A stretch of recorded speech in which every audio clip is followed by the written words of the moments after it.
Chapter 529. Qin Zhe heard a ding-dong from his phone, indicating that someone had it him. He clicked on it and almost peed in his pants. If you were locked in a room with a naked woman for only 20 minutes, what would you do? Wang Zijin's question might be accidental, but Nan Man Pei definitely had ulterior motives for letting him answer. Qin Zhe couldn't be blamed for thinking this way because the night he had sex with Siyu was almost like this. Siyu took off her clothes and asked him, "Do you like me?" Took off her clothes and asked him, "Do you like me?" Qin Zhe couldn't resist the temptation. Nan Man Pei knew about his relationship with Siyu. Siyu told him that she confessed to Nan Man Pei about their intimate relationship. "Big sister man, are you trying to beat me?" Qin Zhe thought. Then how should I answer?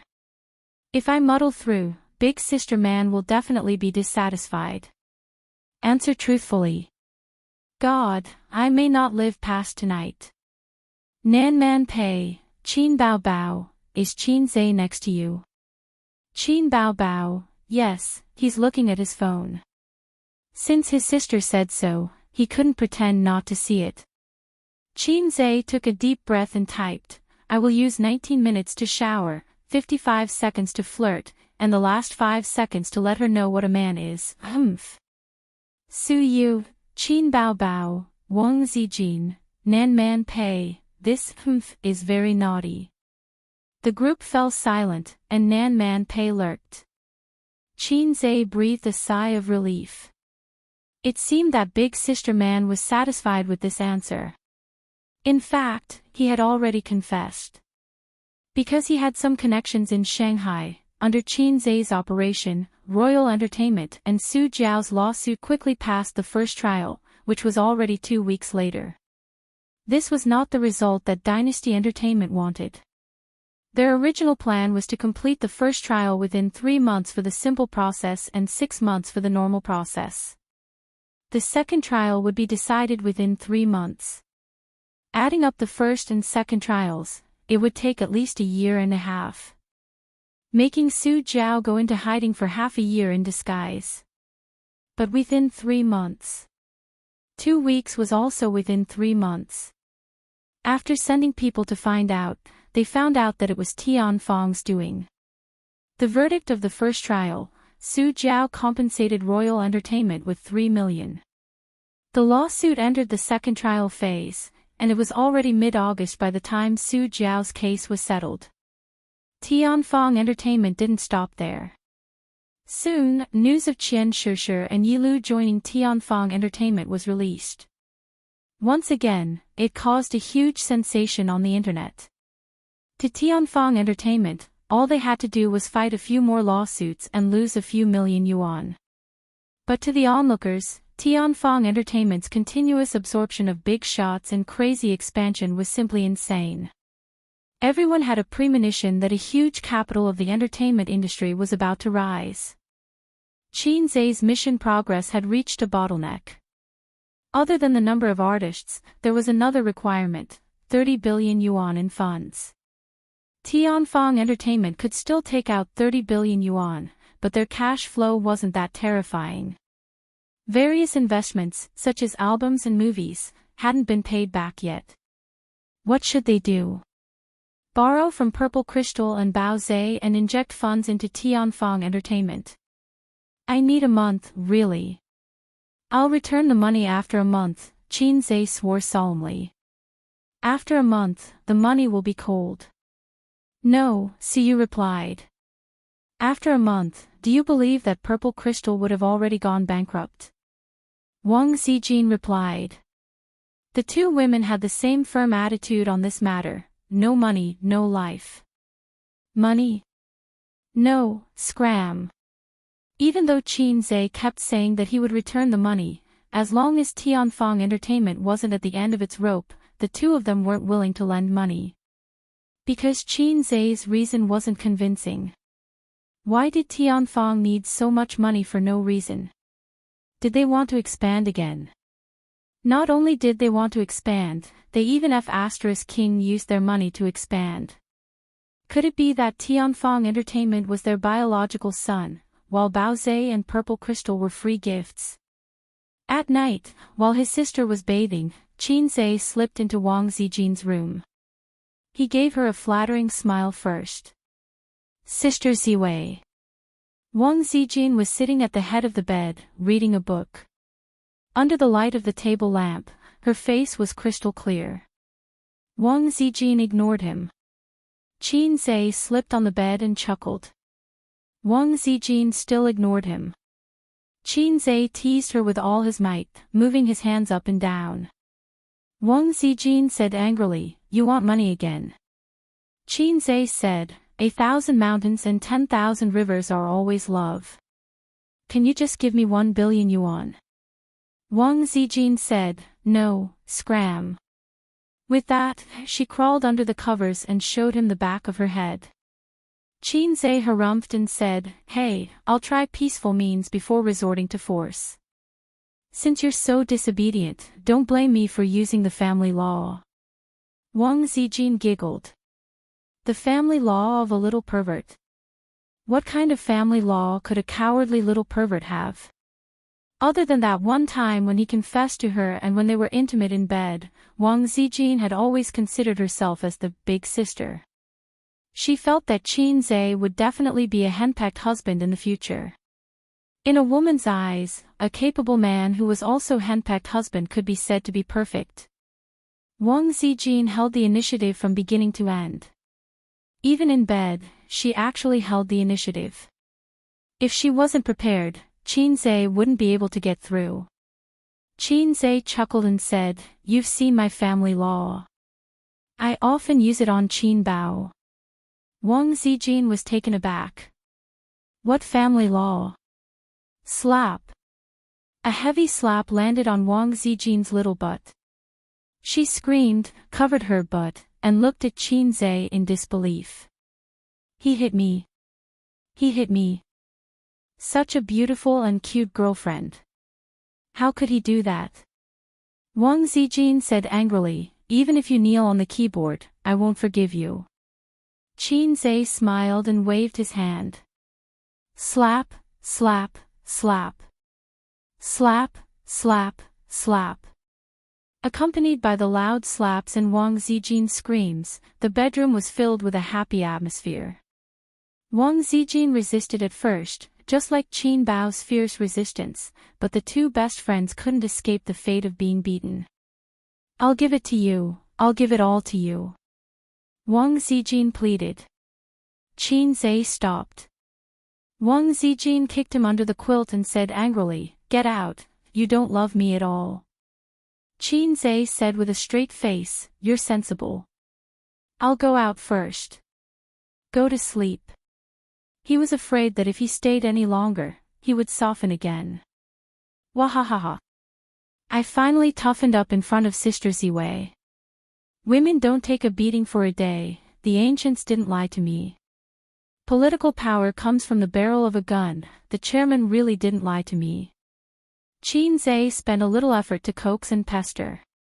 In the end, there was no problem. Suyu had always been in charge. Wang Zijin may be arrogant for a while, but Qinze was confident that he could get money from Sister Ziwei. But occasionally think about it, I'm going to be the man of Heiai's king. It's not a good thing to keep being soft.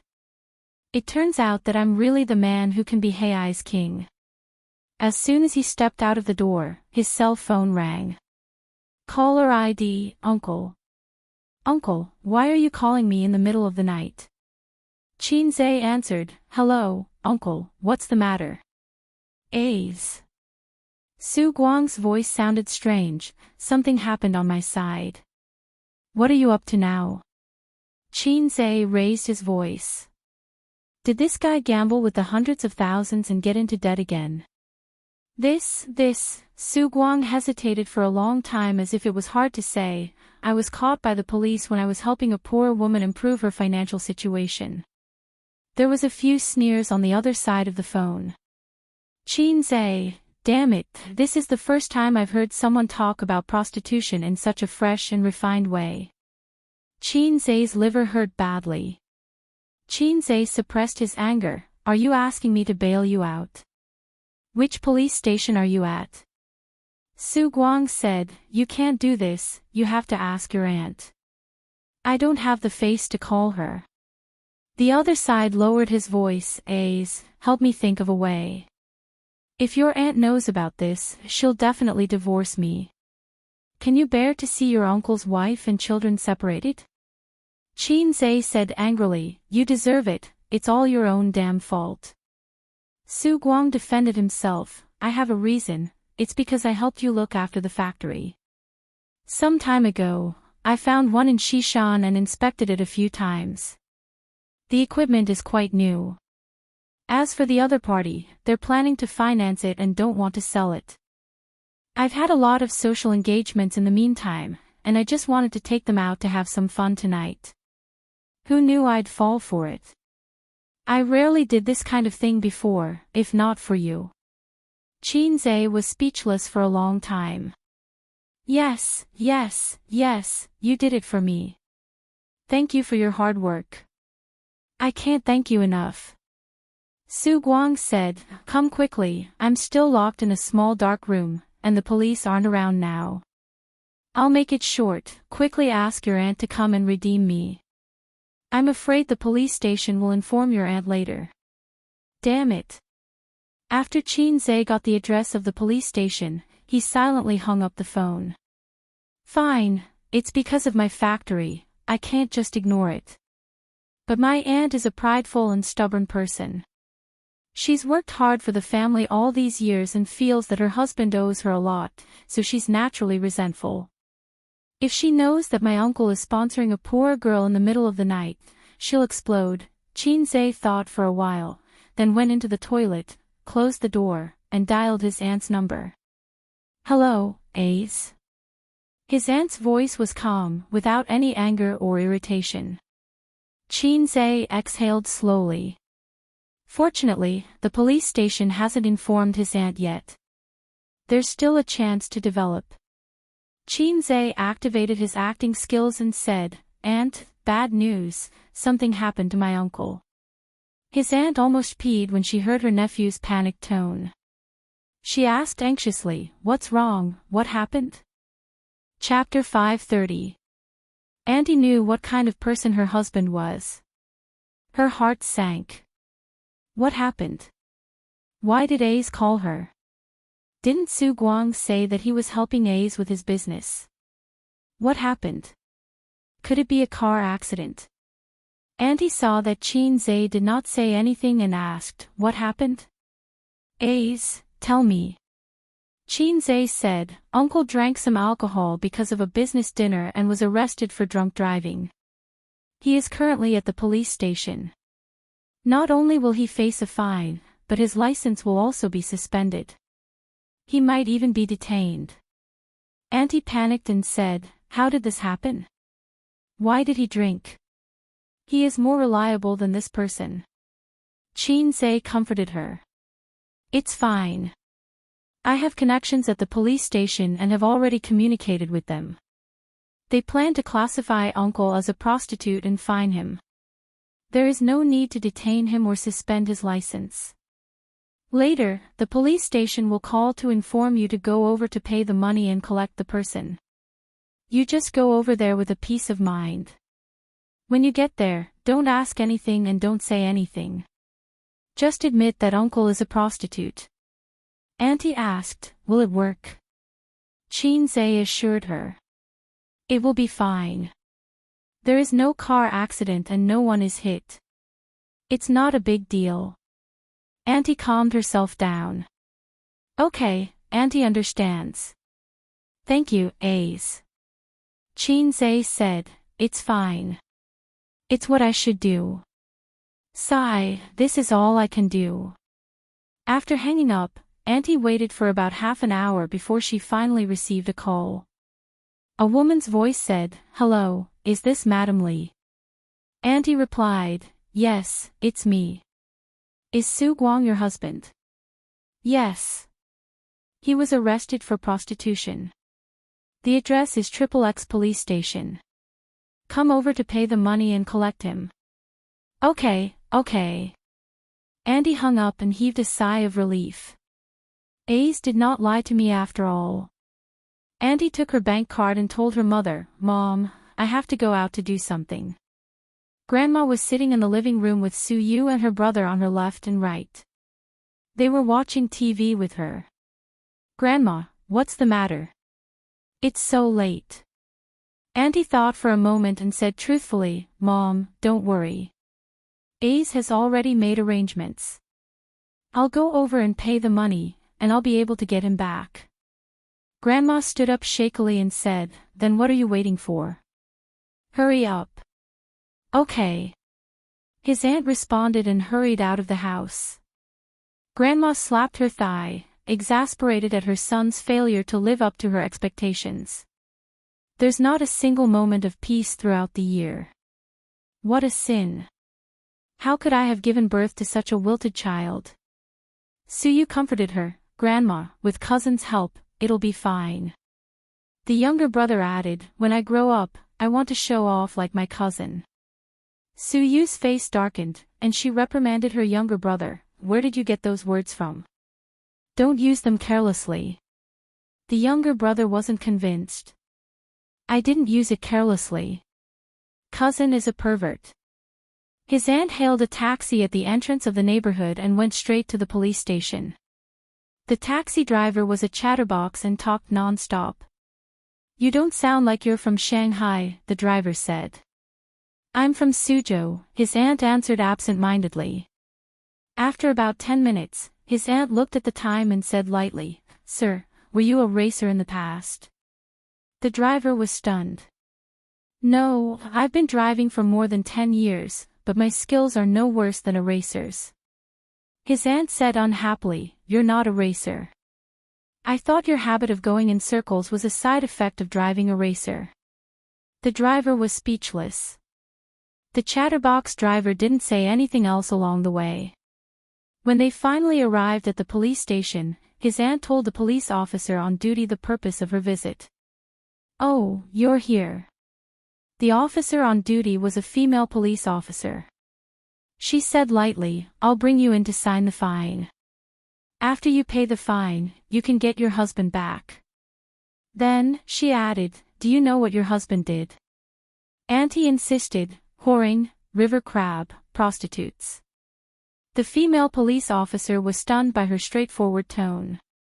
After his aunt signed the document and paid the fine, she saw her husband being brought out of the small dark house by the police officers not long after. The male police officer who brought him over said, "This is your husband's first time being arrested, so after paying the fine, it's fine. If there's a next time, he'll be detained for 10 days. You husband and wife go back and talk to each other. Don't let this happen again." The surrounding police officers looked over with interest. Prostitution was the best way to watch the show. Every time they caught such a person, after notifying their family members, they would definitely make a scene. The fiercer ones would even hit their husbands directly. Every time they encountered such things, the police officers would gloat and say, "If you want to make a scene, do it outside. This is the police station." Su Guang became listless. After all, it was a very embarrassing thing to be caught for prostitution. His aunt glared at him. "Why are you so careless? Be more careful next time." The police officer was speechless. In an instant, the way he looked at his aunt changed. How could there be such a broad-minded woman in the world? The female police officer reminded her, "Your husband is a prostitute." His aunt said, "Yes, yes, yes, I know. Thank you for educating him. I'll be more careful next time." The police officers looked at each other. What the F***ck? The couple left the police station and stood by the roadside to hail a taxi. Su Guang stood silently at the side, ready to welcome the storm. After waiting for a long time, it was unexpectedly calm. Su Guang said weakly, "Xiaoru." His aunt said, "What's wrong with you? You drank and drove. You don't have any confidence at all. Where's the car?" "It's with the traffic police." "Also, where did you get the car from?" Drinking, car, traffic police, Su Guang probed, Ace told you. His aunt said angrily, nonsense. If you didn't have connections and changed your drunk driving to prostitution, you can forget about driving this year and would have to stay in jail for 10 days to half a month. Damn, my nephew is indeed not an ordinary person. He's as smart as me. Su Guang heaved a sigh of relief. It's all because of him. I have to entertain clients. How can I not drink? If I don't drink, I won't drink and drive. If he doesn't help me, he's an ingrate. Su Guang was frantically cheering for Qin Zhe in his heart. Right, the factory executive that he entertained was still in the police station, waiting for his family to come and pick him up. Su Guang mourned for him in his heart. It was business entertainment. Drinking, eating, and playing with women was an ironclad culture in the business world. Otherwise, why would the big boss's secretaries be so beautiful? Although Su Guang had been doing nothing for more than 10 years, he was very experienced and had strong interpersonal skills. His aunt asked, "Where's the car?" Su Guang said, "Ace gave me the car. He'll take care of it himself. Let's not worry about it." His aunt said, "You're not young anymore. This time, Ace has something for you to do. You should do it honestly. It's better to follow him than to fool around outside. Maybe in a few years, you'll be able to save up a generous dowry for Ye. You'll also be able to save enough money for your son's wife." Su Guang replied listlessly. Follow his nephew well.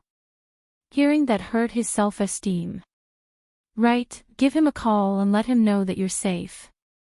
His aunt remembered this. At home. Okay, I got it. Uncle, be careful in the future. Qin Zhe hung up the phone. What's wrong with him now? Qin Bao Bao sat on the bed with her legs crossed. She had just taken a shower. She used a towel to dry her hair. The best way to protect her hair was, first, don't dye it or perm it. Second, don't use a hairdryer. Having beautiful hair was a very important thing for female celebrities.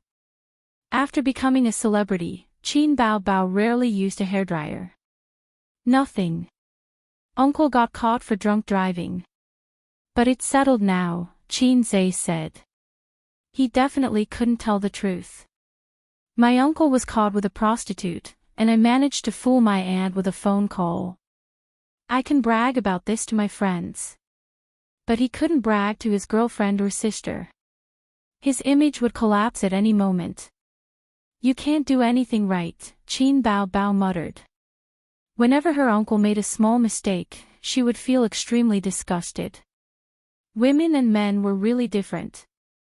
They were emotional. If they liked someone, they would give up everything. If they hated someone, they would hate them regardless of the occasion. Hey, let's continue. Qin Bao Bao ran her fingers through her hair. What are you going to do with the money after you get it? Shoot a new movie. No. The money will stay in Tianfang for a month. I'll return it to them later, Qin Zhe said. Qin Bao Bao was stunned. Then what do you want the money for? Qin Zhe, I'm not telling you. Qin Bao Bao was speechless for a long time. She thought that this brother of hers would have some kind of grand feat. Was it just money transfer for fun? Just then, Qin Zhe's phone rang. The caller was Yu Yu. Su Yu. Qin Zhe picked up. Hello, cousin. Are you asleep? Su Yu's soft voice sounded. Yeah, soon. I'm going to sleep with your cousin, Qin Zhe said. Su Yu, Qin Zhe, what's the matter? Su Yu said softly, I want to find a job during the summer break. Can you arrange it for me? Qin Zhe, no problem. Su Yu immediately said, then I want to go to Tianfang Entertainment. I can even run errands. If there's a show, I'd like to play a small role. Qin Zhe, you want to be a celebrity. Suyu, no, I think I'm too introverted. I don't like to communicate with others and my interpersonal skills are bad. I want to train myself. Suyu was indeed introverted.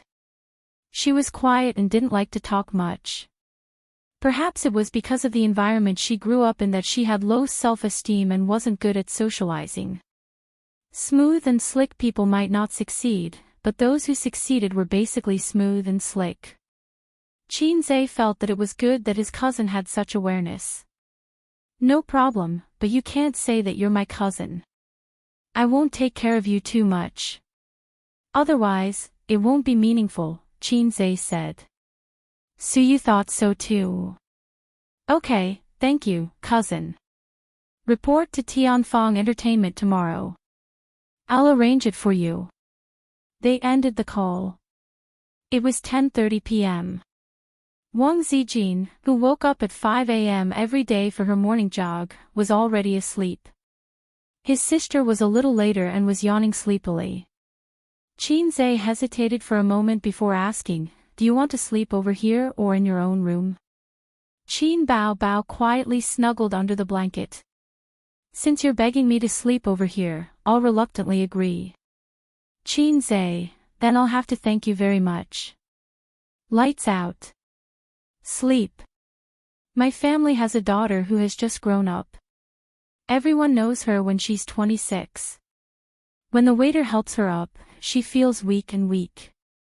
She doesn't regret it. Her kidney is haggard because of him. Chapter 531. Mom, I'm leaving. Suyu was wearing a pair of running shoes, a woman's backpack, a white shirt, a woman's suit, and black shorts. Her outfit was not more than 500 yuan, but it was her latest and most expensive outfit. Wait a minute, her aunt ran out of the kitchen and helped her flip out her collar and flatten it. Then, she pulled down her shorts. You're just missing a pair of high heels. Your cousin owns a big company. Won't it be a little tight? She meant that it was not a good match. I can't wear high heels. No one knows about my relationship with my cousin. Suyu grinned, showing her two small canine teeth. I'm leaving. Normal high school girls had already started to use cosmetics and high heels, but Suyu did not have the qualifications, nor did she have the capital to compete with her. The 80-square-meter house was not small, but it was too cramped for a family of 5. She was 18 years old this year, but she still did not have her own room. She slept in the same room as her grandmother, but on different beds. She had never worn high heels, and the only cosmetics she used were Debao Sod honey. She bought at most 2 sets of clothes a year. Other than food expenses, her daily allowance was 10 yuan. What could she buy with 10 yuan in Shanghai? Her grandmother was most afraid of getting sick. Shanghai residents had better health care than residents in other areas, but it was not like they did not have to spend money. If she got sick, she would still go bankrupt. If she had to go back to before liberation, she would still go back to before liberation. There was no room for discussion. During the new year, her cousin gave her a bank card. Suyu secretly went to the bank to check the balance. It was 500,000 yuan. The little girl was scared out of her wits. She did not even touch 500 yuan that many times. After that, she secretly called her cousin to return the money, but she was scolded. She did not dare to tell her parents. The bank card was still in her hand, and she had not touched a single cent. She did not know how to spend the money. Her family was not short of money now. Her aunt gave her mother a few thousand yuan every few days, saying it was for her grandmother's nutrition expenses. Her mother did not want it at first, but her grandmother said, when a man achieves the Tao, even his chickens and dogs will follow him. She used to complain that her father was a burden to her aunt, but that was because her aunt's family was not rich and could not afford such torment. Her mother heard this and did not say anything. Suyu faced the morning sun and stepped out of the neighborhood. She was like a thriving sapling, full of vitality and thriving. Life would get better and better, and she would work hard to get into a university.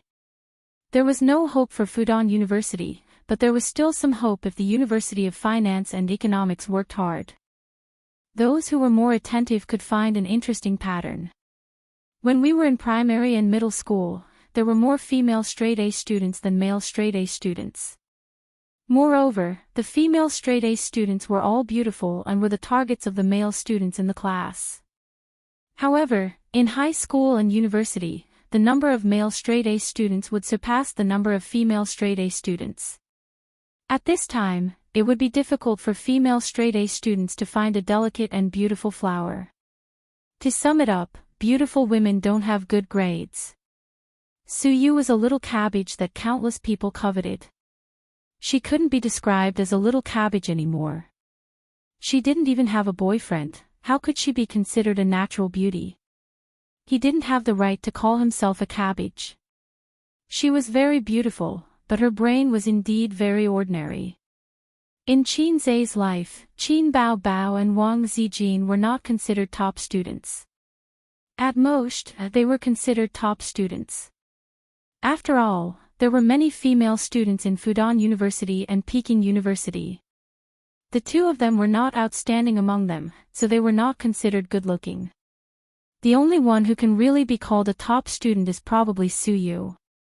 After taking the subway, it took 40 minutes to arrive at Tianfang Entertainment. For the first time in her life, she stepped into an office building in the CBD area. Suyu stood in front of the door and hesitated for a long time. Even if there was no access control in the office building, anyone could enter and leave at will. But for a high school student, it was a different world. She looked at it with fear. White-collar and gold-collar workers in formal suits were the elite class that she yearned for but also felt inferior to. Suyu took a deep breath, tightened her shoulder bag, and resolutely stepped into the lobby. According to the address given by her cousin, she took the elevator and soon arrived at the floor where Tianfang Entertainment was located. Then Suyu made a phone call. A few minutes later, a middle-aged woman dressed fashionably came out, stuck her head out, and stared at Suyu for a moment. "Are you Suyu?" "Yes." Suyu responded crisply. "Come in," the middle-aged woman said. Suyu was led to a small conference room, and the middle-aged woman handed her a resume to fill in. The little chick who just entered the society was ignorant step by step. The fashionable and coquettish woman didn't know that the little chick in front of her would be the cousin of the big boss. Probably only the ordinary-looking assistant knew about this matter, because Qin Zai had given her the task of handling it. After writing the resume, there was actually nothing to write. What kind of resume did a high school student have? It was nothing more than the date of birth, the talent she was good at, and the name of the school she attended. For the time being, you can run errands in the backup artist team. You can listen to the teachers when they are in class. What you can learn is up to you. After all, you are just a summer worker. The middle-aged woman said, "But you look good. Remember to seize the opportunity when you encounter it. Maybe you will be rich." There was no lack of girls in the entertainment industry who were discovered when they were students and became famous. Suyu entered the company with such an identity. "Can I be in a movie?" Suyu asked. "Our company will indeed be shooting a new drama in a while. The specific time is not set. I also heard it from the leader. If you can be chosen, it is not impossible to choose a small supporting role." The middle-aged woman painted a picture of her.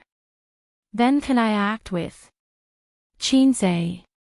Suyu was full of hope, and her eyes were shining. "Dream on," the middle-aged woman warned. "In the company, you have to call him Chairman Qin. Is the name of the big boss something you can call directly? Since you are out of school, it doesn't matter if you are real or fake. Put it all away. It is never wrong to have more wisdom in life. Okay, go upstairs and report." At the end of August, Tianfang Entertainment's crazy poaching incident came to an end. Qian Shishir and Yilu officially entered Tianfang Entertainment. Qin Zhe fulfilled his promise. Other than Qian Shishir, Wang Yuting and Yilu both had their own teams and studios under Tianfang Entertainment. If they were to use studios to classify artists, the head of Tianfang Entertainment would be Qin Baobao, and the three tiger generals under him would be Li Wei, Wang Yuting, and Yilu. The three of them all had their own studios. The next level was the ordinary second tier to third tier, and the number decreased by each level. The backup artists were probably the low-level minions that charged into the front lines. Suyu had been among the low-level minions for half a month. Perhaps because there was no direct conflict of interest, she was pretty, delicate, and obedient. The backup artists all treated her quite well. They also didn't expect that the little girl who usually ordered them to serve tea would be the cousin of the big boss of the company. Today, Chairman Qin brought the big shot Yilu over to train the backup artists. Yilu talked about some of her thoughts and experiences in acting, as well as some of the troublesome things she would encounter on the set. She also told the female artists how to reject the unspoken rules that were hard to talk about. The entertainment industry was deep, but it didn't mean that the female artists who rejected the unspoken rules wouldn't have a bright future. People with ability, acting skills, and social skills could avoid the unspoken rules. At most, they would climb slower and miss some good opportunities. People with background and status could also avoid the unspoken rules. After class, Qin Zhe and Yilu left side by side, talking and laughing. "How about I tell you a joke?" Qin Zhe said.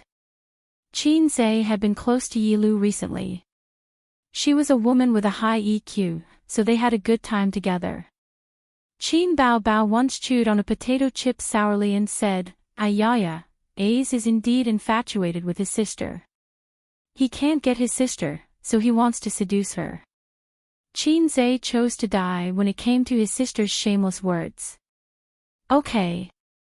Yilu nodded with interest. She was about 1.7 meters tall and was considered tall among girls.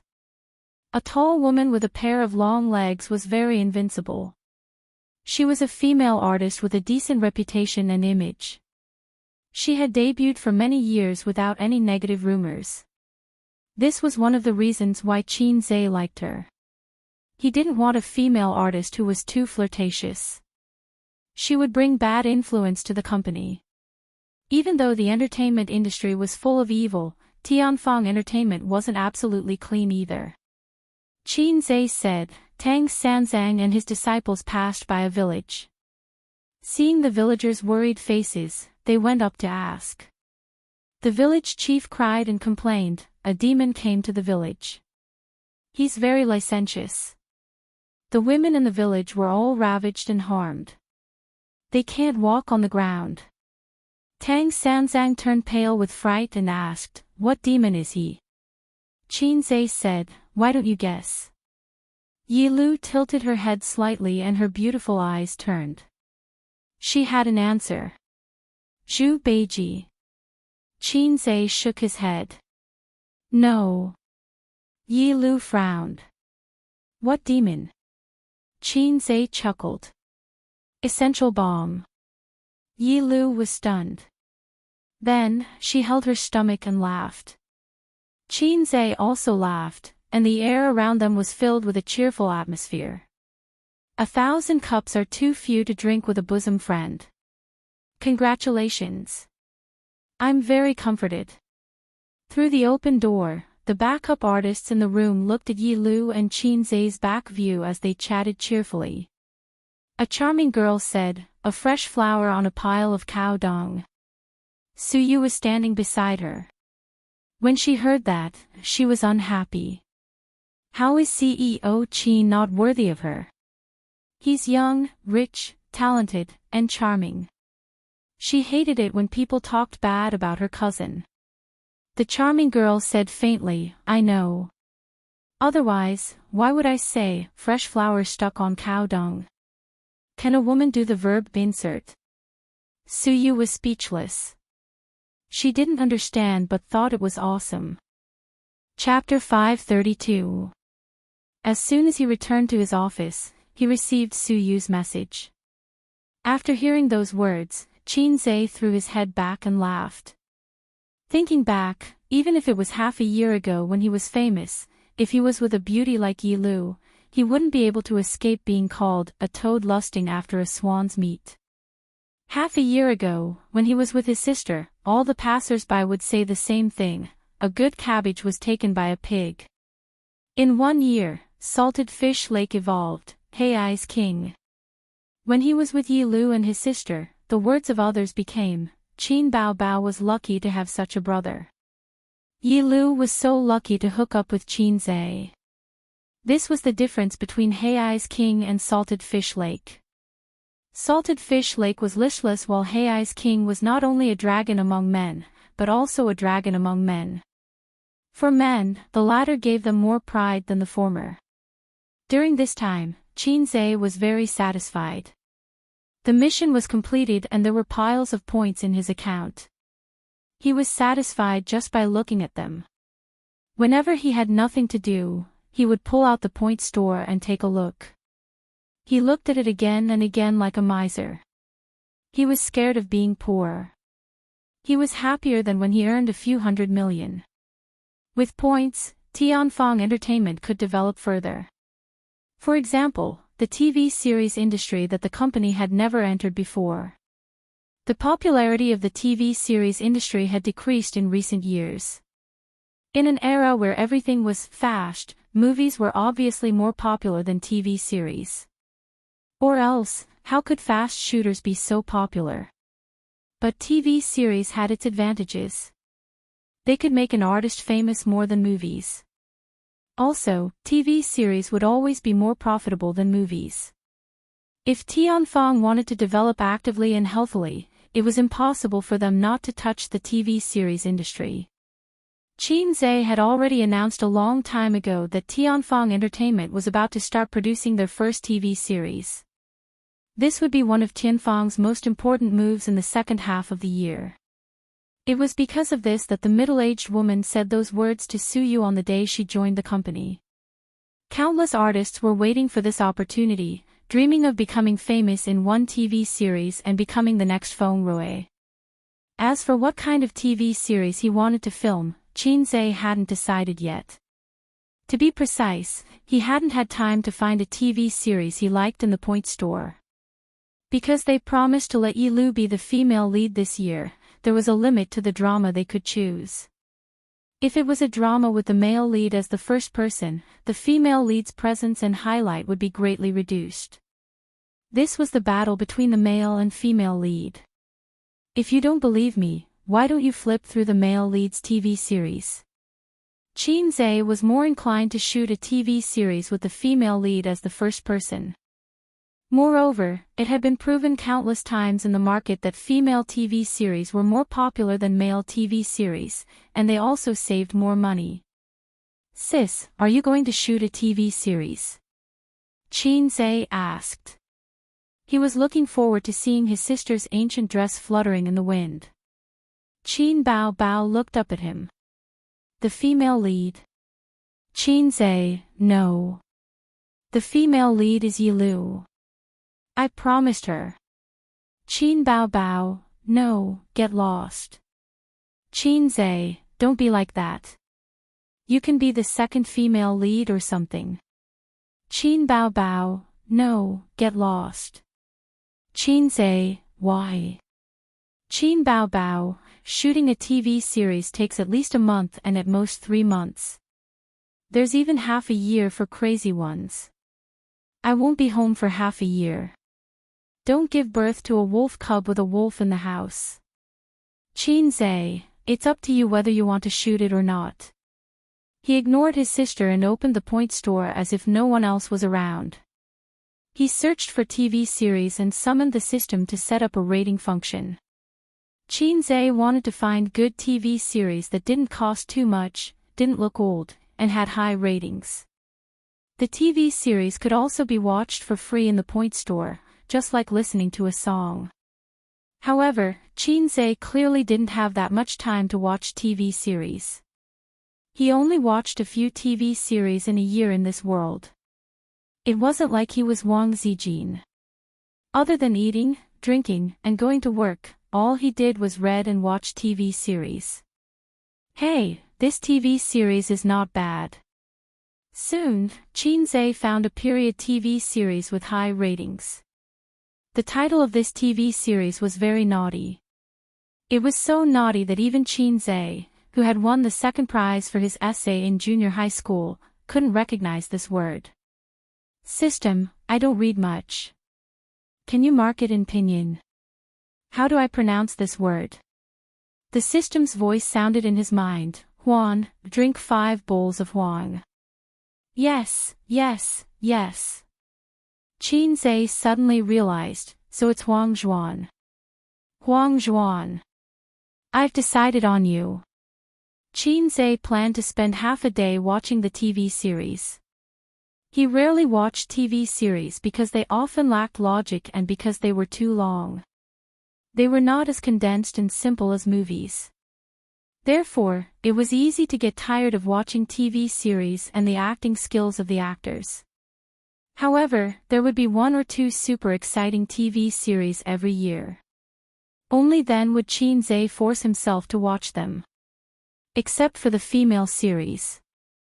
It was very difficult to get into the female series, even if it was really good and very popular. Now, he looked at the problem from a different perspective. Even if Huang Zhuan was very boring, the fact that it could get a high rating meant that the market response was good. Then, it was worth Qinzhe's points to exchange for it. What he wanted was results.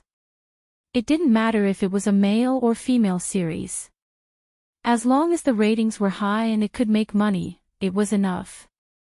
Oh right, Qinzhe said, sis, does our company have any experts in TV series?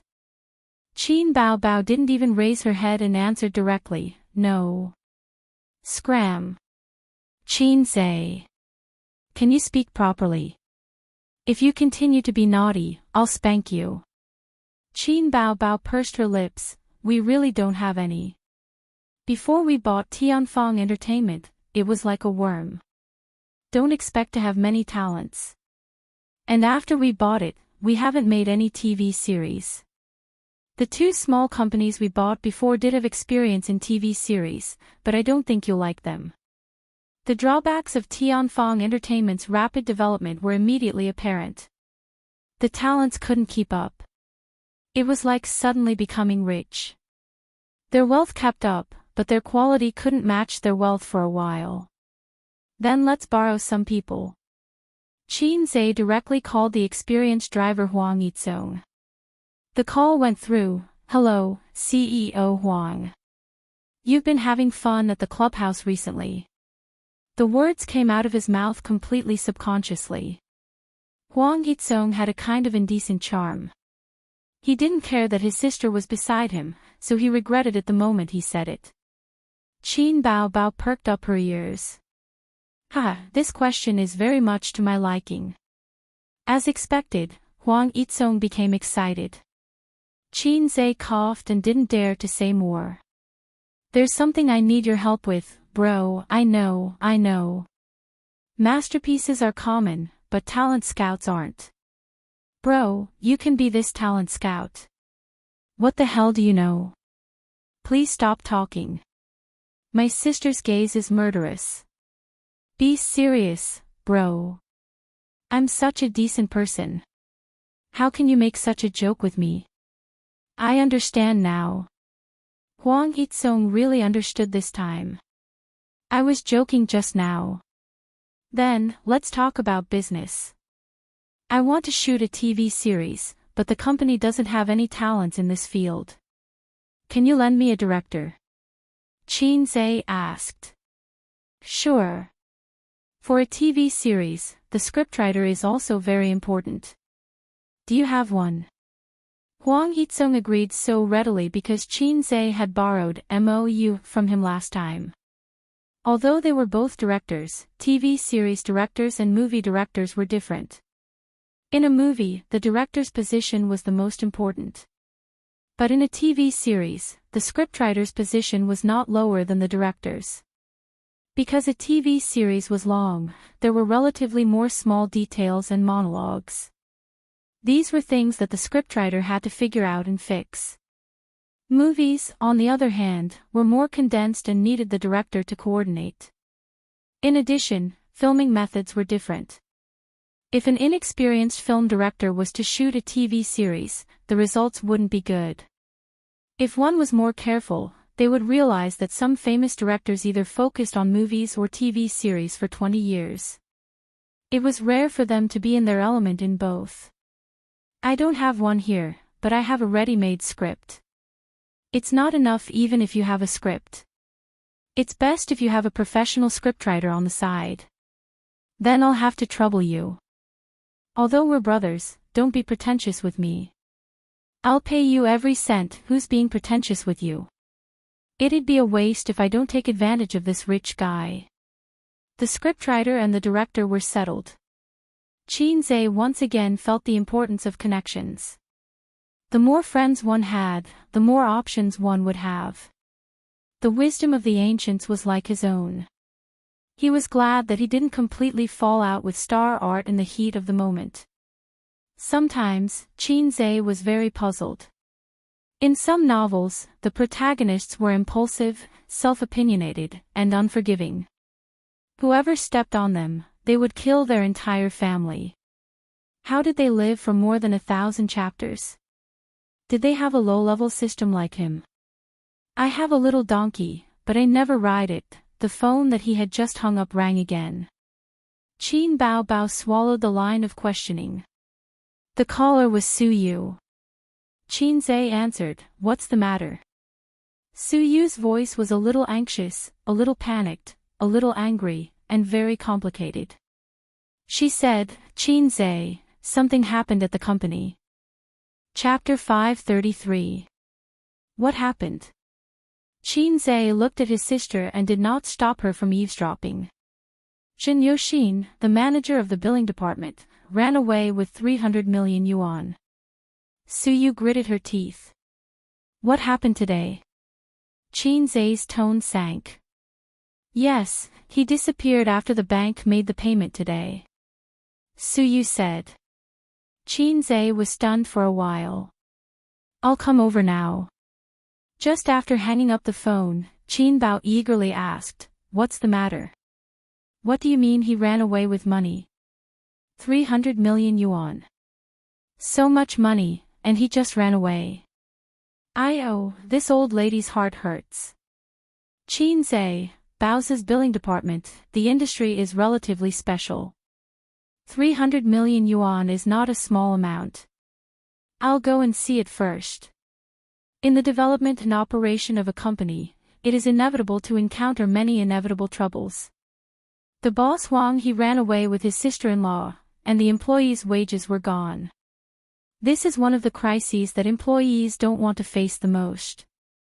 If the previous sentence is slightly modified, the department manager ran away with hundreds of millions of yuan of funds and cheated the company and customers' money. This is definitely one of the crises that the boss and the company don't want to face. The company's senior executives take advantage of their positions and run away with the money. Whether it is at the beginning of the economic recovery or now that all aspects of control and supervision have been perfected, this kind of thing is common. It's just that ordinary people don't know about it. Compared with the industry, doing finance is more convenient and has more opportunities in this regard. And one time, he ran away with a large amount of money. Zhen Yoxin, the manager of the billing department, cheated the bank when the bill was discounted and ran away with 300 million yuan of funds.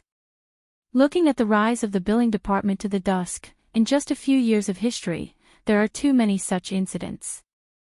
It is precisely because of the disorder and chaos of the market that the government intervenes and causes this industry to become a thing of the past. The huge profits are not there, but there is still a good profit space, so Bao's investment has not given up. After Qinze received the call, he immediately rushed to the company and happened to see Su Yu at the door of the company sending 2 policemen out. The 2 comrades greeted Qinze kindly. When encountering this kind of thing, it is necessary to call the police and file a case. Qin Zhe and Su Yu walked side by side to the office. What's the situation at the bank? Did anyone participate? Qin Zhe asked. I don't know for the time being. It will be clear after the investigation. Su Yu said. The money was the company's money, and Baozi helped to discount it. The bank had the right to transfer the money. After going through a more complicated process, the bank transferred the money to the company, and Baozi took a certain commission. Baozi was equivalent to an intermediary, pulling the strings in the middle. He had acquaintances in both banks and enterprises.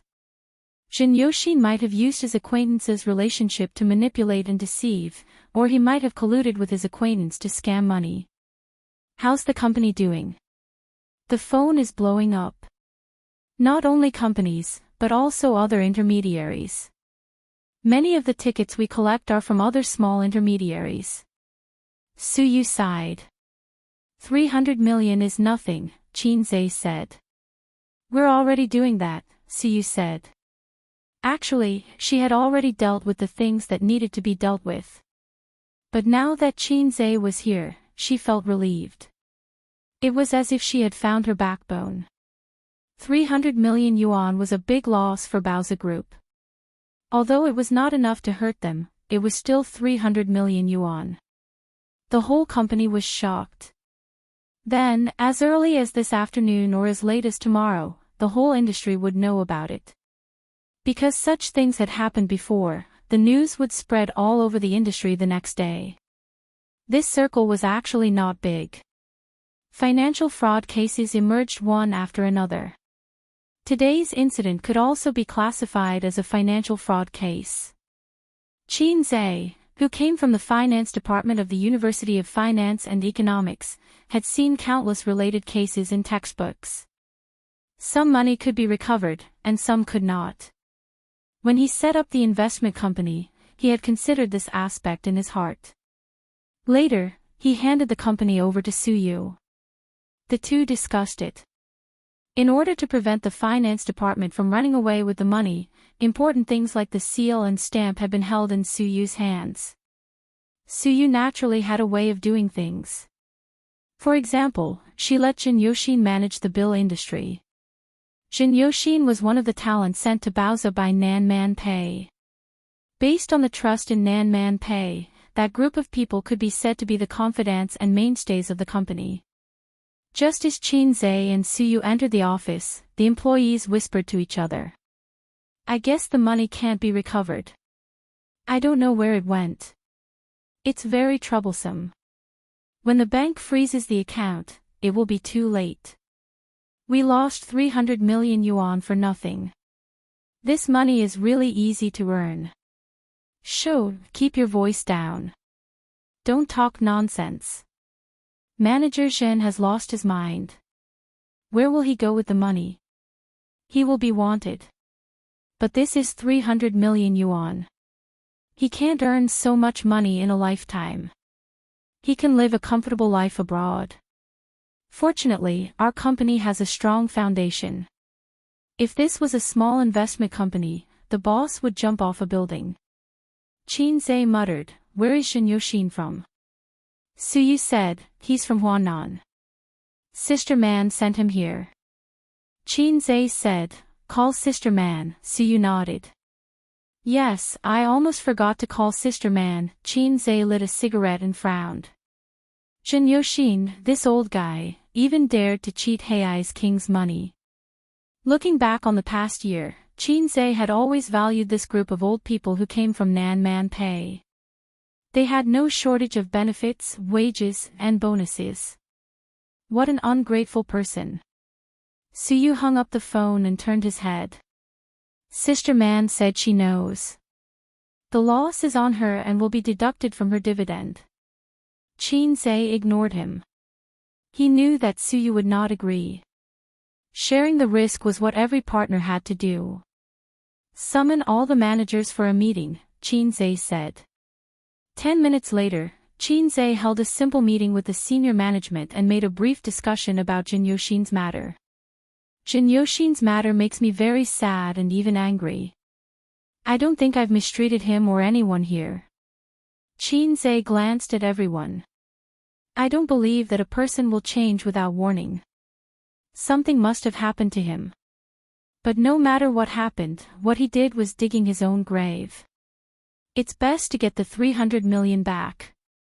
If not, he will spend the rest of his life in prison unless he doesn't come back to China. We are all wise people. If you need anything, you can tell me or Boss Su. But don't follow Zhen Yuxin's example. Boss Qin, Zhen Yuxin may have owed a loan shark outside, someone said. Gambling. Qin Zhe frowned. He seemed to know the truth about Zhen Yuxin running away with money. Yes, Boss Qin, a manager who came with Zhen Yuxin said, he's a gambling addict. He's a frequent customer of the gambling company. Last year, he lost more than $1 million to buy balls outside. We tried to persuade him, but he didn't listen. Plus, his income is not bad. Then, at the beginning of the year, I heard that he went to AO Men with someone. When he came back, he was in a state of excitement. He told us that he won 2 million in 3 days. After that, he seemed to go to AO Men every weekend. Just like that, last month, he suddenly asked to borrow money from us. He said that he lost a lot of money and was being chased by loan sharks. He even said that he would definitely make a comeback and return the money to us after he won. Why didn't you tell me earlier? Su Yu said angrily.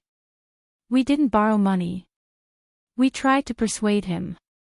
He listened to us and thought that he would settle down. Now that she thought about it, Zhen Yuxin was probably possessed. He was planning to cheat the company so that he would have enough money to repay his debt or make a comeback. Among prostitution, gambling, and drugs, gambling was undoubtedly the most dangerous. It was not rare for a multimillionaire to go bankrupt overnight. How much could a prostitute earn? A few million was enough to take drugs until you died. However, millions or even tens of millions could disappear overnight on the gambling table. Did you say that when the police asked you? Su Yu asked. That person nodded. Yes. Qin Zhe said, then that's it. Go back to your work. Until now, Qin Zhe still did not show much anger. He was calm and collected, which made people feel at ease. Li Linfeng and a few managers, including Wang Guiqing and Jiang Jinghua, were on good terms. They closed the door and smoked in the office. Li Linfeng lowered his head and took one puff after another. Zhen Yuxin is such a person. Why didn't I see it before? Li Linfeng sighed. Maybe he lost too much money and got anxious, Wang Guiqing said. Li Linfeng glanced at him and sneered. You think you can run away with the company's money if you're anxious? When you came to Baozi, how much did you earn each month? 20,000. It's below average in Shanghai. How much is your monthly salary, bonus, and annual income? Based on what we did, the executives of other investment companies would only do better. To be honest, half of the money was due to gratitude. Yes, Boss Qin is not short of money. He has a wide range of ways to make money and has the ability. But people cannot repay kindness, but they can't bite the hand that feeds them. 300 million, if it's another company or enterprise, the boss will be worried. Jiang Jinghua sneered. This son of a bitch will be a rat crossing the street in the future. When encountering this kind of thing, the anger and bad mood were far greater than the heartache of the loss of money. Qin Zhe sat on the sofa in the center of the office, smoking silently. Su Yu was next to him, with a cigarette in her red mouth, pretending to be depressed. You said that Brother Ao Tian's body shook and all parties bowed down to him. His followers are loyal. Why did he suddenly become realistic when it comes to me? Qin Zhe hugged Su Yu and sighed. I boast that I'm a dragon among men, not much worse than Brother Ao Tian. Why don't I have loyal followers? Su Yu said, maybe it's retribution. You poached so many hot stars these days, and then retribution came to Wuxia investment. Qin Zhe, you still have the nerve to say that. You have the biggest responsibility for the company's problems. Su Yu nodded and said, Your Majesty, don't treat me as a human tonight. The two of them found joy in the bitterness. In fact, they couldn't do anything else. They could only wait for the news from the police. But they knew in their hearts that if they really paid off the loan sharks or squandered money on the gambling table, they could catch the person, but the money, they probably couldn't get it back. Chapter 534. 3 days after the Jinyoshin incident, the culprit still hadn't been caught, and of course, the money couldn't be recovered. But life went on, and work went on. Qin Zhe worked hard for 3 days, relying on the speed of his fingers that had been single for 23 years, and finally finished the script of True Adultery. Qin Zhe was looking forward to seeing how erotic this TV series was. Unfortunately, the script seriously affected the reading experience, and there was no satisfaction at all. Qin Zhe didn't plan to follow this series. After all, a TV series was not a movie, and it was time-consuming. Besides, his sister wouldn't participate, so there was no point for him to follow. In addition, he also asked Mou, a director, and 2 scriptwriters to learn from the crew. In these 3 days, the company had already started the auditions and casting. Qin Zhe showed a rare fatigue, and he couldn't find the energy to do anything. This morning, at Wuxia Investment, he fell asleep on the spacious sofa until Su Yu woke him up for breakfast. Su Yu accompanied Qin Zhe to eat. Seeing his poor appetite, she frowned slightly, holding chopsticks in one hand and the phone in the other. Qin Zhe, have you been feeling unwell recently? You look listless. 10 seconds later, in the group, Wang Zijin replied, a little bit, and he didn't have the energy to run in the morning. Maybe Tianfang Entertainment has too many things to do. Didn't they say they were going to shoot a TV series? At Crossdresser, useless thing, you can't do anything. Qin Bao was not convinced. It's not Tianfang Entertainment's problem. He threw the task of shooting a TV series to the company. And his lack of appetite is not because of this. Su Yu, then why? Wang Zijin. Qin Bao, you don't know, right? He has a very serious compulsive perfectionism. Wang Zijin, Su Yu, I'm more educated than you, who are you fooling? Is there such a disease? Qin Bao, believe it or not. Su Yu. Then tell me. Qin Bao, it happened a few days ago. Ever since A's debuted, he has always thought of himself as a little immortal who succeeds in everything he does. He has never tasted failure, so he is very proud of himself. This should be the biggest setback he has ever experienced in his life. Wang Zijin asked, that's all you've got after pocketing 300 million yuan? Qin Bao, believe it or not, it's up to you. Wang Zijin. Go on. Qin Bao, obsessive perfectionism is a combination of obsessive-compulsive disorder and perfectionism. My brother has been listless since he was young and has always been bad at everything. Because of this, he's a perfectionist at heart. That's why he especially admires me, his perfect sister. This is the best evidence. What he cared about was not the 300 million, but the damage to his perfect image in his heart. No matter what he did, he had to do it perfectly. That Zhen Ji that disgraceful fellow, had ruthlessly betrayed him. It was like a thorn in his heart. He was like, what did he do wrong? Not enough charisma. Was there a problem with the bonus distribution? In fact, he himself didn't have any weight in the hearts of the employees, so he didn't hesitate to betray him. Su Yu and Wang Zijin were stunned. Nan Pei suddenly jumped out. Actually, it's just a lack of confidence. It's a manifestation of inferiority. Qin Bao, it's not inferiority. It's somewhat similar to the manifestation of inferiority, but his heart is different. His mood at the moment is already annoyed, angry, and trapped in his own alley. After all, he thinks he's a little immortal. He'll be fine after a while. Suyu, don't impose such a disgusting name on him. Get out. Wang Zijin, ditto. Suyu put down her phone, ate a few mouthfuls of rice, and said sweetly, little immortal, don't have a glass heart. Come rub your sister's chest. Qinzai. What the hell is a little immortal? Goosebumps rose all over his body. Don't give you a nickname. Qinzai frowned and rubbed his hand on Suyu's soft, river crab, chest. Suyu hit him with her palm. Rub your face. Qinzai said disdainfully, your breast capacity is not enough. What's the point of rubbing a facial cleanser that can't even suffocate him? He was indeed depressed these past few days. He became famous on the stage of singer, and then he achieved consecutive victories in the stock market.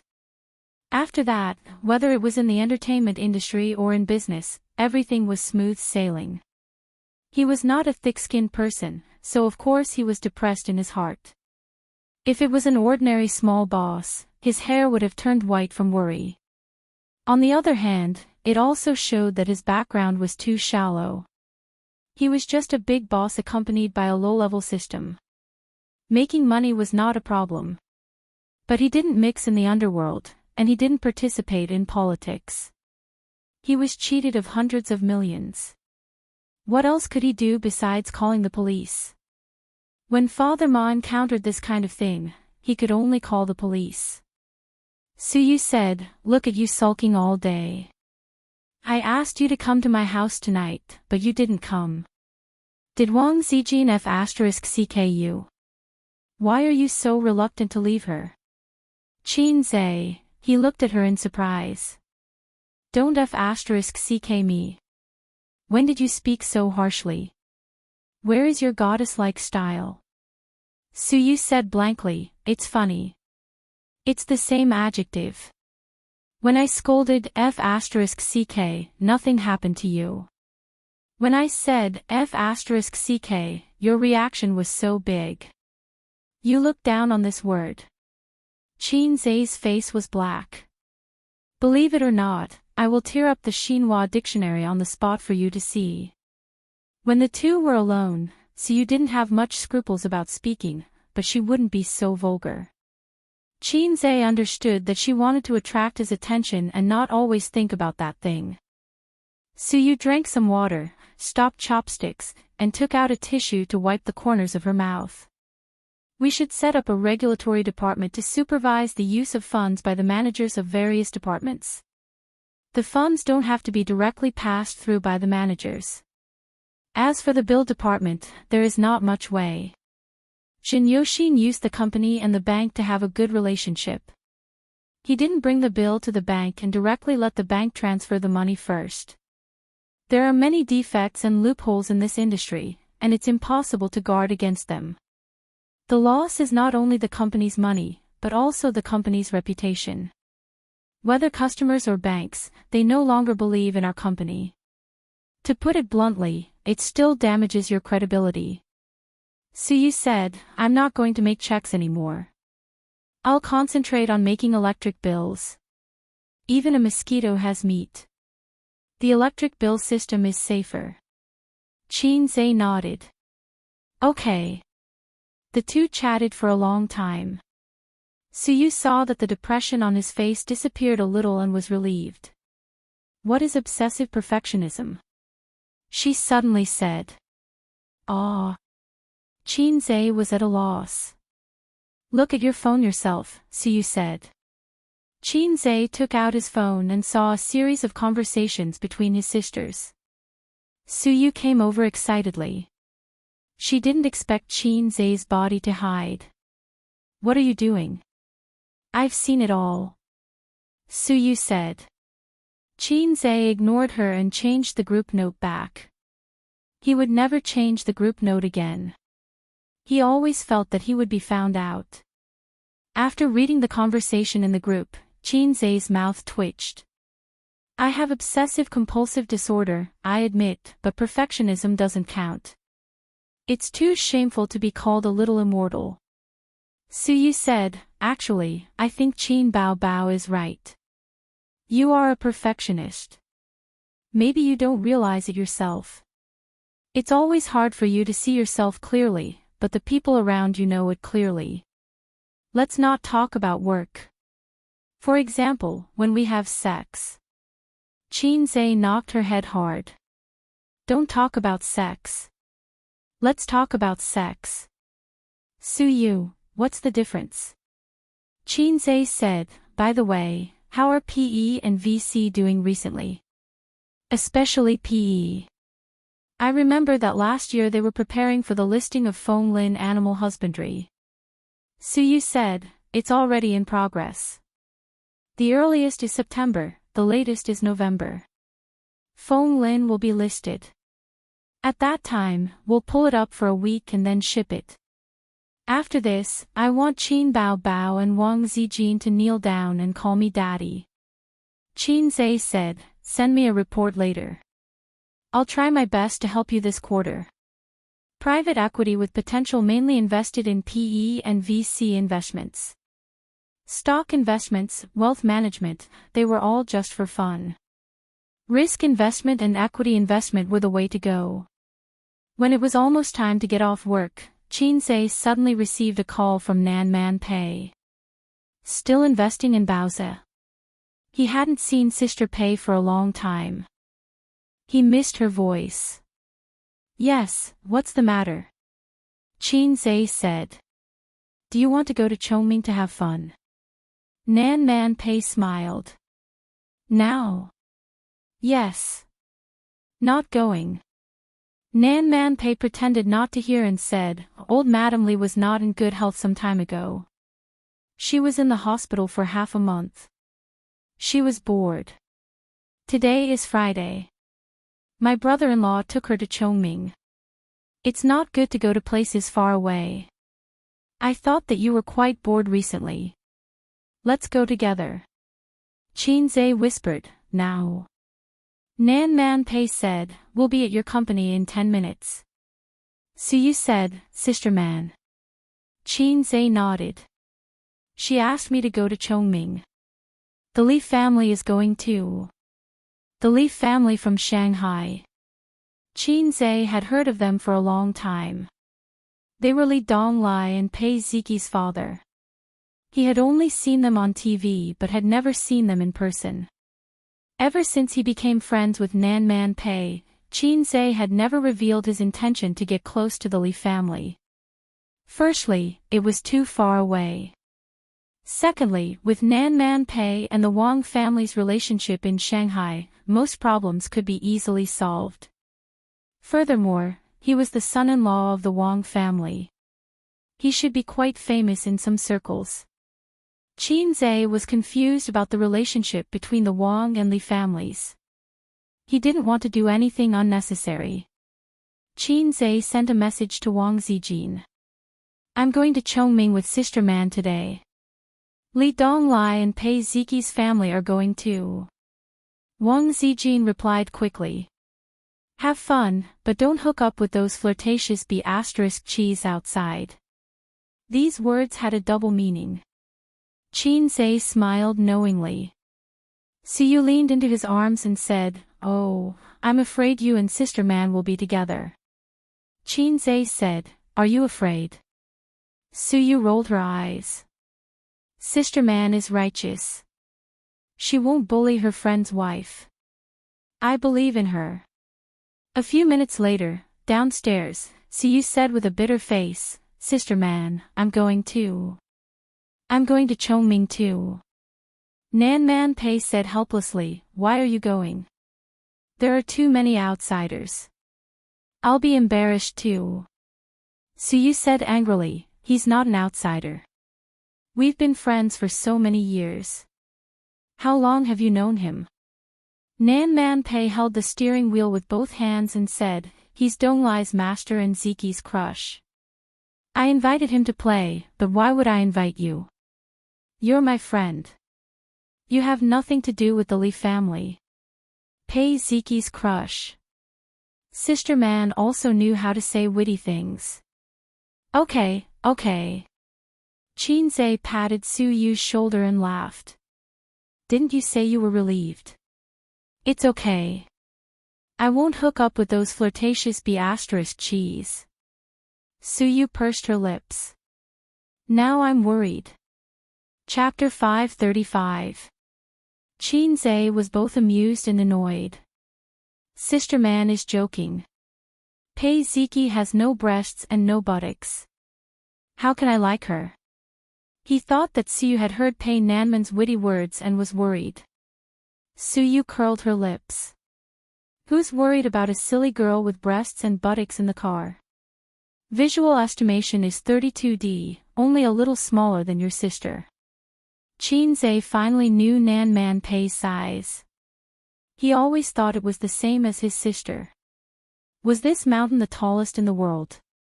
Or was there another mountain higher than the sky? Even if his sister was at the peak, there were still people in the world who were taller than her. Qin Zhe had met someone at Tianfang Entertainment, but he couldn't even remember which department she was from. There was one time when he went to the washroom, and a young woman in her 30s brushed past him. How broad-minded she was. Her scale was enough for all the heroes in Wulin to have a sword fight. Nan Man Pei's scale was also very good. Although she couldn't be Mount Hua, she could be Ouyang Feng. In the south, even the sisters who had children were not as big as her. Sister Man was a northeast pervert. The gift of northeast perverts was envied by the south perverts. Qin Zhe, you drive. When Qin Zhe was about to get into the passenger seat, Nan Man Pei suddenly said, I don't know the way to Chongming. Qin Zhe was reluctant. It would take at least 1.5 hours to get to Chongming. Plus the evening rush hour, it would take 2 to 3 hours. I've driven back from Hangzhou. Nan Man Pei must have known this, so she asked him to drive. Sure enough, women were the most vicious. If you don't know, look at the navigation. Can't you drive straight along the Yangtze River Bridge? Nan Man Pei said lightly and looked at him with disdain. Qin Zhe sighed and saw a bottle of chewing gum in the sink beside his seat. He unscrewed the cap and poured half a cup in one go. He chewed and said vaguely, eat some bubble gum to refresh yourself. I like to eat big mouthfuls of sugar and drink big mouthfuls of wine. Pei Nanman glanced at him but did not bother to reply. Sister Man, you didn't drive your Maserati? Qin Zhe asked. The car he was driving now was a BMW, but he wasn't sure what series it was. Speaking of cars, Qin Bao seemed to have asked a celebrity friend to buy a dark blue Porsche overseas last month. She even selected a Bentley for Qin Zhe, but Wang Zijin joined in the fun and said that the car's appearance was too European and did not have the smooth curves of a shark, so she did not want it. The so-called appearance was too European, it was the kind of shape that looked like a square box. But Qin Bao thought it was quite good. It was fashionable and domineering. Not only were they hipsters, but they were also a little bit angry. Some women looked like internet celebrities, and their personalities were also like internet celebrities. They worshipped foreign things. The sister with the sharp fox face was hit 10,000 times in the heart.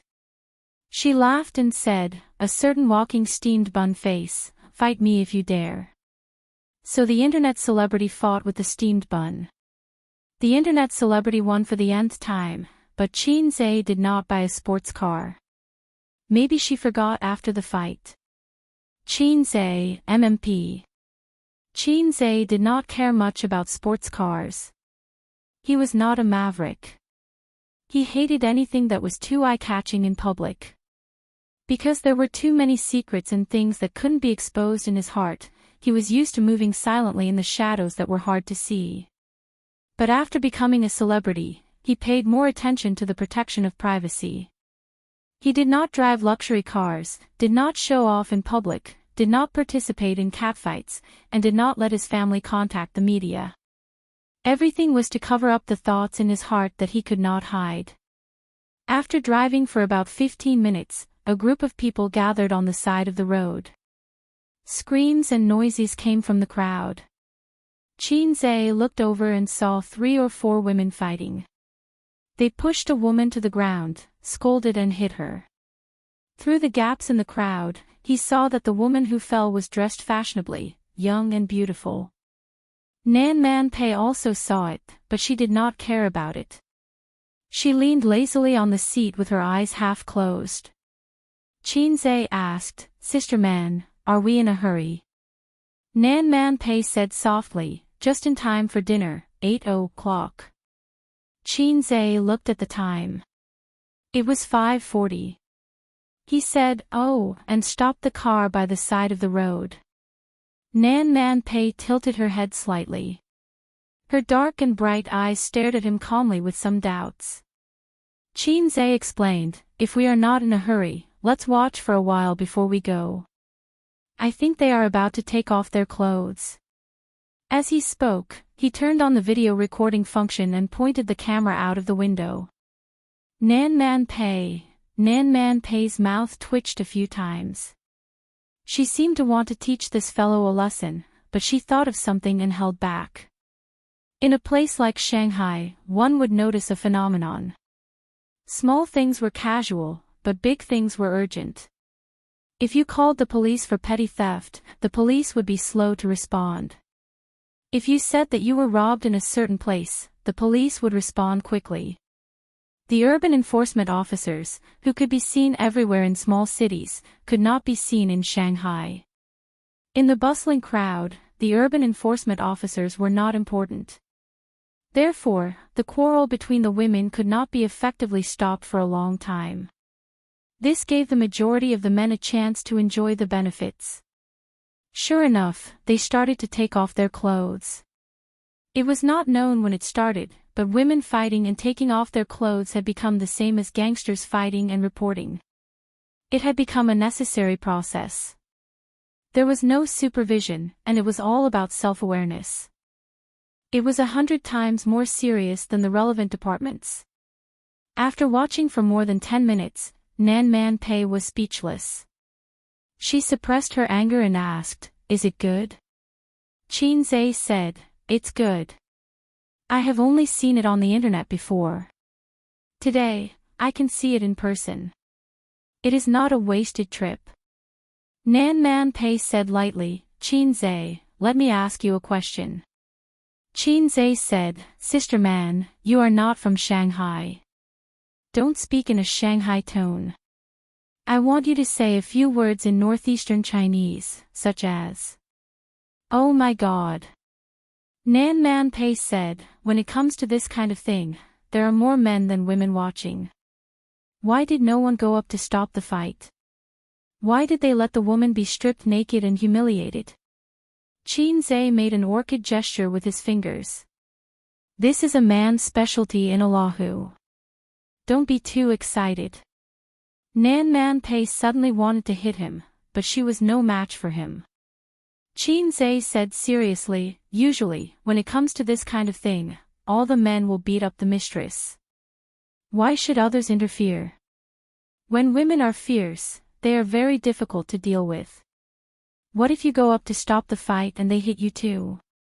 It's not that men don't hit women, but generally, men will not hit women in front of so many people. If I am harassed by a woman on the street, I will take a detour and not care about it. If a woman touches you in private, 90% of the men will slap her, and 10% of them are cowards." As soon as he said this, Qin Zhe was slapped in the face. Slap. It was not the same as the word slap. It was a literal slap in the face. Qin Zhe's face gradually stiffened. Slowly, he turned his head and looked at her. She was not on guard at all, and she did not have a trace of hesitation. "Can I take back what I said just now? Or change it slightly? 9% are cowards, and the last 1% are real gentlemen. For example, me." Nan Man Pei shook her hand. "Oh, you are quite thick-skinned. After that, she turned her face and put her white and beautiful left face close to him. Do you want a big slap? Qinze was angry. If a tiger does not show its power, do you think I am happy? I will F***king, take out an 18-centimeter large artifact and slap you. Salted Fish Lake Evolution, Sea Swamp King, Qinze raised his hand. Salted Fish Lake Evolution, Sea Swamp King. Evolution failed. Qinze put down his hand and snorted. I am too lazy to plan with a woman like you. Nan Man Pei was not angry at all. Her white face raised a charming smile unique to a young woman. Tisk, coward. Su Yu is right. Okay, I am a coward, okay. Qinze put away his phone and was ready to start the car. Nan Man Pei said, Qinze. He ignored her. Nan Man Pei raised her voice in anger. Qinze. Just say it. Nan Man Pei pursed her lips and said, I haven't asked that question yet. Qinze looked at her. If these women outside, the one lying on the ground is called Su Yu, and the two standing are called Qin Bao Bao and Wang Zijin, what will you choose? Nan Man Pei smiled. Qinze's eyes widened. What a powerful woman. She said a more fatal question than, who should I save first if your mother and I fall into the water at the same time? My sister will not do this, and Wang Zijin will not do this, Qinze said. How do you know? A woman's heart should never be measured by common sense. No means no. With their upbringing and character, they will not do such a thing. Why don't you tell me what I should do if they fight with me in the future? I may think about it. Then what will you do? Nan Man Pei crossed her arms and dragged her plump 32D breasts. Shake your body, smile with the air of a bastard, and frighten them with your unique charm, slap. It was another slap, but it was much lighter than the previous one. Nan Man Pei smiled, but her eyes flashed with cold light. Will it kill you to talk seriously? I am not Su Yu, and I am not your sister who can be easily coaxed with a few words, nor am I Wang Zijin who looks smart but is actually stupid in some aspects. Qinze said angrily, then you are my woman. What are you worrying about? Nan Man Pei smiled. Do you want to be my man?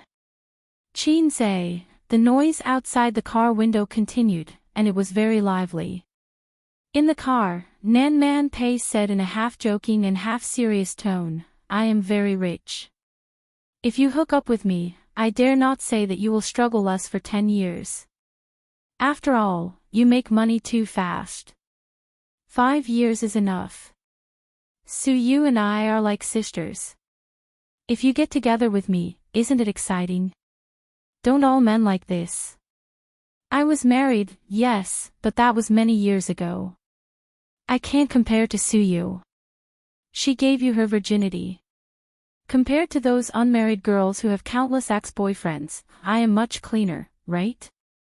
And I won't have children. Being a mistress or a lover is the only choice. I don't have to worry about having illegitimate children outside. Anyway, I have been single for so many years. I am used to it and have never thought about marriage. Isn't it quite comfortable to be alone? Su Yu is much more clingy than me. Now she wants to drive Wang Zijin away and be the empress. Don't you think it is too much?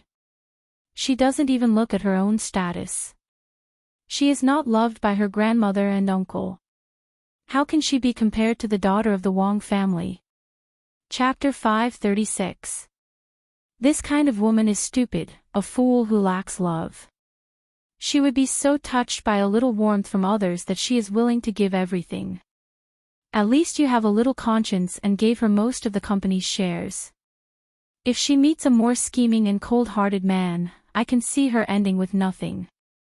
Sister man is much smarter than her. You are single, and I am also single. I will inevitably be lonely. If you want to find me, just come. I won't ask you for anything, and I won't ask you to take responsibility. Even if you get married in the future and want to continue the relationship, it's fine. If you want to break up, it's also fine. I can help you with your career far more than sue you. My experience in bed.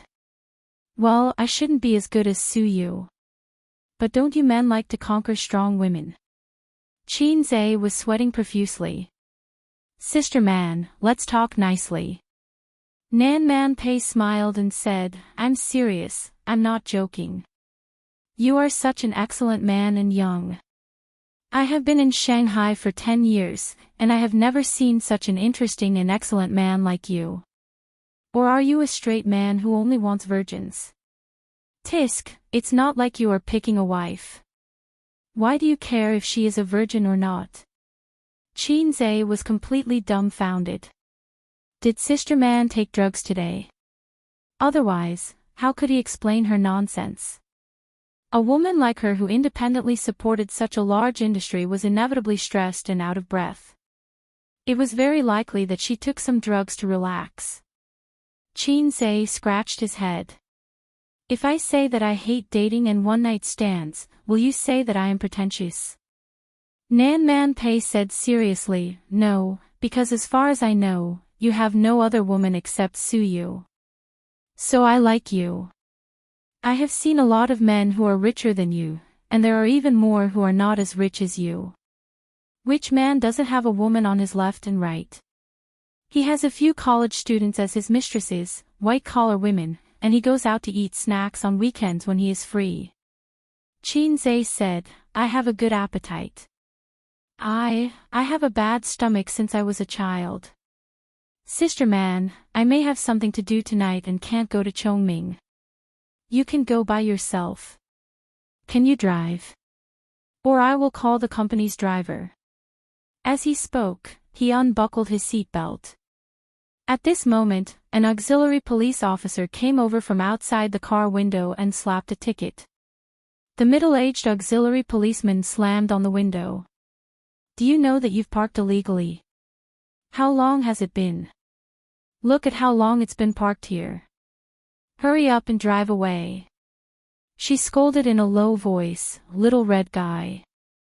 Only then did Qin Zhe realize that the chaos had stopped. The 3 police officers were evacuating the crowd while detaining the perpetrators and victims. There was no parking space by the roadside, so it didn't matter if they stopped for a while. Qin Zhe stopped for about 10 minutes. Nan Man Pei raised his eyebrows and said, still not leaving. Qin Zhe had no choice but to open the window and pull the ticket in. He threw it under the windshield and stepped on the accelerator. The car sped away. The auxiliary police officer caught a glimpse of Nan Man Pei's face and was stunned. At this time, he recalled Qin Zhe's appearance and felt that he looked very familiar, but he couldn't remember where he had seen him before. If he had looked at it carefully just now, he would have probably remembered it. Fortunately, the uncle did not have obsessive-compulsive disorder. Otherwise, he would have to think about it before he slept tonight.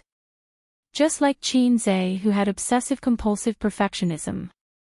Occasionally, in the middle of the night, his thoughts would wander and he would suddenly feel that he couldn't remember anything. He tossed and turned and couldn't fall asleep. It was very annoying. He scolded himself 10,000 times in his heart. He should have gone to bed earlier. What nonsense was he thinking about? The car drove onto the Yangtze River Bridge and completely bid farewell to the serious traffic jam. However, the car was not fast. After all, there was a lot of traffic. There were also more trucks. He got a driver's license in his senior high school exams, but in fact, he didn't have much driving experience and didn't exchange for advanced driving proficiency. He was most afraid of running into trucks. Every time he drove side by side with a truck, he would feel nervous. The reputation of the high-speed killer was like thunder in his ears. Rear end with an ordinary car. The winner was Reuben. Friction with a big truck. The next one was Brother Snake. It was over. The scenery under the Yangtze River Bridge eased Qin Zai's nervousness very well. Having lived in Shanghai for 24 years, it was Qin Zai's first time crossing the Yangtze River Bridge. He had never been to Chongming, so of course, he had never been to the Yangtze River Bridge. For the locals of Shanghai, there was actually nothing fun in Shanghai. Just like the Oriental Pearl Tower, the Bund, and some other small tourist attractions, the locals of Shanghai were too lazy to go there. It was the same for the people in other places with famous scenery. There were many places that Qin Zai had never been to. He had never been to Chongming. This place was not part of Shanghai at that time. There was also nothing worth visiting. A long time ago, this place was mostly rural and the construction was poor. But now, there were many vacation villas here. The scenery was good, the air was good, and the greenery was good. Many people liked to come here for a vacation to pass the weekend. The Yangtze River flowed quietly. Fishing boats were scattered here and there, leaving a rippling course behind. Qin Zai's first impression was that it was big. It was so spacious that it seemed to have no borders. It didn't look like a river, but like the sea. His second impression was that the water quality was poor. If he didn't know that this thing was called the Yangtze River, he would have thought that he was looking at the Yellow River. The yellow water was surging, and the turbid flow stirred up white bubbles. When I was young, I knew that the Yellow River was yellow. But I thought that the Yangtze River should be a white river. Now I know that it's a yellow river. Qin Zai lamented. Nan Man Pei leaned on the chair and closed his eyes. He said impatiently, "Shut up. Do you believe that I'll throw you into the Huangpu River? You've said that many times." Qin Zai muttered. Just now, Nan Man Pei said faintly, "If you had nodded, we wouldn't be going to Chongming now. You would be in a sack and thrown into the Huangpu River." Really? Qin Zai was speechless. Just now. So what you said just now was just to test me? Fortunately, I didn't move and wasn't tempted by beauty. After all, I was born in China, grew up under the red flag, and tried my best to kill me before I was even born, but failed. Sister Man is indeed deeply dissatisfied with me.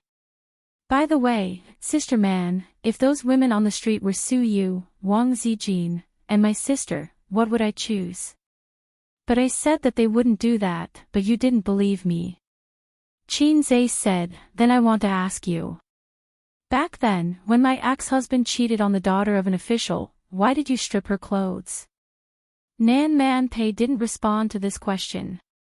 Qin Zai said, "Oh, I forgot. There was no such tradition at that time." Nan Man Pei seemed to be asleep. At this time, it was already dark. The fishing boats at the estuary of the Yangtze River came and went like light boats. The fishing boats were brightly lit. Nan Man Pei didn't sleep. She was looking for her boat. At this time, it was about to cross the Yangtze River Bridge. A fishing boat. After breaking through the turbid waves and entering the sea, it gradually drifted away from other boats. Under the cover of darkness, it disappeared from sight. In the cabin, there were 7 or 8 men who were not tall, but burly and strong, wearing vests, revealing explosive muscles. Some of them had cigarettes in their mouths, some held steel pipes in their hands, and some crossed their arms in front of their chests, laughing and watching the fun. A man in a suit was lying on the ground. His expensive suit was stained with blood. His face and hair were dirty with blood. His face was unrecognizable. It was vaguely seen that he was a gentle middle-aged man. "The money is gone, the money is really gone." The man's voice was like a worn-out blower. Every time he said a word, his chest rose and fell violently. Damn, this son of a bitch is really fast. In 2 days, the money disappeared. I can't find it. A man with a scar on his face spat out a mouthful of phlegm and beat him with a steel pipe. The man was beaten until he let out a hoarse wail, like a desperate wild dog. I washed the money away from the underground money house. AO Man has a special place to do this, River Crab, so I don't use the real name, don't say I made a mistake. Blood with white foam flowed out of the man's mouth. He said with difficulty, I owe a lot of money. If I don't pay it back, I will be killed. The scarred man kicked him. Where is the rest of the money? Shin Yoshin laughed. Brother, do you want a cigarette first? The scarred man snorted and took the cigarette from one of his men and lit it for him. Shin Yoshin said, that's right. After paying back 40 million, I still have more than 200 million. It is enough for me to make a comeback. If not, I can still do well overseas. After he took the money, the police opened a case on the afternoon of the same day. Such a big case could not be delayed. Actually, he did not have much time left. He could only transfer the money through some channels. Before he decided to do this, he had already prepared a backup plan and contacted the channels. However, he could not leave Shanghai as fast as he could. In those television dramas, the bad guys broke the law and sat calmly in the airport, waiting for their flight. The police rushed over like crazy, but they were too late. The flight had already taken off. Or there was a chase on the highway. In fact, it was all nonsense. It was about the country's eggs. Flights were not a natural rule. It was warm in the winter and cool in the summer. The operation was very simple. He just had to make a call to the airline company. We are XX Public Security Bureau. Long Outyen has been blacklisted. Immediately check which flight he bought. With just a call, any flight could be delayed. Petty thieves did not need to escape overseas. Basically, those that needed to escape overseas were not small matters. In the face of such a big matter, the airline company would not dare to say, get lost. I want to fly. Moreover, flight delays were common. There were even simpler ones. They could directly enter the blacklist system and the airline company would receive the information. The ticket would be automatically screened during the ticket inspection. After committing a crime, it was like a joke to escape on a flight. Did the country not care about its reputation? Therefore, it was very impractical to escape on a flight. Either they had flown away before the case was opened, or they were caught directly. There was no third possibility. From morning to noon, Shin Yoshin still had to convince the bank. I, Shin Yoshin, will transfer the money. The process of discounting the bill determined that he could not leave in advance. This is related to the complicated process of discounting, so I will not go into details. According to Shin Yoshin's plan, he would hide in Shanghai for now. He would leave by fishing boat or hire a black car. He would take the national highway and not the highway. He would head west to Myanmar. Chapter 537. Myanmar has the largest casino in Asia, second to none. There, the gambling industry was the leading economic industry designated by the government. Every year, it brought in more than 30% of the government's tax revenue. At its peak, it even exceeded 50%. The game was a combination of Chinese and Western games, and there were as many as 50,000 employees. It was a paradise for gamblers. The gambling industry provided important conditions for the government to implement low tax and duty-free policies, attract foreign investment, and develop the export processing industry. This wasn't a joke on the news broadcast, it was real. Compared to that, the scale of AO Men was just a small matter. Furthermore, the lottery industry was responsible for most of the traffic in Hong Kong and Macau. As long as they reached Myanmar, it wouldn't be difficult for Shin Yoshin to go to AO Men. The plan was beautiful, but the reality was cruel. He was caught the day after the incident. In the middle of the night, he was directly unlocked, put in a sack, and knocked unconscious. When he woke up, he was locked in a small dark room. A group of burly men forced him to return the money. He didn't know how these guys found him. Was Qin really that resourceful? Jin Yoshin choked on the cigarette and coughed. His face turned red. This cigarette is so F***king lousy. I only smoke big cock. No one answered him. Jin Yoshin curled his lips. In the end, he couldn't bear to throw it away. He took a small puff and held it in his mouth for a moment before spitting it out. He said leisurely, "That's right. We're all working for others. Why do we have to work so hard? Are you going to take the money back and send me to the police station?" "I still haven't received a call from Qin. I've been wondering why the big boss didn't show up. It's all you minions." He continued, "Now I understand. He probably doesn't know about this. You guys did it yourself, right? Damn it, you beat me up for so long. You just want money, right? Brothers, how about this? There are 7 of you here. I will give each of you 1 million yuan. If you let me go or send me to Myanmar, I will give each of you another 500,000 yuan. How many years would you have to work for him for one? 5 million. 1.5 million. The scar-faced man gave Jin Yoshin a similar look as the other men and kicked him in the face. 5 million. Jin Yoshin covered his head and said in a voice that sounded like an old blower, 5 million each. After a while, the expected blow did not come, and he calmed down a little. No one could resist the temptation of 5 million yuan. Jin Yoshin picked up the remaining half of the cigarette and sucked it hard. "If I give you more, you can kill me. Leave some leeway when you do things. I still need to rely on that bit of money to make a comeback.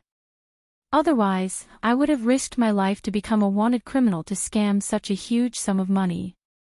It's impossible for me to lose everything. If you push me too far, I'll just break up." The scarred man chuckled. "Interesting." A certain burly man frowned and said, "I don't have time to talk nonsense. Where's the money?" Jin Yoshin rolled his eyes and ignored him. The man was furious and raised his foot to kick. The scar-faced man blocked it and stared at Jin Yoshin.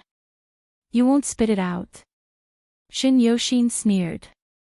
6 million. 6 million each. The scarred man shook his head. Jin Yoshin's mouth twitched. 7 million. 7 million at most. He carefully observed the expressions of the men, trying to see the struggle and desire in their eyes. But it seemed like there was none. At this moment, the scarred man clapped his hands. "Brothers, let's get to work." "Work?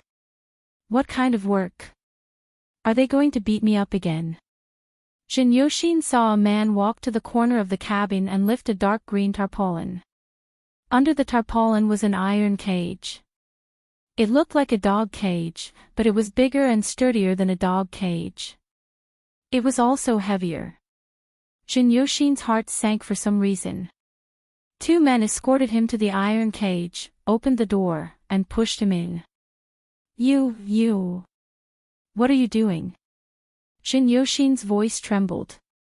Other than the scarred man, 6 other men carried the cage out of the cabin and onto the deck. At the same time, the lights outside the deck were turned off. The light in the cabin shone through and the men's faces were hidden in the darkness.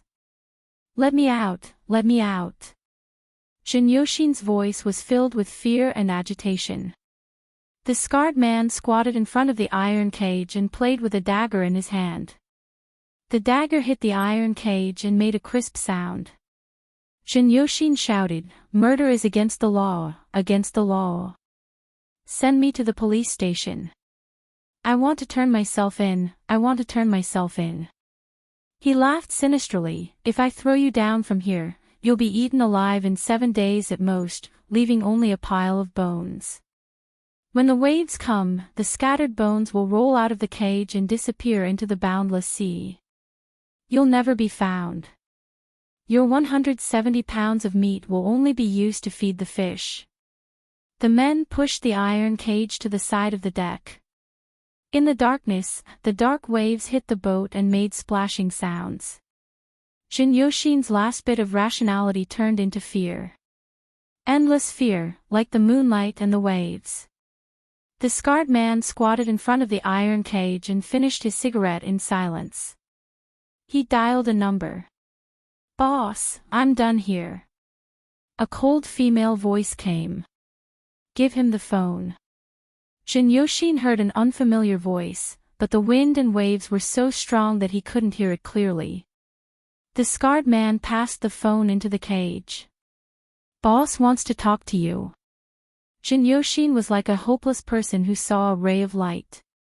He trembled and quickly took the phone, put it to his ear, and cried, President Qin, I was wrong.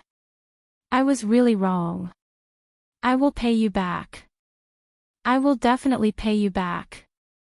Please forgive me and give me a chance to live." Qin Zai's voice didn't come from the phone. Instead, it was a cold and textured female voice. It was pleasant to the ears but cold and emotionless. "It's me," the woman said. Jin Yoshin stopped crying. He was a little confused. He didn't know the woman on the phone. Even though he was arranged by Pei Nanman to invest in Baozi, he had never met Pei Nanman in person.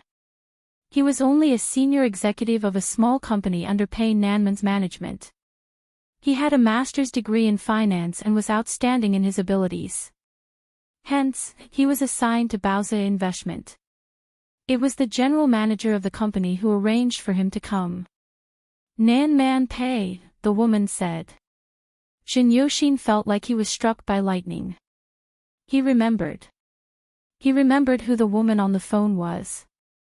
She should be his real boss, the other major shareholder of Baozi Investment besides Qin Zai and Su Yu.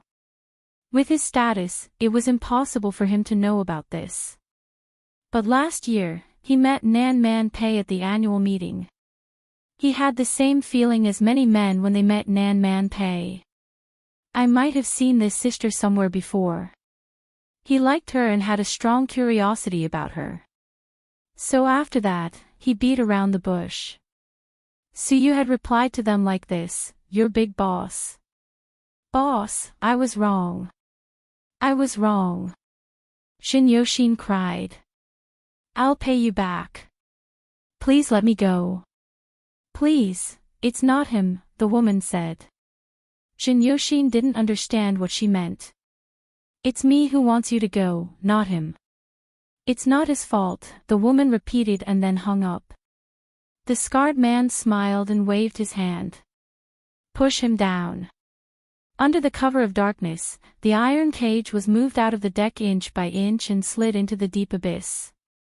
During the process, Jin Yoshin screamed, wailed, and begged for mercy. In the loud splash, the scarred man had a cigarette in his mouth and watched Jin Yoshin's ferocious and twisted face drown in the sea.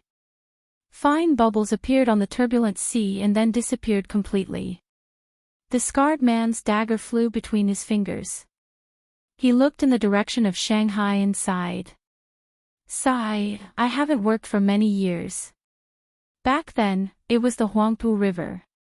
Now, I can only take people out to sea." The BMW finally left the Yangtze River Bridge and drove into the street. Qin Zai's ears moved and he smiled faintly. "Sister man, who's calling?" Nanman Pei hung up and closed her eyes. Qin Zai asked, "Sister man." Nanman Pei shouted, "It's none of your business." Qin Zai said indifferently, "I'm just curious." Nanman Pei opened her eyes and stared at him. "You heard it." Qin Zai looked innocent. "What did I hear?" "You have such a big reaction." "Yo, did you just call your mistress?" Nanman Pei closed her eyes again. "You talk too much. Believe it or not, I'll throw you into the Huangpu River." She closed her eyes, so she didn't see Qin Zai's fingers on the steering wheel tremble slightly. Chapter 538. Shoot for wisdom, shoot for wisdom. RBQ. Along the way, Qinze became silent and occasionally glanced at Nan Man Pei. She was lying on the semi-reclined seat, resting with her eyes closed. Her facial features were three-dimensional and very beautiful. She should be 31 years old this year. She was mature, elegant, and fierce. Young men with little social experience would probably feel a sense of pressure when facing her. When Qinze first saw her by the Huangpu River, he felt that kind of pressure. She was like the female head teacher in high school. He couldn't help but want to bow his head. At that time, he felt that such a woman could only be matched by a successful, elegant, handsome man in his early 30s. Qinze couldn't help but imagine the budding Nan Man Pei. She was more pure with a pair of rippling eyes. When she saw the roses in the corner of the wall, the corners of her mouth would rise with a brilliant and pure smile. In her era, she might even have 2 braids. His ideal literary girl with a sense of the times should be someone like Nan Man Pei, in his imagination, and definitely not a walking bun Wang Zijin. The female student uniform of the Republic of China period, blue shirt, black skirt, a pair of embroidered shoes, and 2 braids. It would be best if she could hold a book in her arms. Su Yu, his sister, and Wang Zijin couldn't do it. The modern atmosphere was too strong. The only one who could make Qinze fantasize was a big sister like Nan Man Pei. Although she was born in the era where the Confucian shirt and skirt had long been a thing of the past, lost in the long river of history. If it could be like Japan, where girls would wear Han Chinese clothes on a certain festival, it would definitely be a rare scene. Chongming had a lot of rural tourism, and it was very well done. There was also a forest park with excellent scenery. There were also countless fun entertainment facilities. When they arrived at the hotel, it was almost 8 o'clock. Qinze and Nan Man Pei stopped the car and got out. He stood in the night and looked around. He didn't see any super luxury cars. However, he left behind a few economy cars with unusual license plates. The destination was a very grand hotel that covered a very large area.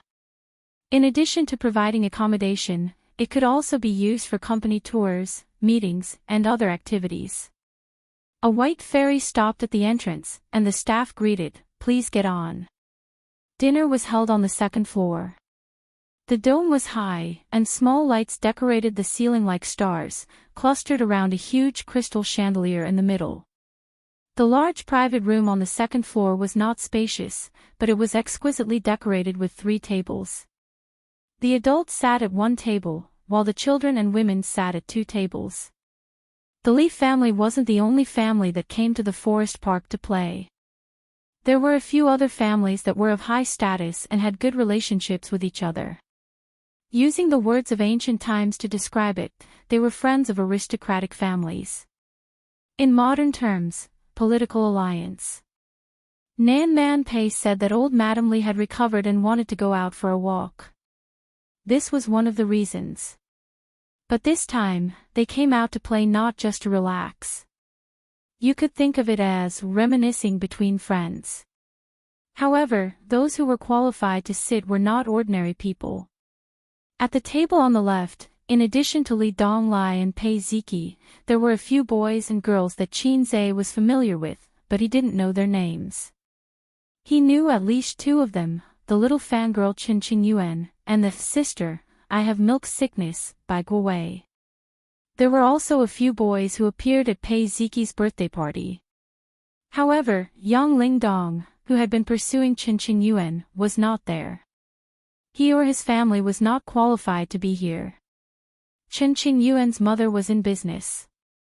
Her father was in the government, but his position was not high. The real boss was Qin Yuan's grandfather. Bai Guowei took a sip of juice and whispered, "Donglai, let's drive out tonight." "What's so fun about Chongming? We can't even find a bar." Half of the young people at the table were underage. Juice and coconut juice were the standard.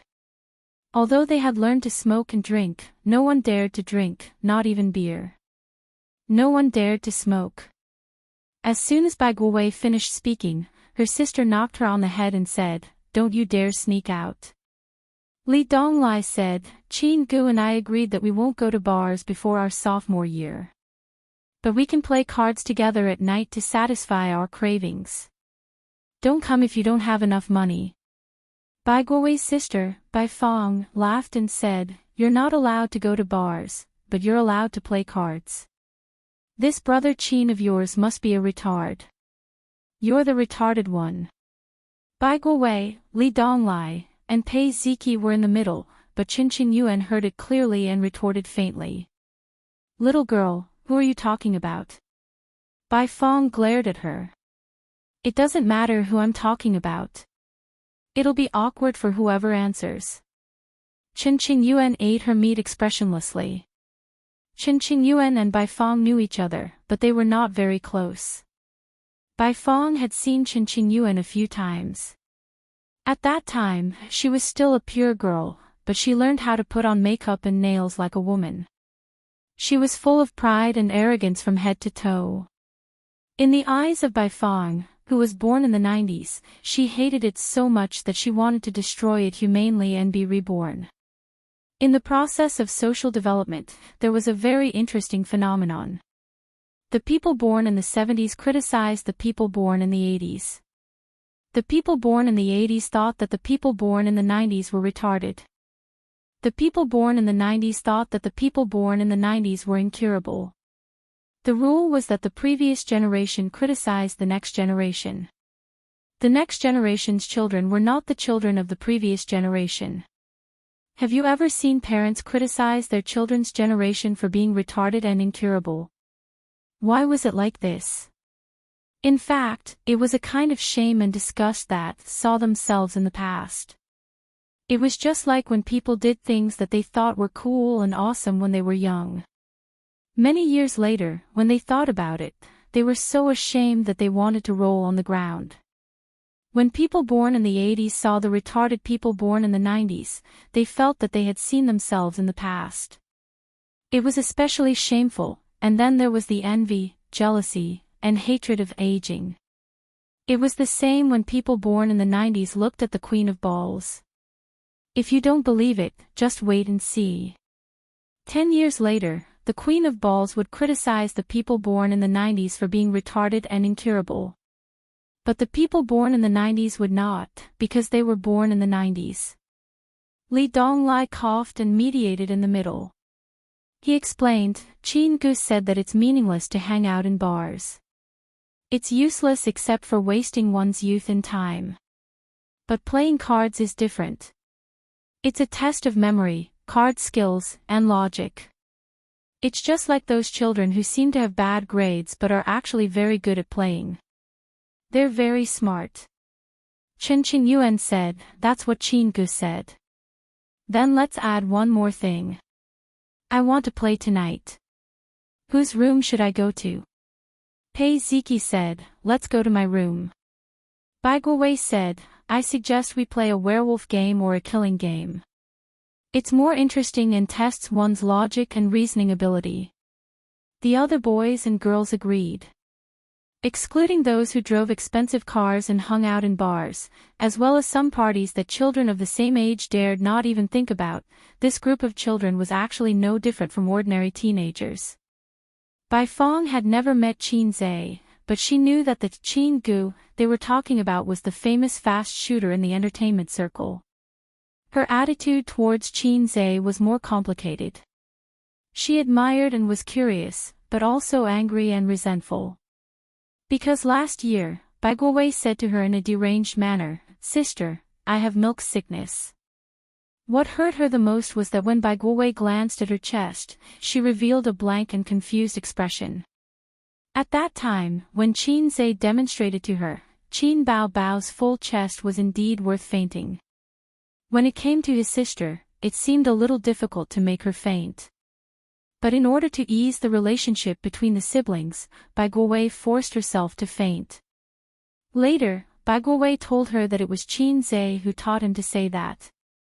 It could be imagined that Qinze taught her brother with an extremely bad attitude. It was like when a delinquent taught a child, "Go lift up your sister's skirt, and I'll give you a lollipop." Otherwise, there was no way to explain why you had such a devilish brother. Pei Ziki looked at her phone and frowned. "Auntie is not here yet. Li Donglai, give her a call." Li Donglai laughed and said, "Why should I? You don't have a phone." Chen Qingyuan said weakly, "Ziki, your auntie is not sitting at our table, right?" Pei Ziki nodded. "Of course, she's sitting at my grandma's table." The boys and girls at the table breathed a sigh of relief. The younger sister-in-law of the Li family was very famous in their small circle. She was very beautiful and elegant, but the boys who had seen Nan Man Pei felt pressured and couldn't speak clearly. It was the same as how they felt when facing their dignified parents. The table on the right. The silver-haired old lady smiled kindly under the sympathy of the table full of madams. The women at the table were gossiping about trivial matters of the family. Man is not here yet?" the old lady asked. Beside her, a gentle and delicate woman laughed softly and said, "Mom, not yet. Maybe she's stuck in a traffic jam." The old lady nodded and complained, "This girl is always busy. She doesn't even bring Dong Lai and Ziki home. Man is 31 this year, and she doesn't have a boyfriend." The woman agreed absent-mindedly and said that the Li family sister-in-law was not good. She also had a younger sister, but her younger sister and brother only had the chance to visit the Li family during festivals. They were both the Li family sisters-in-law, but the difference in treatment was like heaven and earth. Nan Man Pei was really treated like a daughter by the old lady. The old lady had a daughter in her early years, but she died before she finished junior high school. She was about the same age as Nan Man Pei. The friendship between the Li family and the Pei family was a thing of the past, but the old lady said that it was a friendship formed during the revolution. How funny. A rainbow army soldier and a bandit. Where did the revolutionary friendship come from? Mom, I'm full. I want to go play. Beside the woman, a 10-year-old child put down his bowl and chopsticks. As he spoke, he jumped down from the chair. Stay inside. Don't run out, okay? The woman said. Outside the private room, the hotel manager and a dozen waiters were waiting. Naturally, the child would be followed closely when he went out. The child walked around the tables, looking left and right. There were no children around his age, so he was very bored. He strolled to Pei Ziki's side and mumbled, "Pei Ziki, I want to eat meat." Pei Ziki turned her head and glanced at him coldly. She ignored him. Bai Fong waved her hand. "Xiao Hao, come here. I'll get some for you." She gave him a piece of sweet and sour pork ribs. "Hey, open your mouth. Don't use your hands," Bai Fong said. The child had already reached out and grabbed the meat. He didn't eat it. Instead, he slapped Pei Ziki's back and touched her a few times, wiping the grease from his hands on her body. "Little girl, ha ha ha." The child stuck out his tongue at his sister. Pei Ziki was furious. She slapped him to the ground with the great monument smashing hand. She learned this move from Qinze. During the tutoring period, Qinze taught Li Donglai fighting skills. He always used the great monument smashing hand to knock down the fierce and aggressive Li Donglai. It was domineering and direct. Pei Ziki watched from the side a few times. She had to admit that it was indeed very cool. At this moment, he subconsciously used it. The child fell to the ground and cried loudly. The loud and shrill cry instantly attracted everyone's attention. Numerous gazes fell upon him. Chapter 539. The people who heard the commotion looked over. They looked at the child on the ground, then at Pei Ziki. Their expressions varied. Some were mocking, some were helpless, some were contemplating, the children of the two ex-wives of the Li family did not return home all year round. They lived with their aunt, as if there was a huge conflict between them and their father. They were all family friends, so they knew about this. The root of the conflict was the stepmother and the son. There was a show to watch. How, what's wrong? The woman hurried over. She bullied me, sob. The child clutched his mother's sleeve tightly. Snot and tears were running down his face. He looked miserable. The woman frowned and looked at Pei Ziki. The two women, one old and one young, looked at each other silently. The old lady of the Li family stood up shakily. At the main table, a handsome middle-aged man with glasses hurried over to help his mother. The mother and son walked over. The old lady was not old. She was not even 70, but she had just recovered from a long illness. Her body was a little weak. What's wrong now? The old lady looked at her granddaughter, then at her daughter-in-law. The woman did not speak. She hugged her son and looked at Pei Ziki with deep hatred. Grandma, she bullied me. The grandson pointed at Pei Ziki and wailed. The old lady heard and said unhappily, Ziki, you bullied your brother again. Pei Ziki was not convinced. He was the one who started it. My clothes were dirted by him. Anne. The old lady was even angrier. He's still a child. How old are you? What kind of sister are you? It's fine if you make a scene at home, but don't you know where you are? Pei Ziki looked at her father. As usual, the man ignored her coldly. Pei Ziki's eyes reddened. Boys and girls of the same age would look down on other people's family matters. Moreover, it was the Li family's family matter. They had no right to interfere. Perhaps because he had his mother's support, Li Hao, who was young but sensible and hated his half-brothers and sisters since he was young, suddenly broke free from his mother's arms. He clenched his fist and punched Pei Ziki's waist. A 10-year-old child was actually quite strong. He did not know when to stop. Pei Ziki frowned in pain. She slapped him with the back of her hand. The child wailed loudly. It was heart-wrenching. The girl hurriedly hugged her son as tears welled up in her eyes. She looked at the old lady and sobbed, Mother, old Madame Li was furious. The Li family was located in Shanghai. In ancient times, they were considered wealthy. Face was the most important thing. The older generation was particular about family harmony and prosperity. Family scandals should not be aired in public. Behind closed doors, no matter how much Pei Ziki and Li Donglai quarreled with her stepmother, she didn't really like to pay attention to them. What kind of occasion was this now? Furthermore, she had always doted on her little grandson and was usually reluctant to hit him. This slap was a little too heavy. Damn girl, damn girl. The old lady hit her son a few times and said hatefully, How did you teach your daughter? How did you teach your daughter? Just then, the door to the private room was pushed open. The hotel manager led Nan Man Pei and Qin Zhe in. Everyone looked over. Nan Man Pei was quite famous in Shanghai. There were many young men who coveted her. If they married her, not only would they be able to connect with the Li family, but they would also be able to form a powerful alliance. However, the young man beside her was a bit unfamiliar. When they got closer, someone immediately recognized Qin Zhe. Qin Zhe. The rising star of the entertainment industry. In terms of popularity, almost no one in the room was more famous than Qin Zhe.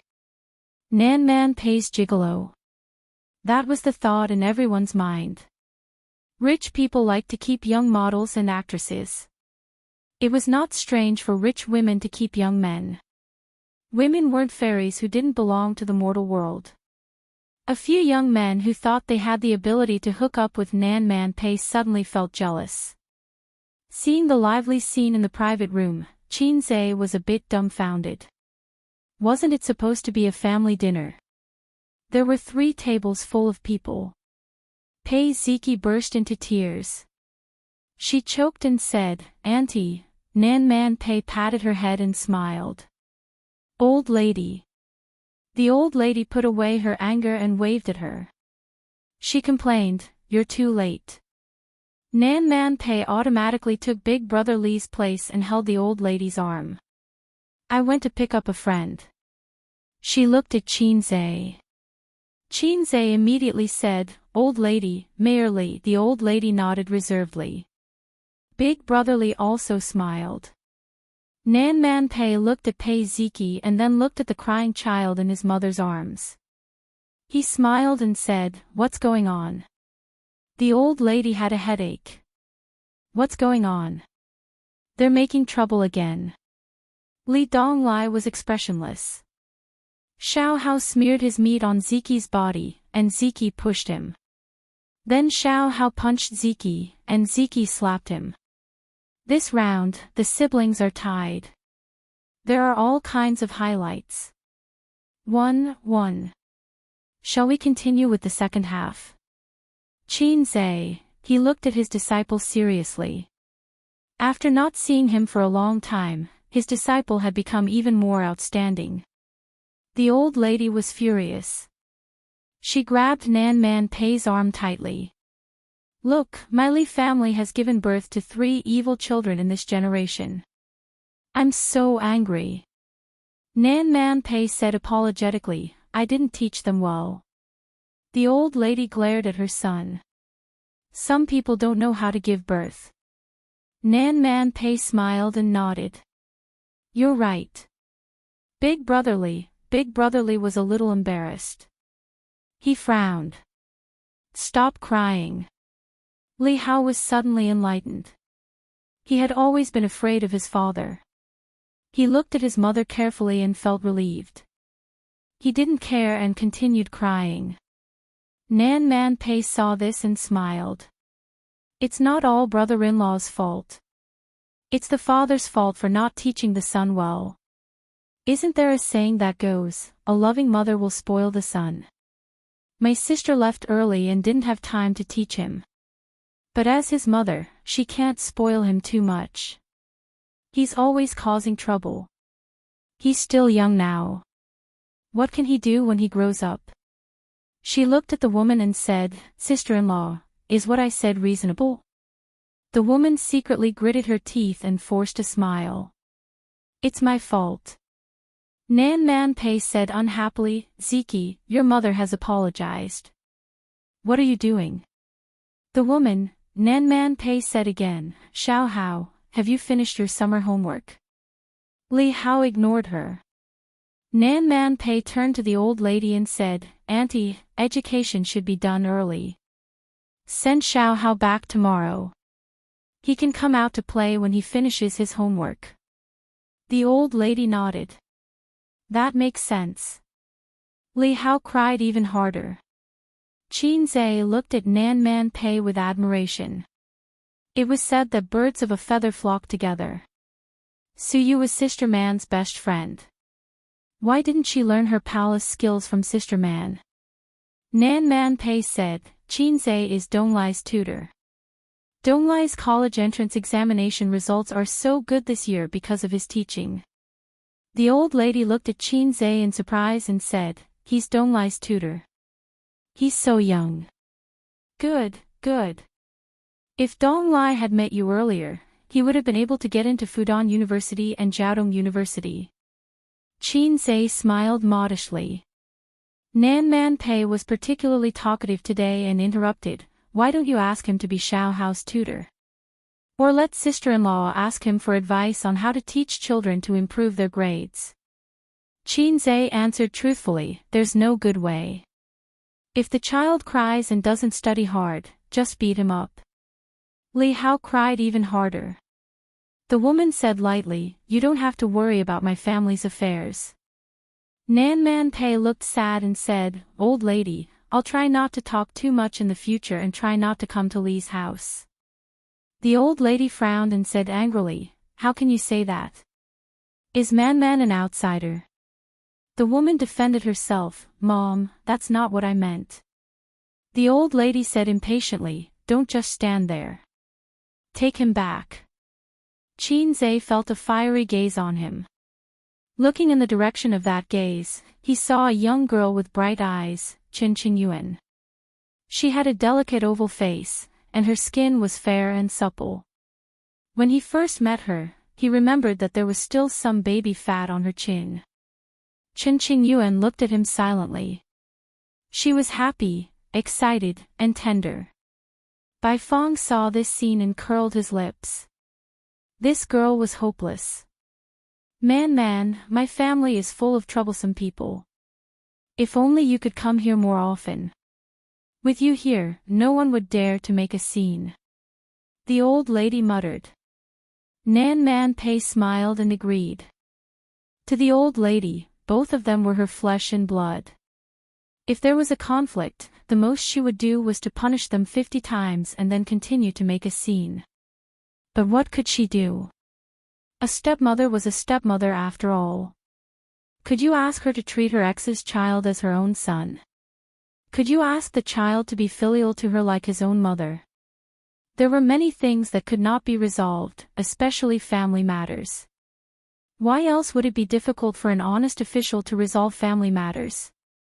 Her son was very tactful and had always been a bystander. No matter which side he sided with, the other side would be bitterly disappointed. Moreover, the relationship between Pei Ziki and Li Donglai's father was already very cold. When her youngest son was bullied by her eldest son or daughter, as a father, she had no choice but to stand up as a grandmother. Of course, she would side with her youngest grandson.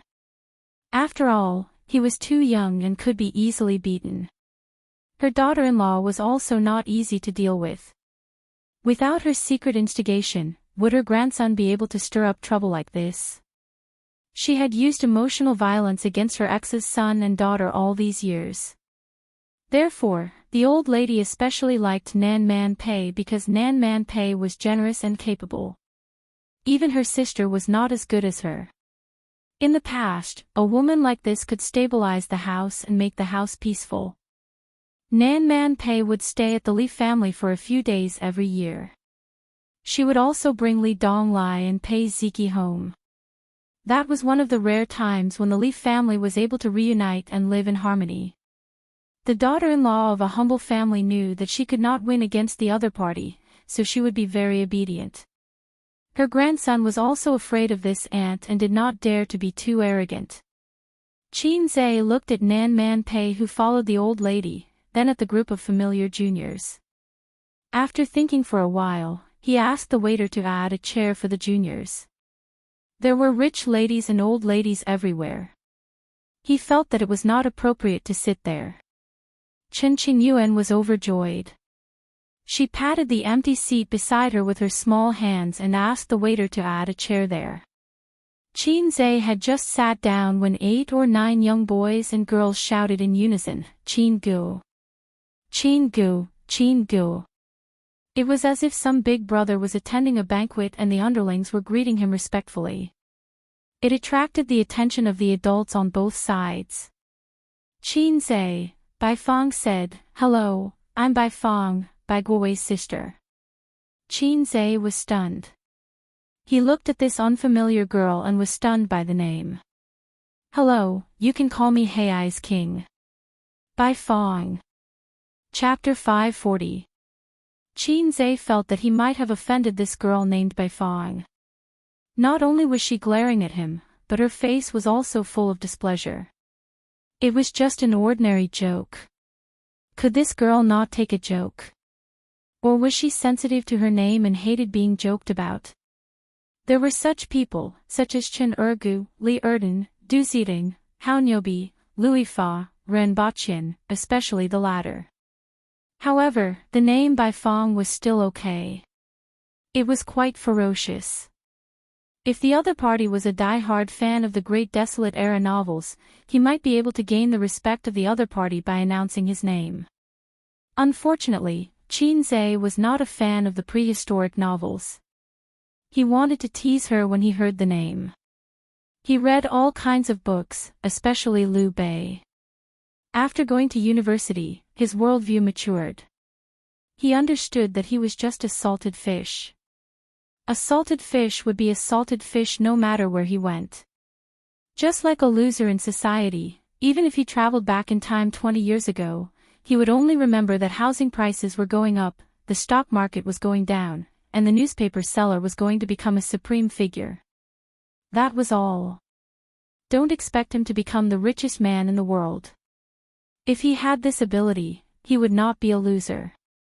Therefore, Qinzhe learned from his painful experience and bade farewell to the king of the jungle, Liu Bei. Chen Qingyuan saw him in a daze and thought that he was embarrassed. She glared at Bai Feng fiercely and blamed her for making her unparalleled hero lose face. Master Hai Zhe King, this soup is delicious. Chen Qingyuan leaned over and scooped a bowl of soup for Qinzhe. Thank you. Qinzhe received it politely. Oh, you don't have to be so polite with me. Chen Qingyuan frowned and looked unhappy. Qinzhe was silent for a moment and frowned.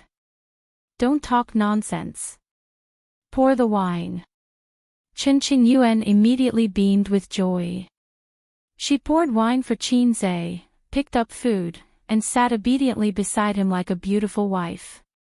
Qinzhe was speechless. Su Yu, I have found your successor. She's actually your long-lost sister, right? This scene inevitably made the boys and girls of the same age at the same table cry. After all, there were still many boys who were thinking about the little cabbage Chen Qingyuan, and there were probably even more girls who had a good impression of Qinzhe. Qinzhe had been impatient at the beginning. Later on, he was distressed by the fact that it was the hardest for him to bear the beauty's favor. Now, he was indifferent. His mental journey had changed a lot. It was not that he liked Chen Qingyuan. Perhaps he had a good impression of her. After all, she was a soft and cute girl. Even if he had a sister complex, it was hard for him to dislike her. However, it was still too early for him to like her, let alone love. He felt that when Chen Qingyuan was older, more sensible, and more sophisticated, this immature love would gradually be forgotten. After a few years, it would be great if they could meet, laugh, and chat. However, Qinzhe didn't know Chen Qingyuan very well, so he didn't know how stubborn she was. She was actually a silly girl who was stubborn. Qinzhe had unknowingly become the center of attention of the young boys and girls. The topic of conversation always revolved around him. The girls were curious about this and that, inadvertently bringing up the topic of conversation about him or bringing up all kinds of troubles. Then, they blinked their eyes and asked Qinzhe what they should do. For example, people don't want to fall in love, but there are many boys chasing them. Qinzhe, you men are so annoying. Qinzhe said, No, we men don't hate you. We men just have a desire for knowledge and like to explore the depths of people. Another example, Qingu, you write songs so fast, it's amazing. People admire you so much. The internet says that you are a fast shooter, but I think you are a machine gunner. Qinzhe said, as long as it's not a sniper, I don't care. Would I ever be able to get rid of this title in this lifetime? I want to wash my hands and never write songs again. Some people were more concerned about his private life and asked him if he had a girlfriend. Qinzhe didn't answer. After all, this kind of thing was more sensitive. He glanced at Chen Qingyuan. The latter understood. She helped Qinzhe peel the mantis shrimp and said crisply, Don't worry, I will strive to be your sister-in-law as soon as possible. Pei Ziki glanced at Chen Qingyuan secretly. Donglai, are you interested in working in my company during the summer vacation? Qinzhe asked. Qingu, we are not in the same profession. Li Donglai scratched his head. Qinzhe slapped his scalp. You got into a second-rate university and you are so proud. You have passed the two biggest exams in your life. But your life hasn't started yet. Before you step into society, you should never be complacent about your insignificant achievements. Facing Qin Zai's nagging, Li Donglai didn't dare to be impatient. First, he respected Qin Zai. Second, he was afraid that Qin Zai would slap him to death. Li Donglai smiled and said, "Yes, yes, yes. Study hard. I want to go to college every day. I will remember your teachings, Qin Gu." Qin Zai didn't know whether to laugh or cry. He didn't expect that Li Donglai would remember the flirtatious words he said occasionally when he was chatting with others. In the future, he had to try to control himself in front of his students and not talk flirtatiously. Otherwise, when they met in the future, it would be a big scandal. One flirtatious words, and the other flirtatious words. Qin Zai drank and ate under the service of Qin Qingyuan. He chatted with the teenagers who were 5 or 6 years younger than him. They got along quite well. Except for the big boss named Bai Fong, who didn't like to talk to him. Occasionally, he would talk to him, but it was to secretly stab him with a few words. Qin Zai was puzzled. What's the meaning of this? We don't have any enmity, and we don't have any grudges. Why are you always at odds with me? Pei Ziki said, "Sister Bai, help me turn the soybean stewed pig trotters over. I will get a bowl." Bai Fong turned the dishes and said, "There are no more pig trotters. There are only soybeans."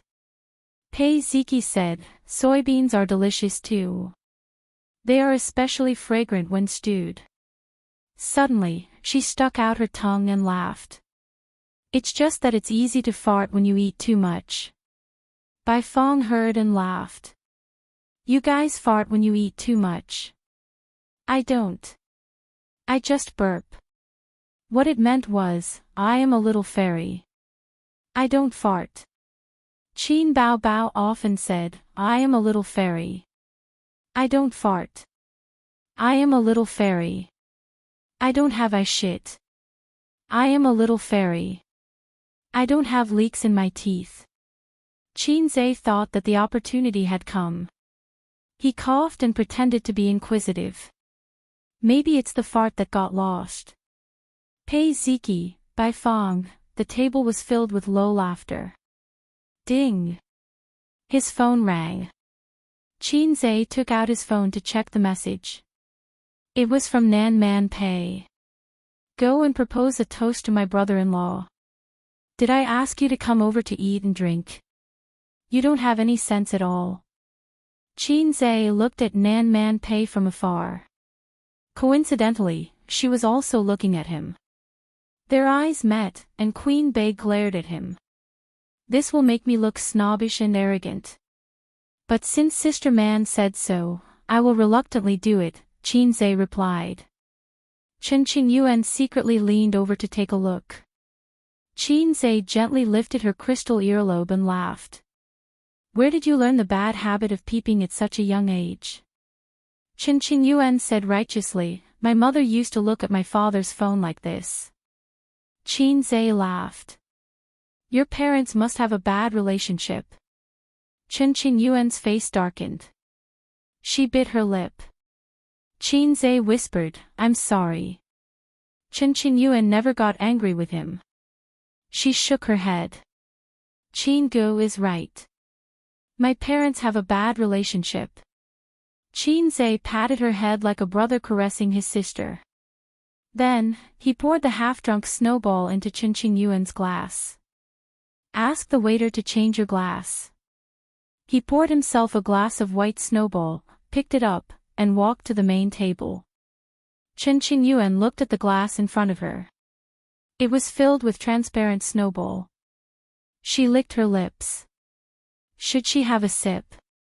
No, no, she was too infatuated. However, she really wanted to drink it.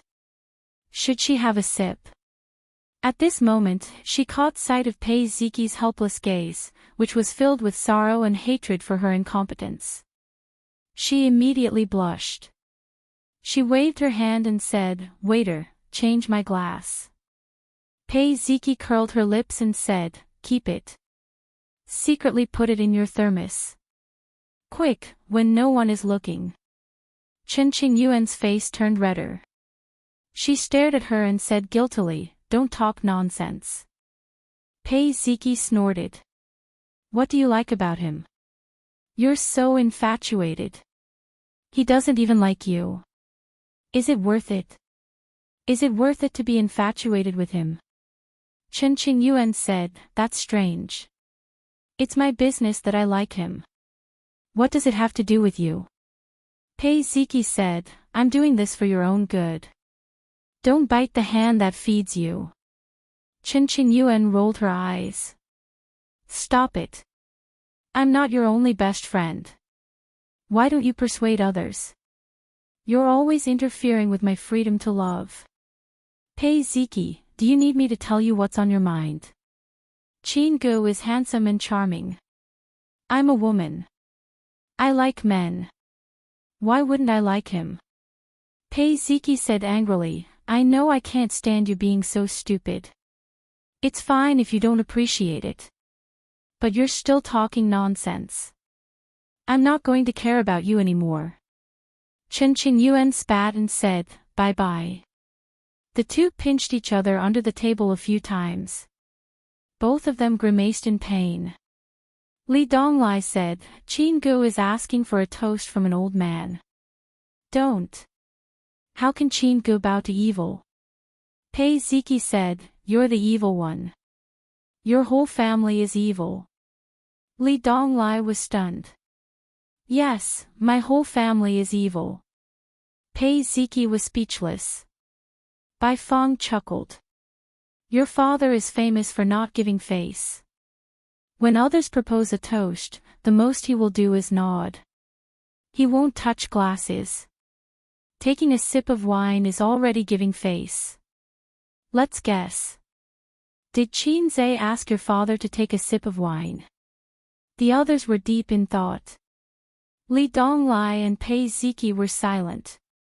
With their father's personality, a nod was the most he could do. On the other side, Qin Zhe walked to the main table with a wine glass. His actions attracted the attention of many people. For example, the juniors at Li Donglai's table and a few uncles at the main table. Qin Zhe took a sip. "Mayor Li, let me toast you." The burning sensation was like a burning knife. First, the taste buds exploded. Since the throat was burning. The wine was delicious, but it was also terrible. "Let's see if you can drink it."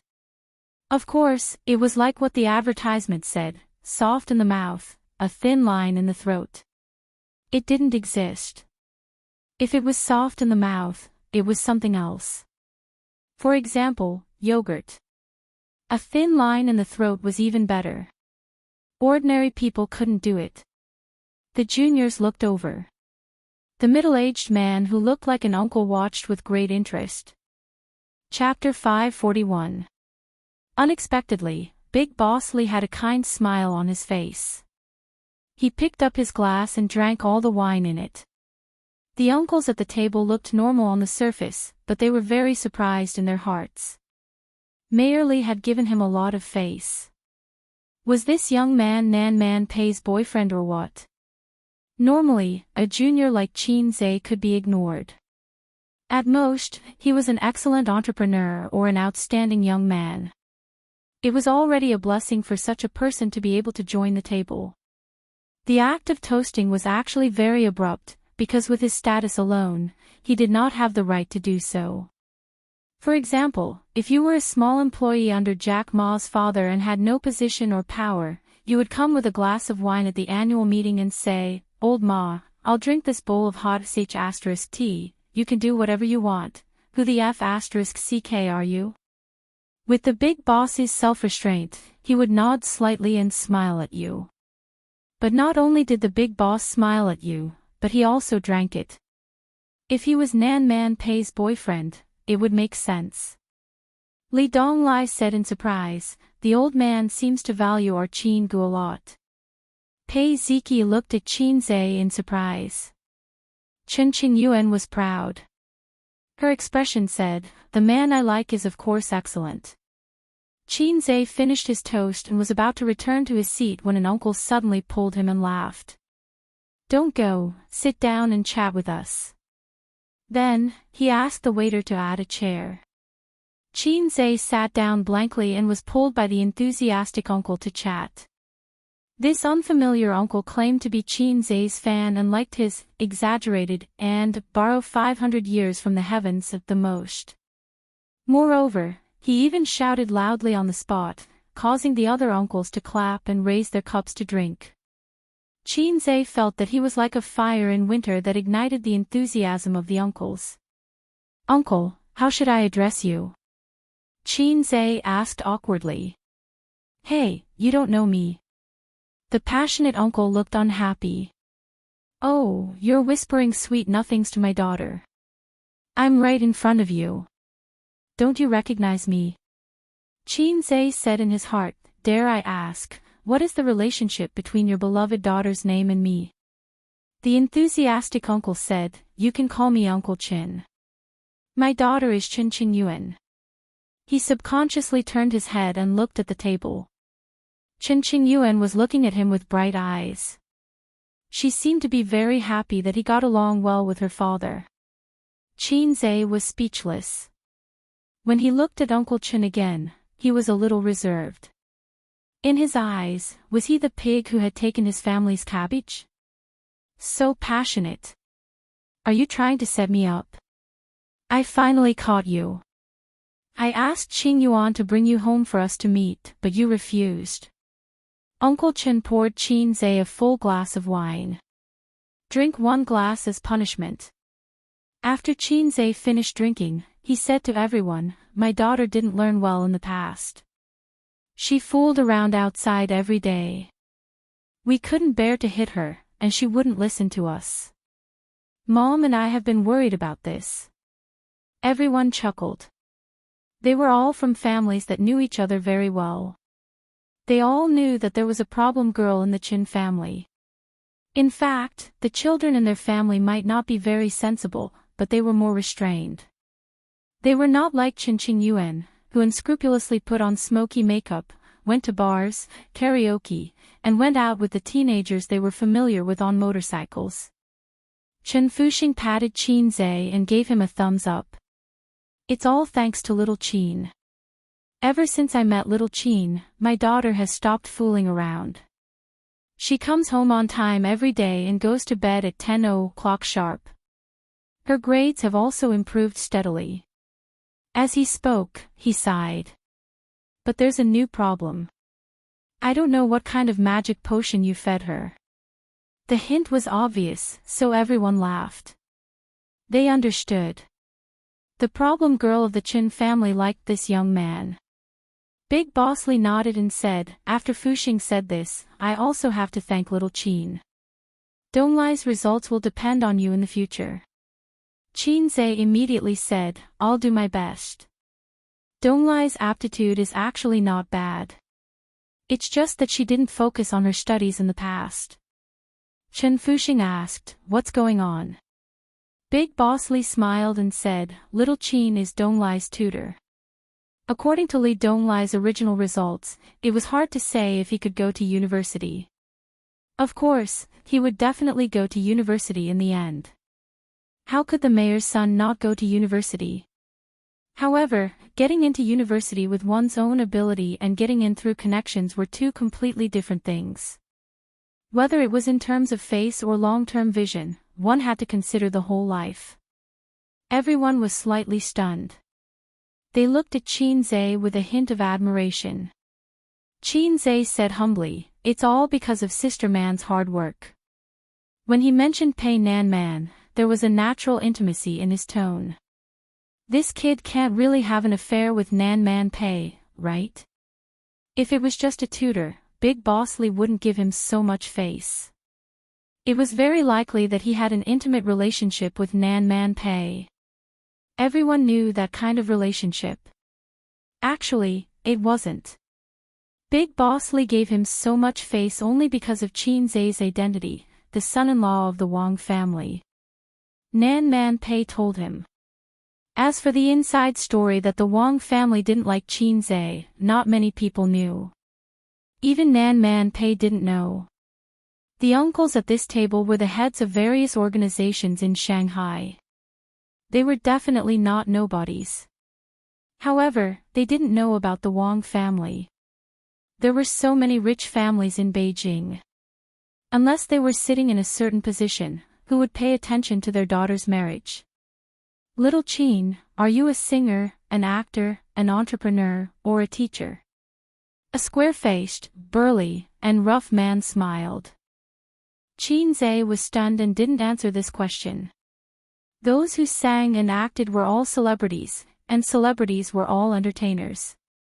And this table was full of big bosses. Entrepreneurs were people who did business. And this table was full of big bosses. Teacher of the people. To hell with teacher of the people. He knew that he was just a tutor, but he still said the words, teacher of the people. Was he mocking him? Qin Zhe was no longer the salted fish he had been in the past. He was able to discern who was speaking with hidden wisdom and who was speaking with sincerity and enthusiasm. For example, Uncle Qin, who might have been taken advantage of by him, actually admired him. Who was this person? His words were sarcastic. Had he offended him? Qin Zhe pondered and said, I'm just a successor of communism. The square-faced man, the uncles at the table were all stunned. Such an answer was very intelligent. The square-faced man smiled insincerely. Little Qin is quite humorous. You're very good at joking. Qin Zhe looked at Big Boss Li in shock and said, Uncle Li, so the country has been joking with us. Such a meaningful question made everyone at the table fall silent. The square-faced man's mouth twitched. Qin Zhe smiled. Who cares if you're the son of a rich family or an official? In front of the successor of communism, you're all scum. That famous person on the internet, the son of the richest man, is called Wang Shizong. At most, he will be the successor of Wanda. I'm the successor of the party and the country. What's there to be proud of with a mere Wanda? It's not low-key at all. I'm the successor of a country. I'm the successor of socialism. Am I proud? Am I showing off everywhere? Idiot. Chen Fuxing laughed and joked. Little Qin, do you have a girlfriend? Qin Zhe answered honestly, yes. Chen Fuxing was a little disappointed. The others looked enlightened. That's right, there was really something going on. Especially the square-faced man, his expression turned ugly. On the other side, old Madame Li asked curiously, Man, which family is this young man from? She felt that Qin Zhe might have an extraordinary identity. Nan Man Pei sat elegantly beside old Madame Li. She smiled more often than before and was gentler. She had restrained her cold and domineering manner. He's my business partner. He runs a few companies. They're not bad and have the potential to be listed. Nan Man Pei said, he's not from any family. He's from an ordinary family. She looked at Qin Zhe's table. At this moment, that guy was taking turns to play in circles. Then, he was competing with the square-faced man in drinking, one glass after another. Nan Man Pei didn't expect Qin Zhe to be so good at drinking. She didn't remember seeing him drunk. Of course, they didn't spend much time together. Instead, when he was a tutor, he ate at her house every few days as a tutor and cook. Nan Man Pei liked Qin Zhe's dishes very much, but she never praised him. Old Madame Li frowned. Is he your lover? The group of aunties laughed. Nan Man Pei's face stiffened slightly. She said awkwardly, Old Madam, no, he's a friend. Old Madame Li had an I understand look on her face. She leaned in and whispered, You brought your friend here. Jianya will drink with him. Nan Man Pei smiled faintly. He really isn't. Old Madame Li said, It's best if he isn't. You're in your 30s and still not willing to get married. Are you still thinking about your ex-husband? Nan Man Pei shook her head. No. Old Madam Li said, well, I don't think so. I'm going to introduce you to someone today. Look, do you see that young man? He's handsome and his family is from Nanjing. His grandfather just retired from the military and he's not married. He's quite a match for you. Nan Man Pei was speechless. She felt like she had been tricked. She followed old Madam Li's gaze but couldn't find the handsome man. That one, the one wearing a camouflage vest and a military green jacket. Old Madam Li pointed to her. Oh, that was a very strong man with a square face. He looked to be in his 30s, but he didn't really fit the word handsome. He was the kind of person that Nan Man Pei would blacklist at a glance. Why would an ugly man marry a wife? Generally speaking, beautiful people wouldn't find a partner who was too average-looking unless it was for money. Nan Man Pei was also a woman. She wasn't a VIP member of the Appearance Association, but she was a little obsessed with looks. Su Yu and Wang Zijin were also obsessed with looks, but their taste wasn't limited to superficial appearance. They valued feelings more. But if you were too ugly, they didn't care about feelings. Qin Bao Bao was probably the one who didn't care about looks the most. As long as he was good-looking, it was fine. Since puberty, she had decided to hang herself on a somewhat good-looking crooked tree. Those stunning beauties just had to fall head over heels in love with an arrogant but average-looking man. They would never change until death. They were all made up by average-looking writers. It was just like the ancient writers who wrote about beautiful and enchanting fox immortals who liked to entangle with penniless and poor scholars. They were all poor scholars. At this moment, old Madam Li suddenly frowned and trembled as she covered her upper left abdomen. Nan Man Pei was shocked. What's wrong? Old Madam Li showed a pained expression.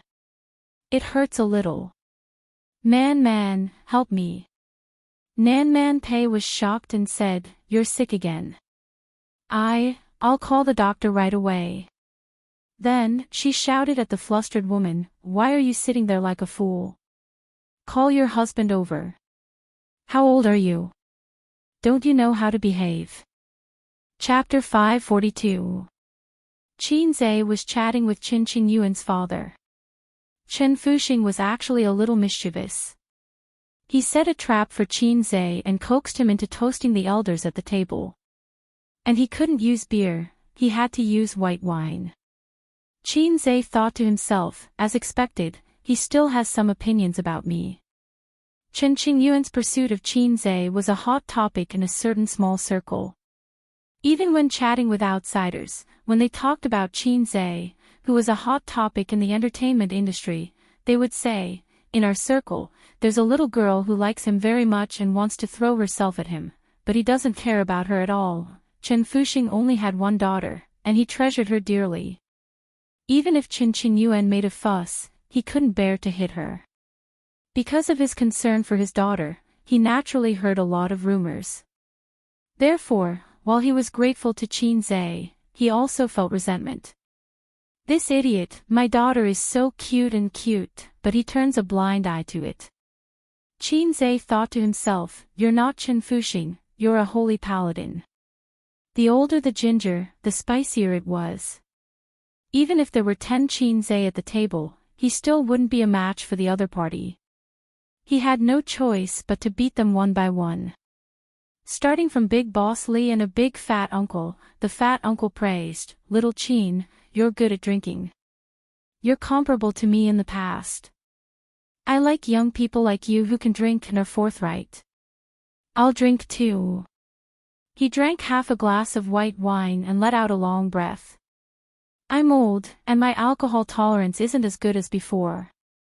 When I was in Shenzhen, I could drink 8 ounces per person. This was a very talkative uncle. Qin Zhe thought to himself, Uncle used to drink a lot of Cantonese. I'm impressed. He drank another mouthful. Everyone cheered, and the scene was very lively. When the circle hit the square-faced guy, he reached out and pressed the rim of the glass. He glanced at Qinzhe and said leisurely, "I like to drink, and I'm also a drinker. I admire your alcohol tolerance." At this point, he paused. "So?" Qinzhe stared at him, waiting for him to continue. "It's not easy to drink with me.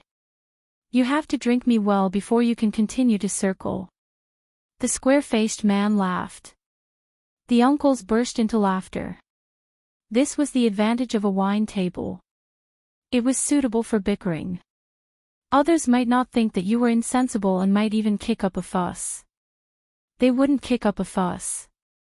They were all people of status. But if Qinzhe didn't answer, it would seem too cowardly.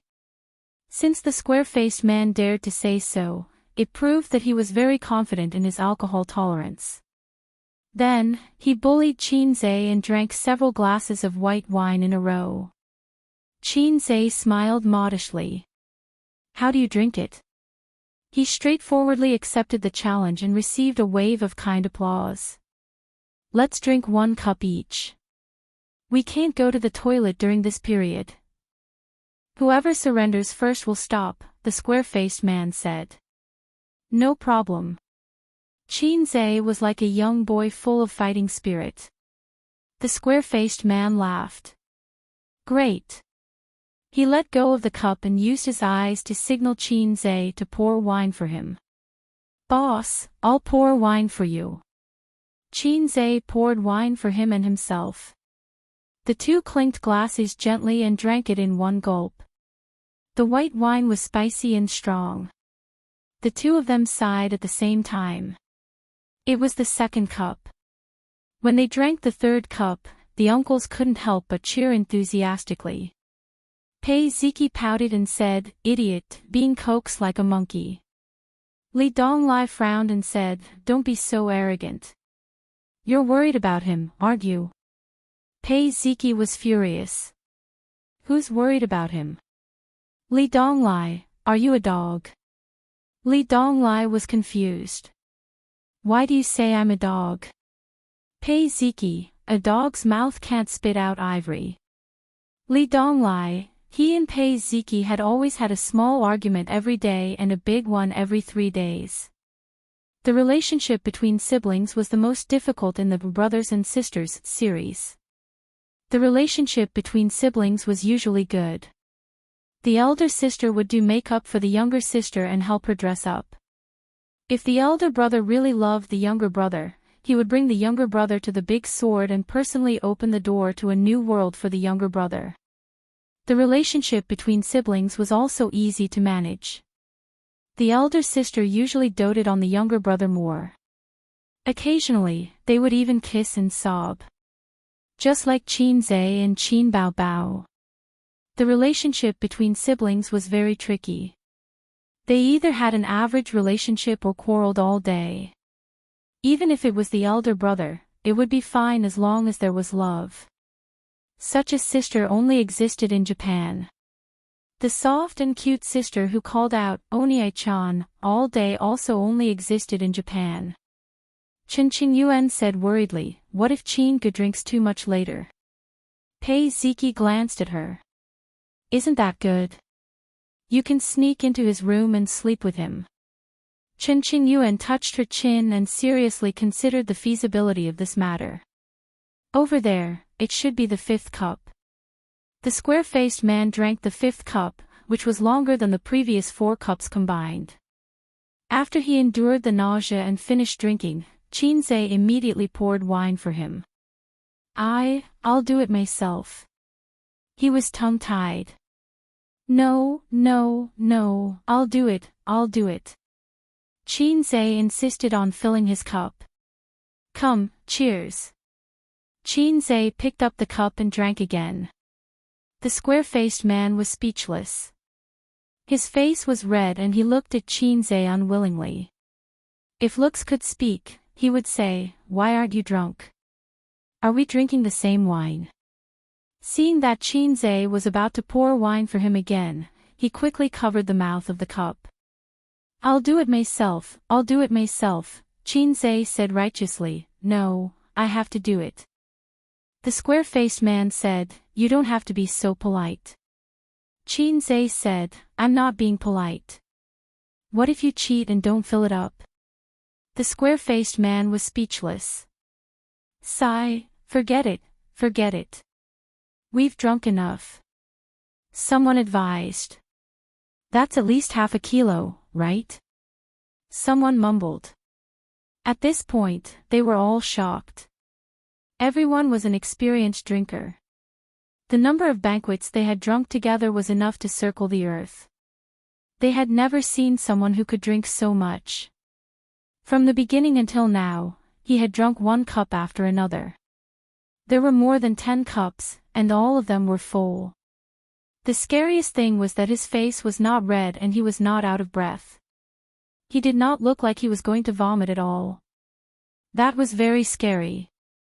Qinzhe shook his head and said, fill it up, fill it up.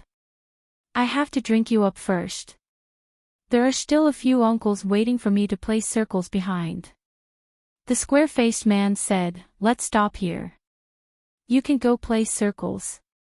Qinzhe said, so you admit defeat. He suddenly stopped talking. Qinzhe said, fill it up, fill it up. The square-faced man was speechless. His mind was not very clear now. He thought to himself, why is this kid so insensible? He looked at Mayor Li in a daze. The mayor pretended to look at the scenery around him. Qinzhe finished his 6th cup and looked at him provocatively. Old Thai, double tap 666. Bah, hurry up and drink, old Thai. We can still drink one cup after another. A weakling dares to provoke me. Don't you know that I'm the liver emperor? A real man should put his life on the line and drink directly. The square-faced man probably could not stand his provocative gaze. This time, he became a man and drank directly. Then, he rushed in the direction of the bathroom. Qinzhe shouted behind him, come back and continue drinking. Chen Qingyuan's father tugged at Qinzhe's arm and said, why are you two fighting so fiercely? Qinzhe said in a low voice, he competed with me first. Chen Fuxing said unhappily, even so, you can't be so stubborn. His family is a big boss in Nanjing. You should be more careful. Qinzhe said, thank you, Uncle Qin. I'm not going to Nanjing to earn money. It has nothing to do with me. Also, I didn't defend him. Why did he stab me? Chen Fuxing was stunned. Yeah, why did he pick a fight? This was a difficult question. Qinzhe thought for a while. Maybe he's jealous of my good looks. Chen Fuxing was speechless. Qinzhe said, I can't take it anymore. I have to go to the bathroom and vomit. My stomach hurts. His body was extraordinary now. After being tempered and nourished by the times are calling, his stomach felt a little uncomfortable after drinking so much white wine. Ding! Show your divinity, 13/15. Help Su Chunfeng relieve her pain and achieve the effect of shocking everyone. 500 points will be rewarded for success. Points will be deducted for failure. Suddenly, the system's voice rang in his mind. Qinzhe. What's wrong with this mission? Is there a bug in the system? Why did it give me a mission without warning? Who is Su Chunfeng? Qinzhe said in his mind, system, you finally got a bug. You lowlife, hurry up and fix it. The system did not ignore him. It replied, it's not a bug. The system caught your desire to show your divinity in front of people. Since there's a chance now, I'll help you trigger it manually. Qinzhe was speechless. This mission was triggered as if it was a joke. It shocked everyone again. There were 1.4 billion people in China, and they did nothing all day. They were either shocked or silent. Right, speaking of which, he had not done the Divinity Show series mission for a long time. The first mission in his life was the Divinity Show series. Then, after a year, he still had not finished this series of missions. Qinzhe was a little ashamed. Qinzhe said, "Who is Su Chunfeng? Do I know her? Let me see the mission details." The system said, Su Chunfeng, originally known as Su Chunfeng, is the owner of the devil fruit. She once wreaked havoc in the heavenly palace. Later, she turned over a new leaf and gave birth to 7 children with a snake demon. This is the origin of the Dragon Ball, Qinzhe said. You're so happy just from being naughty. At this moment, Pei Ziqi's stepmother hurried over and said, "Honey, Mom's stomach hurts. Maybe it's her old illness." Big Brotherly was shocked.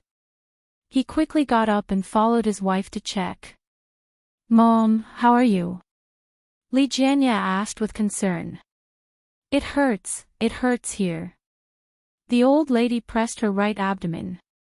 "If it hurts here, it should be pancreatitis again." Li Jianya frowned. "Quick, call the doctor and send her to the hospital." "I've already called," Nan Man Pei said. The right thing to do at this time was to call an ambulance. However, the old lady had a small team to take care of her life, including a private doctor, life assistant, and nutrition consultant. Since the old lady had just fallen ill, the doctor also came over. They were in the hotel room. When the doctor came over to check on the situation, they would send her to the hospital. It was always reassuring to have a professional by her side. "Old lady, do you want to vomit?" Qinzhe came over and asked. But no one paid attention to him. Everyone was nervous and asked about the old lady's well-being. Pei Ziqi and Li Donglai also ran over and stood by the side. No one cared about this kid who was just here to join in the fun. "Old lady, do you want to vomit?" Qinzhe asked again. Still, no one paid attention to him. Chapter 543. Nan Man Pei said gently, "Old madam, do you want to throw up?" The old lady shook her head. "It just hurts." Big Brotherly comforted her. "The doctor will be here soon. Mom, bear with it." Qinzhe squeezed through the Andes in front of him and pushed Pei Ziqi and Li Donglai back. "Get out of the way, I'm going to show off. It's time to show off my real skills of showing off in front of the masses. Can you call it showing off when you're a scholar? If she didn't vomit, then it's not a relapse. Maybe she didn't control her diet and ate too much." Qinzhe said. "Kid, don't talk nonsense. How do you know it's not a relapse?" One of the aunties who was pushed by Qinzhe reprimanded. "A relapse of pancreatitis is serious," Qinzhe said. "The symptoms are vomiting and abdominal pain. If it's just abdominal pain, is it acute or chronic?" This time, it was Pei Ziqi who answered him. "It seems to be acute." Qinzhe came to a realization. He leaned closer to the old lady and said seriously, "It's okay. It's just that she's old and her organs are recovering slowly. She has intermittent pain, but it's okay." Regardless of whether they were sincere or not, everyone looked anxious and concerned, waiting for the doctor to come and check on the situation. However, this kid was self-righteous and talkative. He had some common sense and wanted to be in the limelight. That was the stupidest thing. Li Donglai quietly tugged at him with an awkward expression. The old lady was in so much pain that her face turned pale. Li Jianya frowned and said, "The doctor isn't here yet." Nan Man Pei said, "He was outside just now. He's not in the hotel room. He's already on his way back." "Should we send her to the hospital first?" someone asked. Li Jianya nodded. "No, wait. Send her to the hospital." They wanted to wait for the doctor to come, but the old lady was in great pain and the doctor was outside. No one present was a medical student, so they were afraid that it would delay the treatment. Why don't I take a look? Qin Zhe moved closer to Nan Man Pei. This person, was he crazy about being in the limelight? The aunties and uncles frowned. Li Jianya looked displeased. Qin Zhe immediately said, I've studied medicine before. Sister Man knows. Nan Man Pei was dumbfounded. The others were stunned and looked at Nan Man Pei. Nan Man Pei put away his blank expression and remained silent. Qin Zhe took the opportunity to squeeze to Nan Man Pei's side and nudged her to the side. Elder Sister Man didn't expose me. Elder Sister Man really loved me. Qin Zhe gently pressed his finger on the old lady's upper left abdomen. Does it hurt here? The old lady nodded. He moved his hand to the side of his waist and gently pressed for a moment. Does it still hurt? The pain on the old lady's face did not change. Qin Zhe pressed her lower right abdomen for a moment. Does it still hurt? The author made a mistake in the previous chapter due to carelessness. He didn't expect to be immediately pointed out. The pain was in his upper left abdomen. Comrade Mao Zedong, please sit down. Mao Zedong's eyes are very dangerous. The old lady frowned. It hurts. Qin Zhe massaged her arms and back for a moment. How about now? The old lady's eyebrows relaxed. Are you feeling better? Qin Zhe replied with an "oh" and continued to massage various acupoints. Everyone looked at him with confusion, doubt, and surprise. The old lady sat on the chair and slowly relaxed from frowning to enduring the pain. A few minutes later, she didn't look like she was in pain anymore. In fact, she even felt a little refreshed. Li Jianya stood on her left. His anxious expression slowly changed from half-squatting to relaxed and surprised. He also stood up. Nan Man Pei and Pei Ziqi's stepmother were on the right. Nan Man Pei looked a little dazed and looked a little cute. Qin Zhe followed the liver meridian to the gallbladder meridian and massaged it back and forth. Pancreatitis caused pain in the liver and gallbladder. Since the person was old and their organs were weak, Qin Zhe could help them sort out their qi and blood. It would have an immediate effect. Pancreatitis itself was a disease that required rest.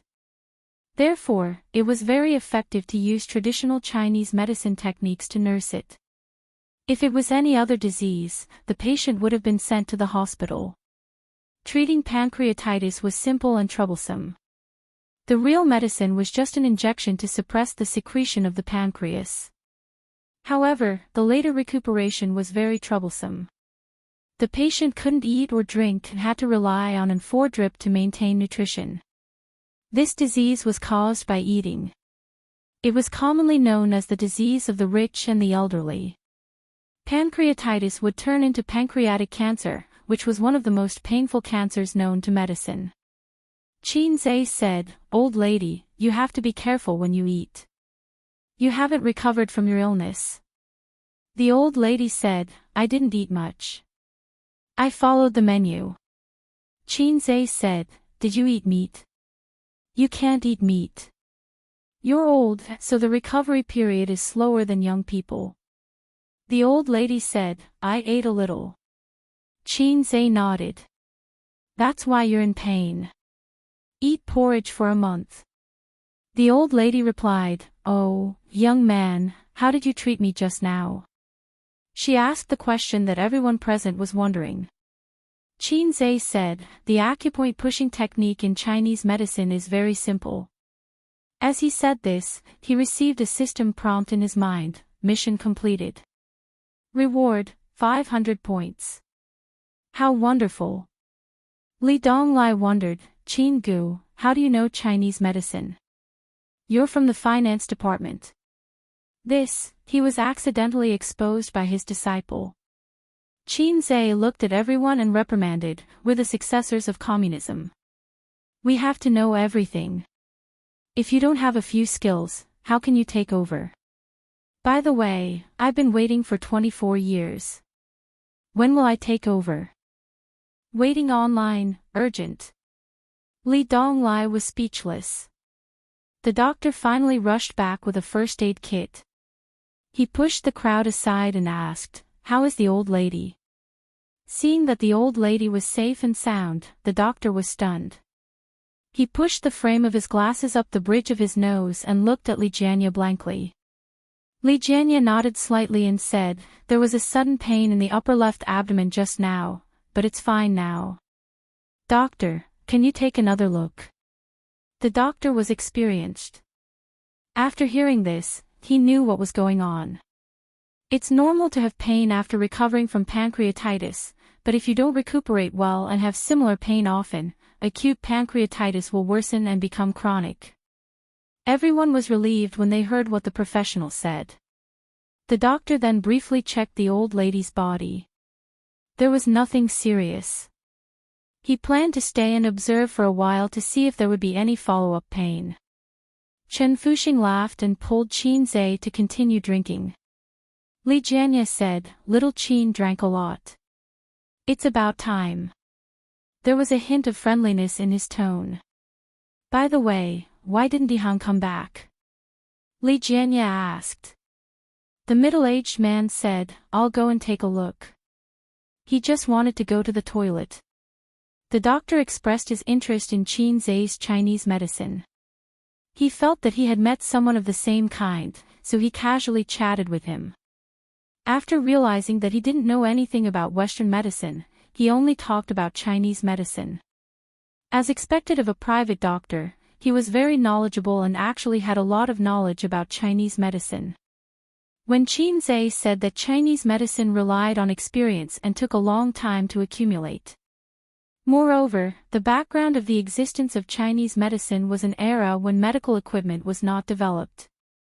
Therefore, it was inevitable that Chinese medicine would be overtaken by Western medicine. However, it was too much to say that Chinese medicine was a lie. The essence and magic of Chinese medicine couldn't be denied. The two of them agreed. Take pancreatitis for example. It was a terminal illness decades ago, but with the development of the medical industry, it can be cured. Times are improving, and medicine has also entered a new era, the doctor said. In the current medical industry, Chinese medicine and Western medicine have long been combined. However, serious diseases still have to be treated with Western medicine. For example, Chinese medicine can't do surgery, Qin Zhe said. They chatted happily. The doctor and Qin Zhe exchanged business cards. Orthopedics. Qin Zhe was stunned. The doctor's business card had many departments, and he was a well-rounded doctor. As a private doctor, you can't be limited to a single department.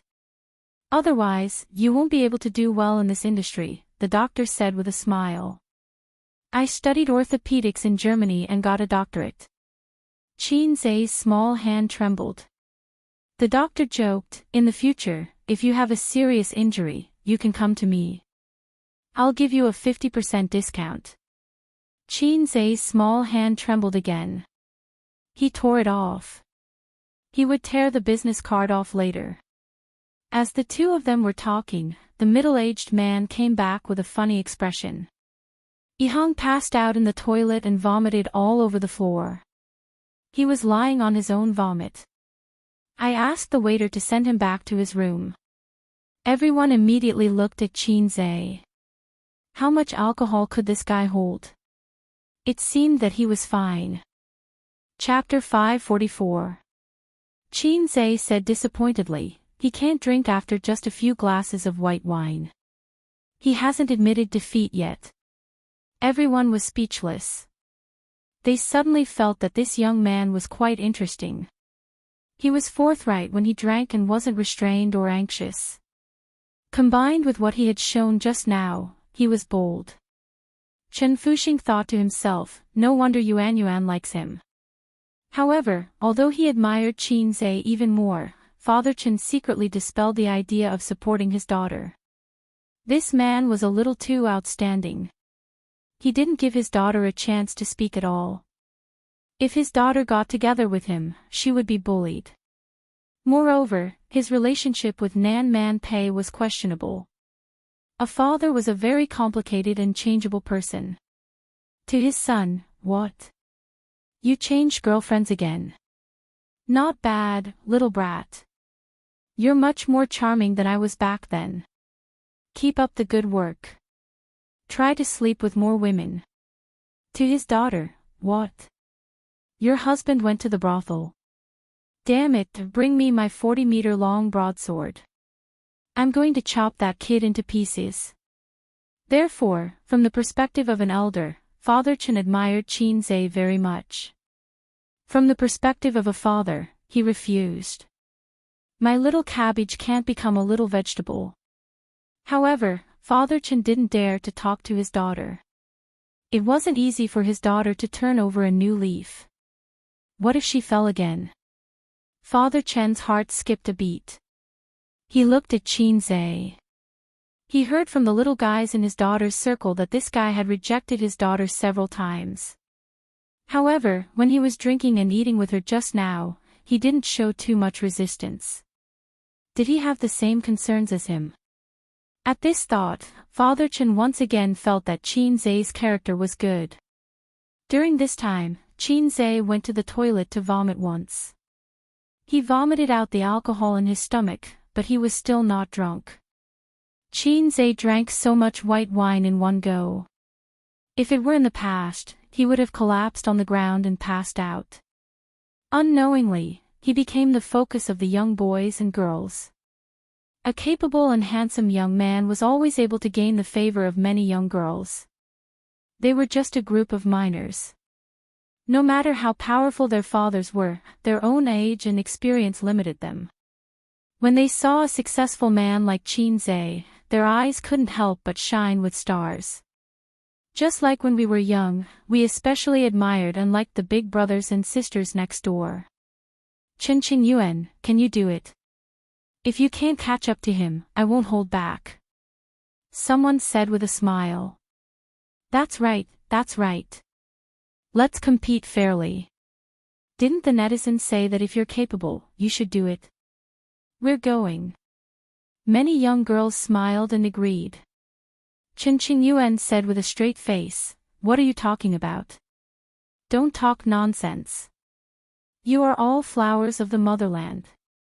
Don't learn from me. I am a man-eating flower of the motherland. Li Donglai was stunned. Chen Qingyuan's tone was becoming more and more like Qin Jiyi's. One is marked by the company one keeps. Was this the latter or the former? Dinner lasted from 8 to 9 o'clock. Qin Zhe noticed that the total price of the dishes did not exceed 5,000 yuan. The wine was also ordinary wine.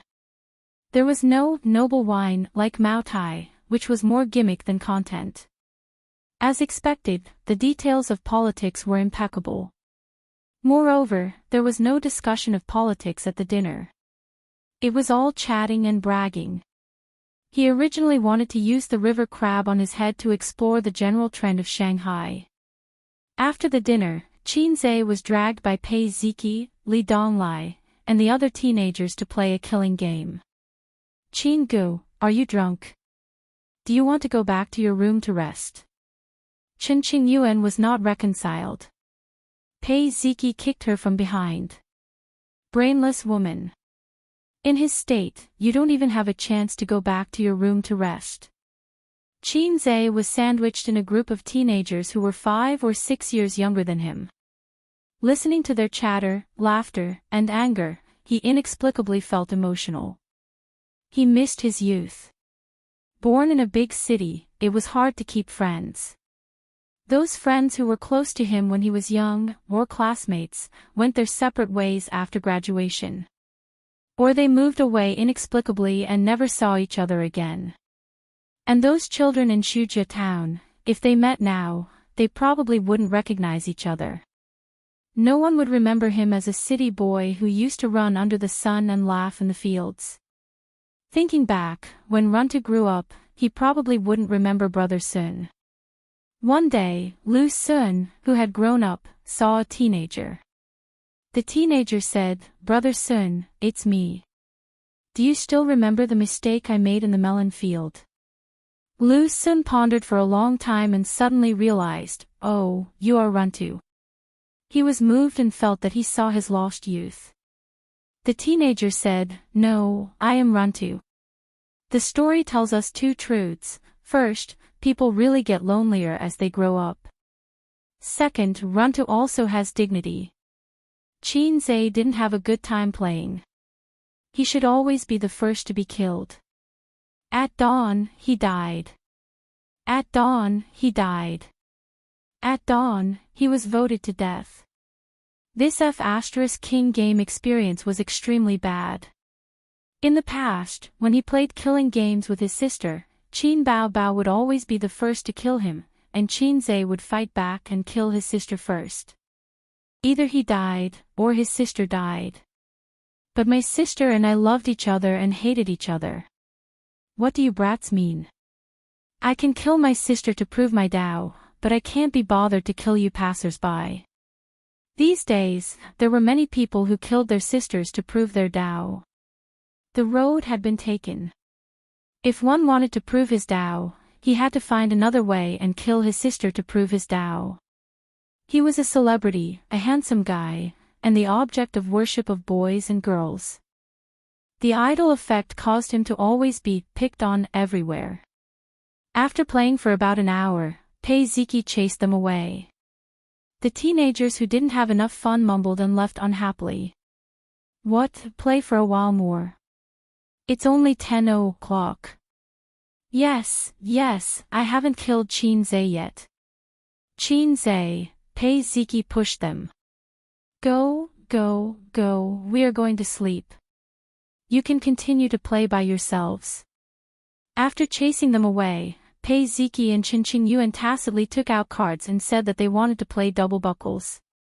Qin Zhe didn't really want to play. He drank so much white wine that his brain was a little dull.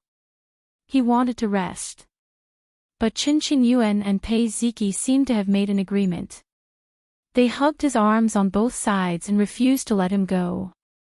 They said that they wanted to play cards and play money. They wanted to gamble all their belongings and rip him off. After all, they were outsiders. The way they asked for money was very subtle. Unlike his Inying monster, who said, brother, you are using your wife's money. Qin Zhe, how about 100,000? Inying monster waved a knife over. Is your future wife only worth 100,000? Even Wang Zijin could only pinch her nose and accept it. 100,000 was too little. His sister always tried to squeeze him dry. Oh, she was squeezing his little treasury dry. Qin Zhe had a lot of money at his disposal. Tens of billions. But the money he could spend was very little. The balance of his private bank card was controlled by his sister to within 1 million.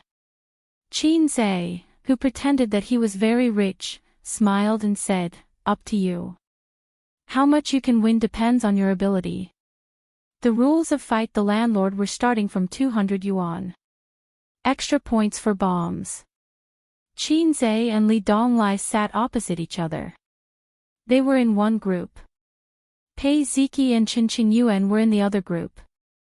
They couldn't play cards for more than an hour. Qin Yuan and Pei Ziki's little treasury was emptied by Qin Zhe and Li Donglai. The two girls held hands and looked at each other with tears in their eyes. They were speechless. Brother Qin Gu, can you give me back my money? This month has just started. My living expenses are gone. Qin Yuan pouted. Not only was her living expenses gone, but she also lost all her savings. You drank fake wine. Why are you still so good at cards when you were drunk? Pei Ziki complained tearfully. Why? Qin Zhe muttered, maybe the two of you are slacking off on the path of evolution. Li Donglai couldn't help but burst out laughing. Look at how much she likes you. How can you be so heartless? Pei Ziki said. I won't pay her back. Not in this lifetime, Qin Zhe said. You heartless thing. Qin Yuan loves you so much. Pei Ziki said loudly. Love? The Queen of Balls was so scary. She talked about love so easily. Qin Zhe was unmoved. Pei Ziki saw that it was difficult to get the money back. She pushed Qin Yuan and said, "What are you doing? You should say something too." Qin Yuan gathered her courage and stared at Qin Zhe. "Hey, Qin Gu, if you don't cherish me now, after this village." Qin Zhe looked at her from the corner of his eyes. Qin Yuan's courage was gone. She said weakly, "I'll wait for you in the next village." Useless thing. Pei Ziki slapped her onto the bed with a great stone-smashing hand. Girls had shallow eyes. They lost tens of thousands in one go. Their hearts were bleeding. They had to get the money back even if they had to make a scene. In the end, Qin Zhe gave each of them 1,000 yuan. The two little girls smiled through their tears. It was a game of cards. One had to admit defeat. Qin Zhe was a man of principle. He insisted on equality between men and women. In the room, Qin Yuan and Pei Ziki were whispering. They were probably discussing how to swindle some money from Qin Zhe to recoup their losses. On the balcony, Qin Zhe and Li Donglai were smoking. They sat on soft chairs, facing the window with their backs to the room. They looked at the dark night sky and talked about men's topics.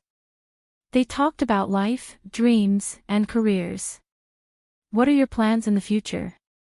Do you want to follow your father's path or be self-reliant? Qin Zhe exhaled a puff of smoke. Let's see how it goes first. I'll probably follow the path he planned for me. The premise is that I have to work hard. Li Donglai said. After being hammered and sculpted by Qin Zhe, he had changed a lot in the past year. He had slowly lost his Chinibu aura. Occasionally, he would look forward to his future. He was still angry with his father, but he was much more rational. However, it might take a few years to untie the knot in his heart. People would always grow up. No one would always be Chinibu. I'm not as good as you, Qin Gu. You know how to plan for yourself and set goals. You have achieved so much at such a young age. Li Donglai did not hide his admiration and worship. Qin Zhe laughed until he coughed. After laughing, he felt a little sad. Where did the planning come from? The biggest plan in my life is to successfully complete my studies, get a good certificate, find a stable job, save enough money to get married, and then continue to save money to have children. It won't be too hard because I have my own house. However, I won't be too rich either. I'll have a big meal every weekend and travel during festivals. I'll be like this for the rest of my life. Because of his birth, he was born and lived in Shanghai. The people around him mostly talked about various kinds of security, social welfare, demolition, and finding a stable and profitable job through his relatives and friends. They did not talk about how he should work hard to become a millionaire or a billionaire. The richer the area, the less wolfish the people were. That's why the rich people in Shanghai were all foreigners. They had a secure life, good social welfare, and a house. They had not suffered much in their lives. Where did the wolfish nature come from? None at all. Moreover, how many people could succeed if they worked hard? Most people in Shanghai lived by the principle of being content with the small fortune. Then how did you get to where you are today? Li Donglai was puzzled. People are forced. Oh, it's this force, not that force, Qin Zhe said. Li Donglai chuckled and said, I know. People are forced. At the same time, they have to work hard for it. Qin Zhe was speechless. Comrade Mao Zedong, why are you so naughty? Li Donglai said again, Master, have you found the one who will work hard for you for your whole life? Qin Zhe said in annoyance, you talk too much. Li Donglai egged him on and said, the one inside is really not bad. She's pretty and smart, but she's also quite stupid. In the future, you can have a wife outside, but at home, you can have a wife. Qin Zhe sighed sadly. I might not be able to have a stupid woman in my life. Li Donglai obviously did not understand why he sighed, or perhaps he misunderstood. He said sympathetically, I know. What's so good about a girl? She doesn't understand romance. She's not as charming as the big sisters. Qin Gu, I understand your taste, but I don't understand why a girl's first boyfriend can take everything away from her so easily. It's the same for the second and third boyfriend, but the man who marries her has to buy a house and give a betrothal gift. Qin Zhe said in annoyance, don't read the messy things on the internet. That's not how marriage is calculated. Li Donglai straightened his neck and said, but I think it's quite reasonable. Of course you think it's reasonable. It's because you haven't had king girlfriend before. You won't think so after you've had a few girlfriends. Facing his disciple's misunderstanding, Qin Zhe felt that it was necessary to enlighten him, lest this guy become cynical. Love doesn't care about the past. Li Donglai would definitely not understand such an answer. It would be useless to say anything. This was the difference between having sex for a period of time and having sex for a lifetime. Such an answer was too vulgar and not conducive to his master's image. Qin Zhe pondered for a moment and said, facts have proven the importance of work experience. Li Donglai, after they finished smoking, Li Donglai put out the cigarette but in the ashtray and suddenly asked a question that surprised Qin Zhe. Master, what do you think of my aunt? Ha! Was the next sentence going to be my aunt's husband? Qin Zhe answered truthfully, your aunt is very good. She's beautiful, has a good figure, and is very feminine. It's just that she's a little old. If he answered this question from a rational point of view, his parents would definitely not agree to him marrying a 31-year-old woman. The age difference was too big. As soon as he finished speaking, Qin Zhe felt a murderous aura coming at him. He was stunned and did not dare to look back. Li Donglai turned his head in a daze and trembled in fear. He stuttered, Aunt, Qin Zhe, it was over. He was going to be drowned in the Huangpu River. Qin Zhe felt that he was going to die if he talked about a woman's age at the most sensitive stage of her life. He looked at Li Donglai for help. Li Donglai himself was scared to death. He did not know when his aunt was standing behind him. He heard footsteps, but they all thought it was Pei Ziki or Qin Yuan. Even so, he did not give up on Qin Gu. Li Donglai looked at Nan Man Pei, who was as calm as water, and then at Pei Ziki, who was gloating. He swallowed and said, Old Master Qin was a respectable person when he was alive. You can leave after burning some incense. He meant that he wanted to stay. After all, there were more people, and Qin Zhe could still be saved. Pei Ziki looked back at her brother and thought of the despair of emptying her little treasury. She sneered, Old Master Qin was a respectable person when he was alive. You can leave after spitting. Li Donglai. Qin Zhe. Chapter 545. What an ungrateful woman. She was so young, but she had a heart as venomous as snakes and scorpions. Qin Zhe turned his head with difficulty and looked at Pei Ziki. Please return my 1,000 yuan. Bastard. He was looking at Pei Nanman. Her beautiful face was as cold as ice. She was rarely angry. Qin Zhe looked at Qin Yuan, hoping that she could help him resolve the awkwardness. Qin Yuan glanced at Nan Man Pei. She was scared to death. Her eyes darted around and she stammered, Qin Gu, I'm so sleepy. I'm going back to my room to sleep. I'll play with you tomorrow. Qin Zhe was speechless. What a pompous woman. Just a moment ago, she said that she loved him. Love after Eggie was indeed cheap. Old Master Qin was a respectable man when he was alive. Why didn't anyone save him? The three of them retreated without any sense of loyalty. Before they left, they even pretended to be sensible and said that they shouldn't disturb Qin Zhe and Pei Nanman's discussion. Nan Man Pei sat where Li Donglai was and stared at him coldly. Qin Zhe felt like he was sitting on pins and needles.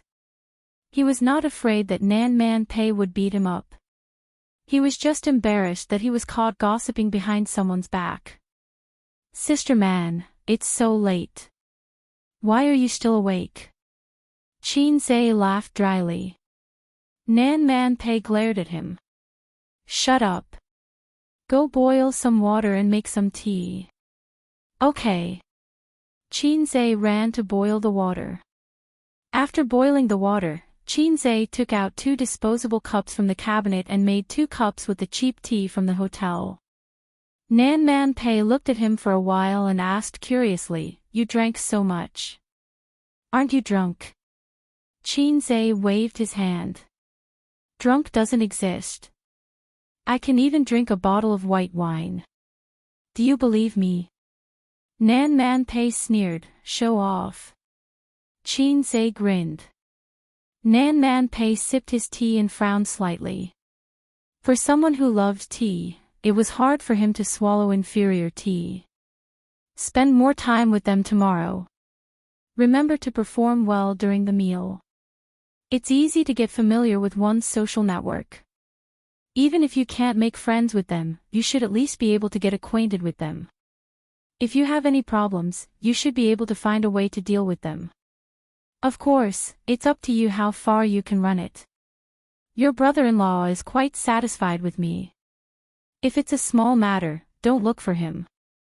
If it's a big matter, don't look for him. What's the use of you befriending my brother-in-law? Nan Man Pei snapped. What he said made sense. They couldn't possibly go to him every time they encountered some trivial matters. After all, he was a big shot who dealt with thousands of things every day. Therefore, Nan Man Pei's intention was to make friends with people who were powerful but not so prominent. Chen Qingyuan's father is quite fond of me, Qin Zhe said. Do you really want to be his son-in-law? Nan Man Pei had a half-smile on her face. Of course not. I'm a loyal person. Qin Zhe finished speaking and saw Nan Man Pei's hand tighten around the cup. The disposable cup was deformed by her grip. He quickly corrected himself, 3rd class. It wouldn't be fun if she splashed hot water on him. His somewhat handsome face would be ruined. He really didn't have the right to say the word 3rd class in front of Nan Man Pei. Nan Man Pei was stunned at first. Then, with a strange expression, she raised her eyebrows and said, 3rd class. She remembered that except for a nominal girlfriend, Wang Zijin, and a real girlfriend, Su Yu, Qin Zhe had no ambiguous relationship with that woman. Although she and Qin Zhe didn't have much interaction in life, she was confident that she still knew and was familiar with Qin Zhe because Su Yu would tell her everything.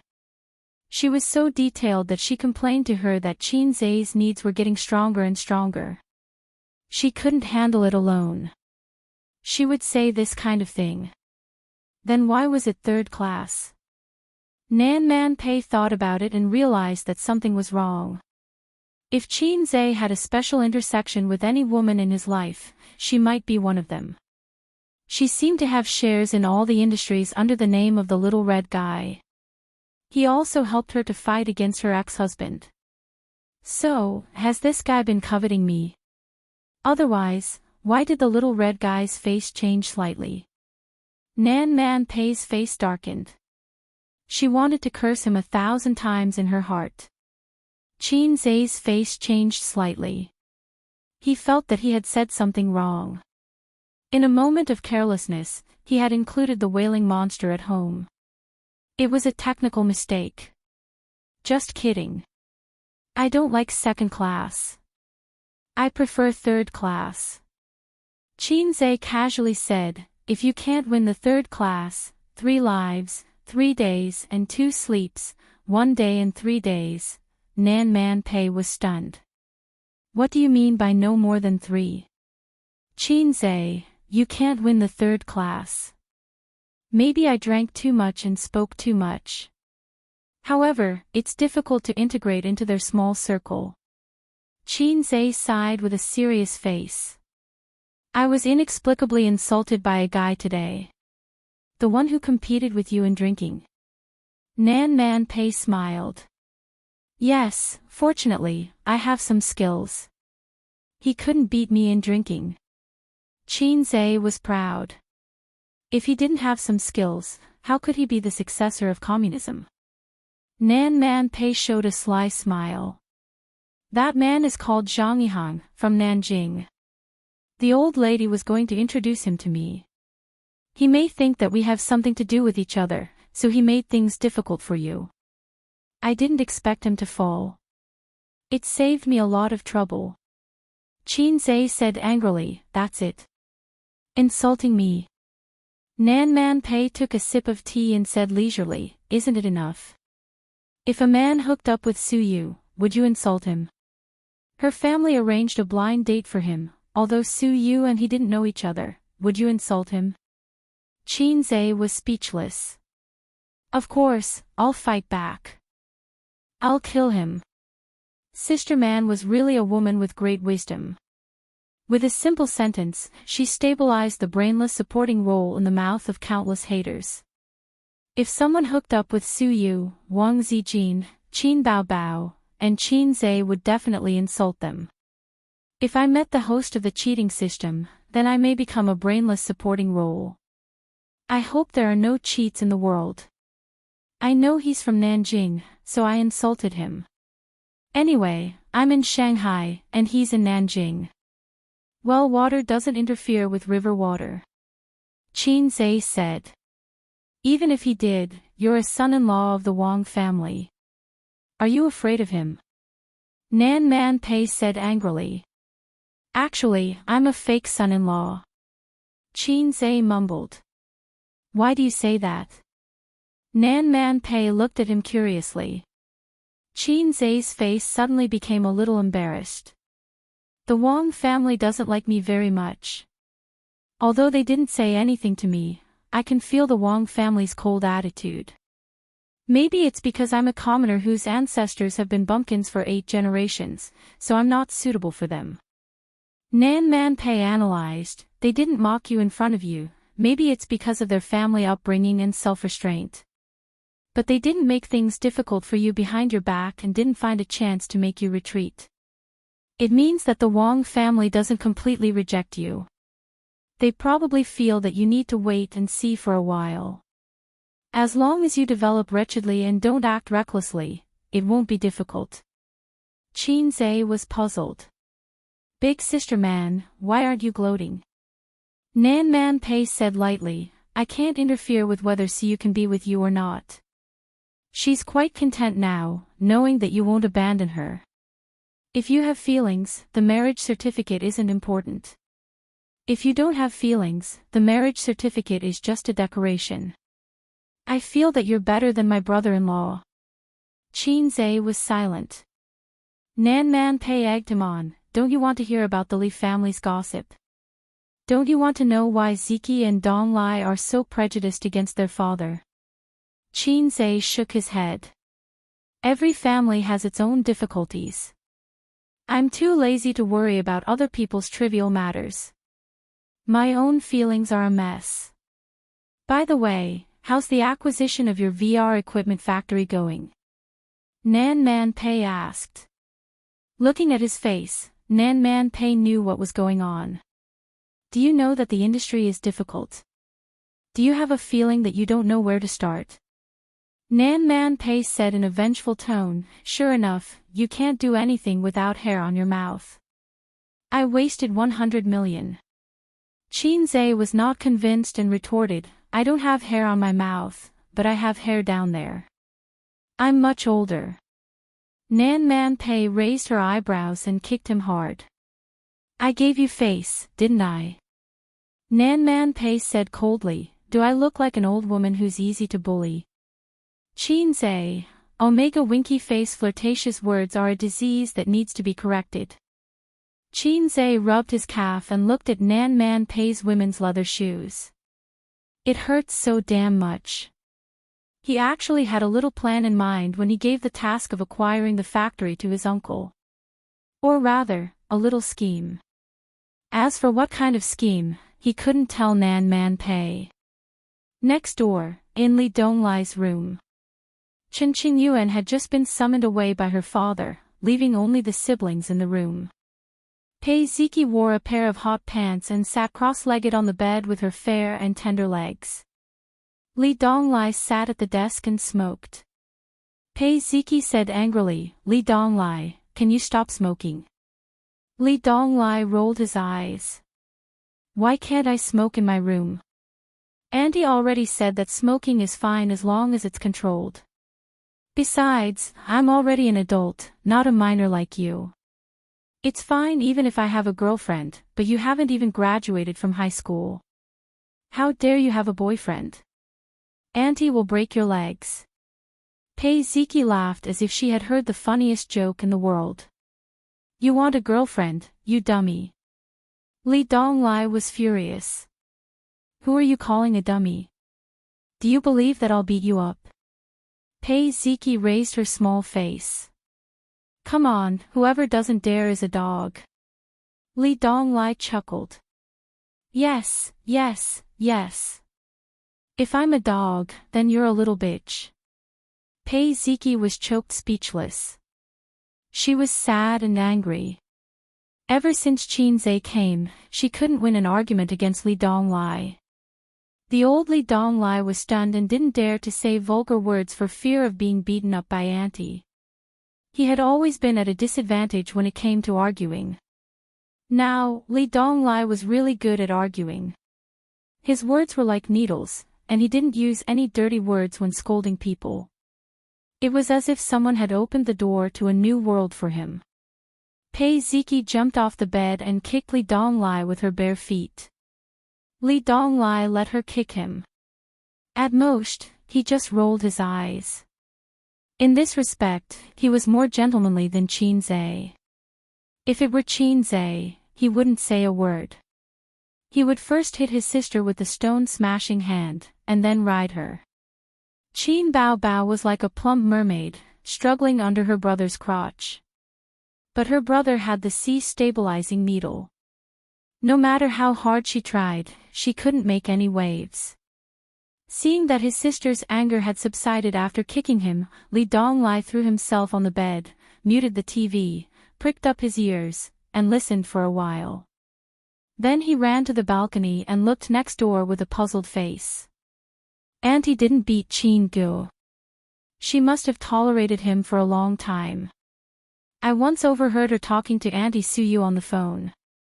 Auntie said, "That guy is asking for a beating. I've tolerated him for a long time. If it weren't for your face, I would have beaten him to death."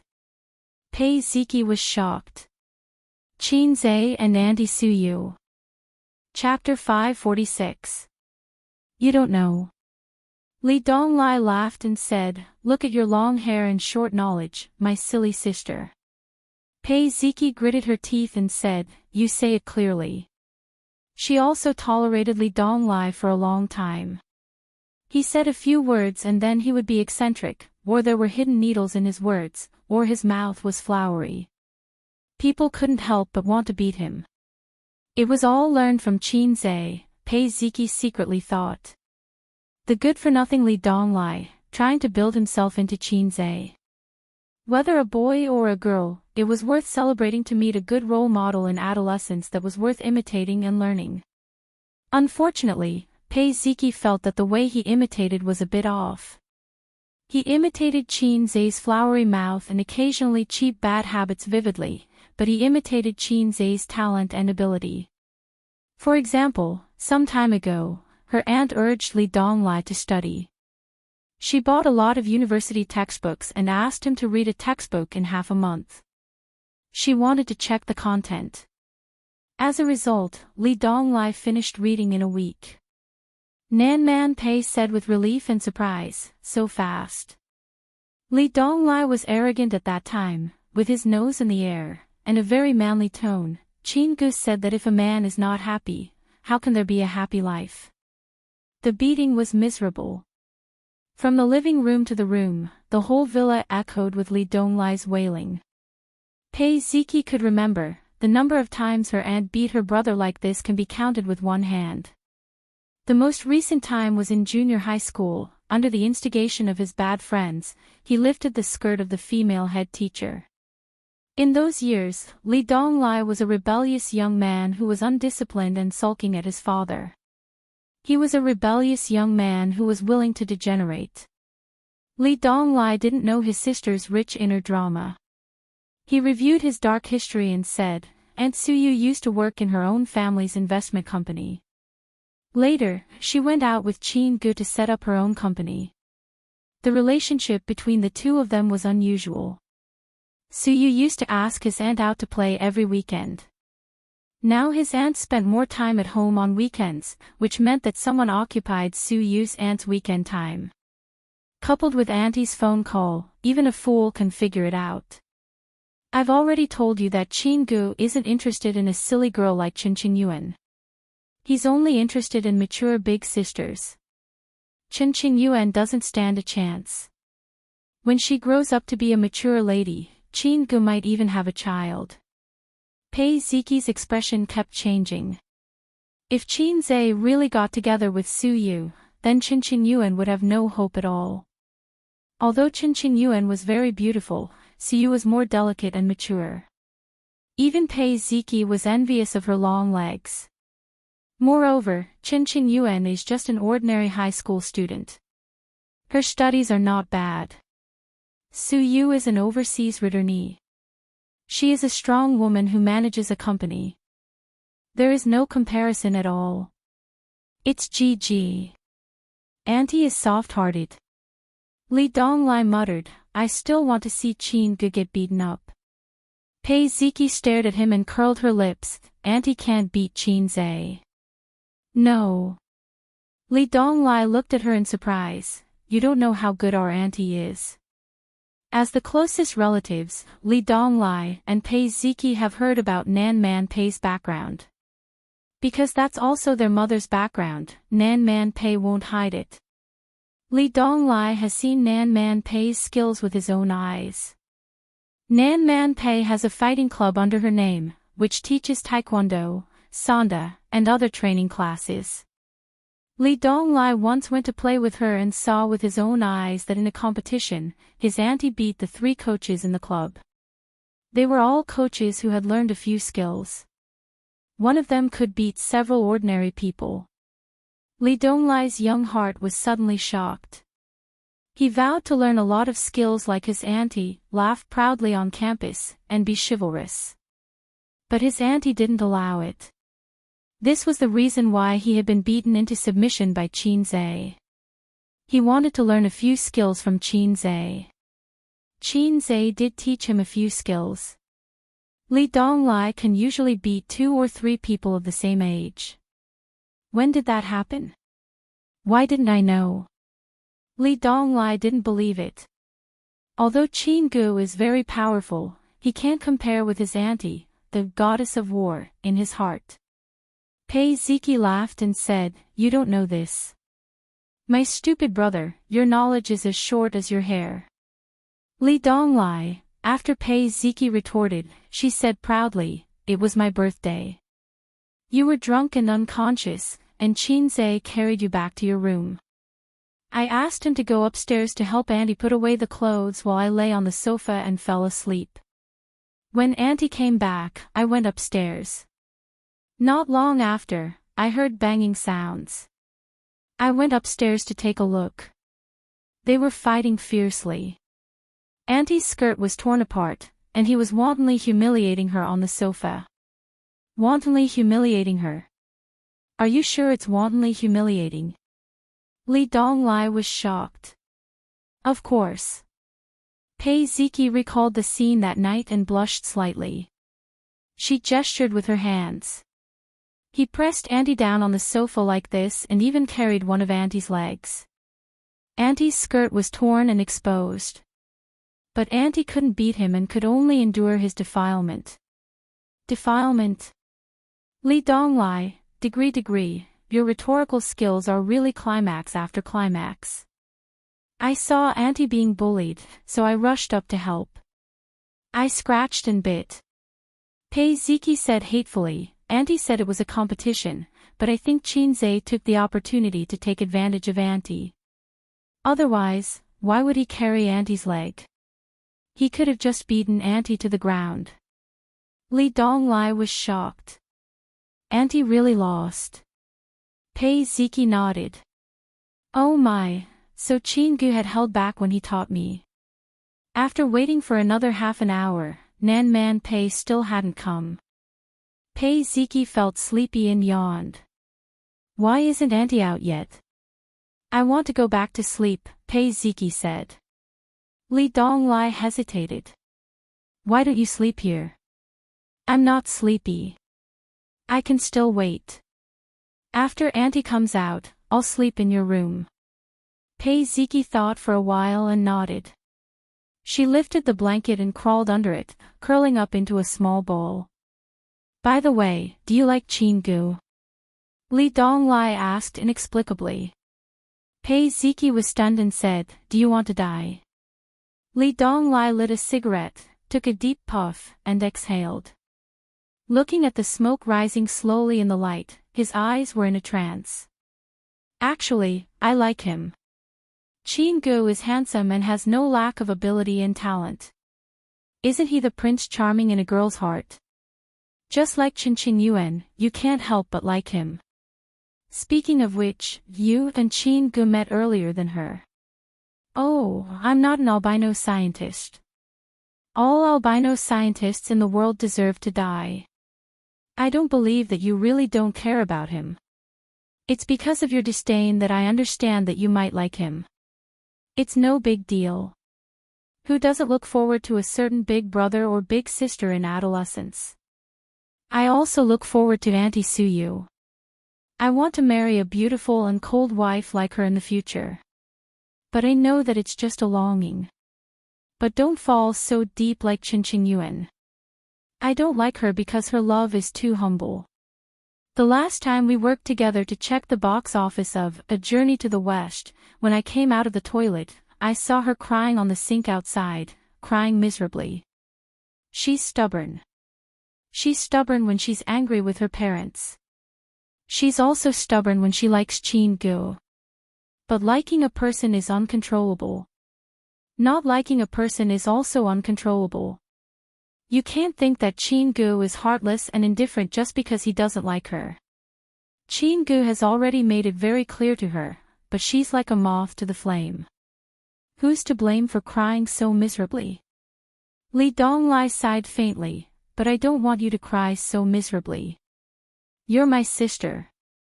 I'd rather you betray others than let others betray you. Pei Ziki looked at him blankly. Li Donglai said, do you think Qinggu is poisonous? Why do all the little girls like him so much? I'm not as handsome as him, not as talented as him, not as smart as him, not as good as him, not as good as him in singing, not as good as him in earning money, not as strong as him in aura, not as good as him in fighting. Besides these, what's the difference between me and him? Where am I inferior to him? But I'm still a virgin. Damn it, what do I need this iron bar for? Psycho. Pei Ziki lifted the quilt and covered her head. She said with a slightly choked voice, who likes him? I won't like him. The room was completely quiet. Li Donglai was alone in a daze. Listening to Pei Ziki's slight snoring, his thoughts drifted. In the luxurious parent-child room at the end of the corridor, the family of 3 should be asleep at this time. He imagined the scene inside. The naughty child, who was always looking for trouble, was sleeping happily. The stepmother, who had always disliked him and his sister, was gently patting his son's back. Beside him was his dignified and silent father, who was leaning on the bed, reading magazines or government news. His mother passed away when he was in primary school. His father remarried half a year later. It was a shotgun marriage. Because of this, Li Donglai could not forgive his father. His father said that it was for the good of you and Ziki. You are too young and cannot live without your mother's care.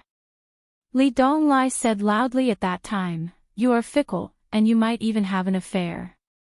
Otherwise, what's with the bastard in that woman's belly? You scum. His father slapped him on the spot. His aunt said that his father cheated his mother. His mother abandoned her huge family business and followed him to Shanghai. She was unfamiliar with the place and people, and they almost broke up. His mother loved him so much, but what did he do? Did he lack women? Couldn't he live without women? How long had it been since his mother passed away? Half a year later, that woman was already 3 months pregnant.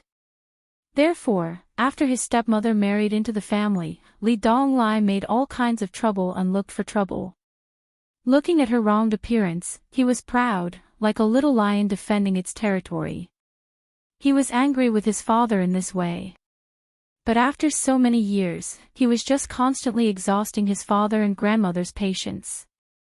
Over the years, Li Donglai had come to understand that this woman was really a scheming bitch. She was not like other stepmothers who were harsh with their words and even abused their stepson and stepdaughter. She had created the image of a weak stepmother for herself and silently endured the difficulties and willfulness of her stepson. She even never spoke ill of Pei Ziki and Li Donglai. But after her son was born and gradually grew up, the little brat gradually found trouble to take revenge on Li Donglai and Pei Ziki.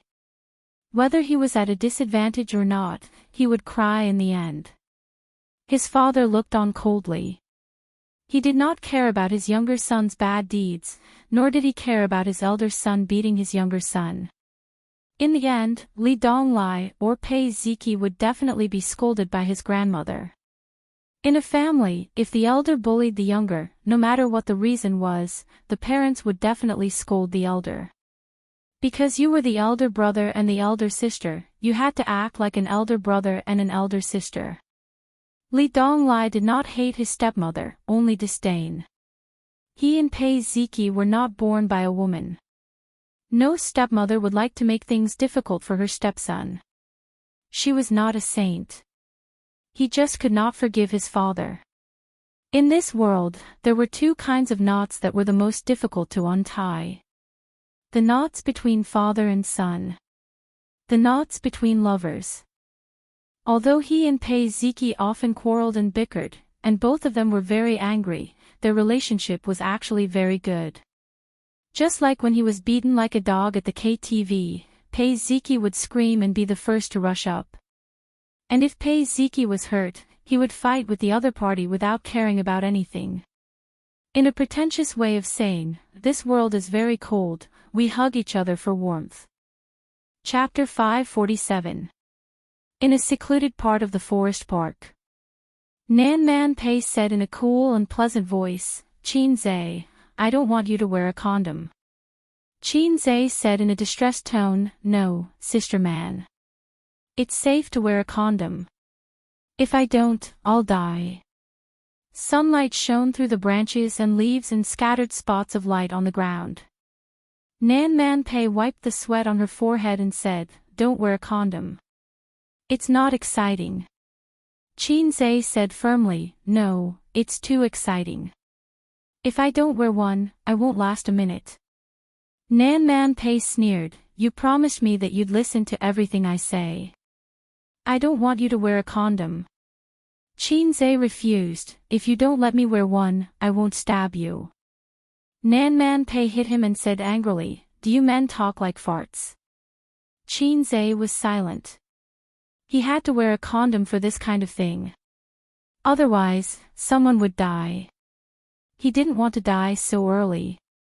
His sister wouldn't agree. Sister Ziwei wouldn't agree. His little Teddy wouldn't agree either. Nan Man Pei said disdainfully, useless. Coward. The park staff looked at them in confusion and said unhappily, do you two need help? If you want to argue, don't disturb our work.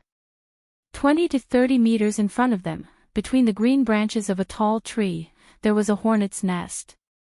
Recently, a tourist had been stung by a hornet in the forest park. The park staff investigated and found the hornet's nest here. This thing was very harmful and aggressive. Moreover, a sting could cause a person to feel pain for half a day. The emergency response was to apply soap water. Because the wasp's venom was acidic, alkaline soap water could neutralize the venom and reduce the pain. Qin Zhe said angrily, "You're not the one doing it. Don't be sarcastic." Coincidentally, Qin Zhe, Pei Nanman, and the others who were passing by saw this scene.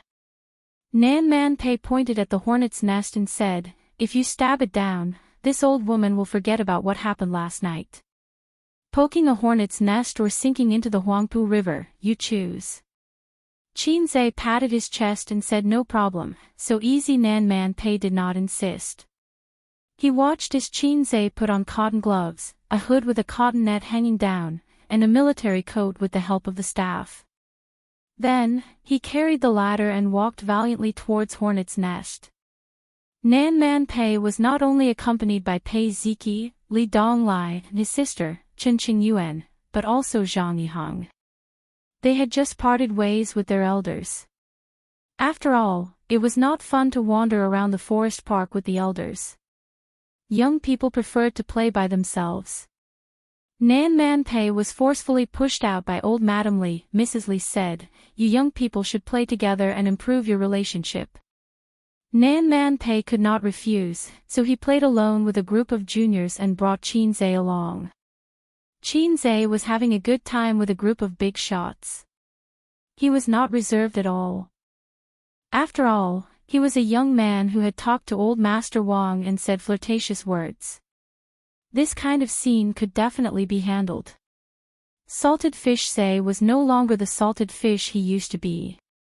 In the past year, he had cultivated unparalleled confidence. No one said that his temperament was not worthy of his handsomeness. He was like a person who played games with cheats. He was not afraid of anyone.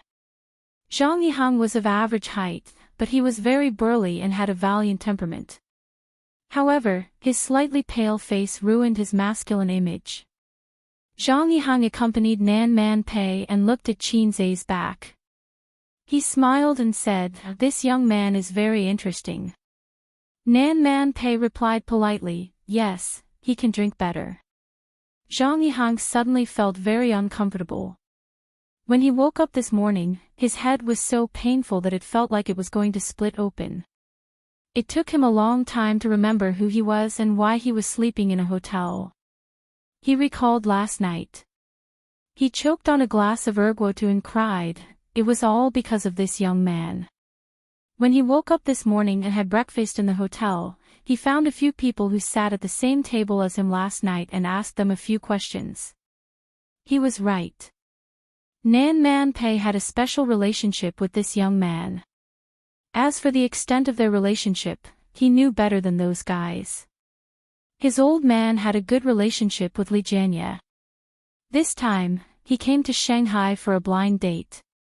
Old Madam Li took the lead. At that time, she sent a photo of Nanman Pei a few years ago. Zhang Yihang liked him at first glance. Even though he knew that he was divorced, he did not mind at all. In this day and age, it really did not matter whether he was divorced or not. Which young people nowadays did not have a few exes? What was the difference between getting married and doing all the things that a married couple should do? Zhang Yihang was divorced himself. He had a son who was not in primary school yet. After the divorce, he lived with him.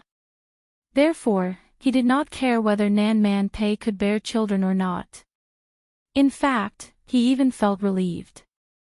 If she did not have children, even if she was a stepmother, she would not be too bad to her stepson. When he saw Nanman Pei last night, Zhang Yihang was stunned by her. She was more beautiful and mature than in the photo. She had a unique temperament. This kind of woman was not an ordinary pretty girl from a humble family. Only this kind of woman was worthy of his family background.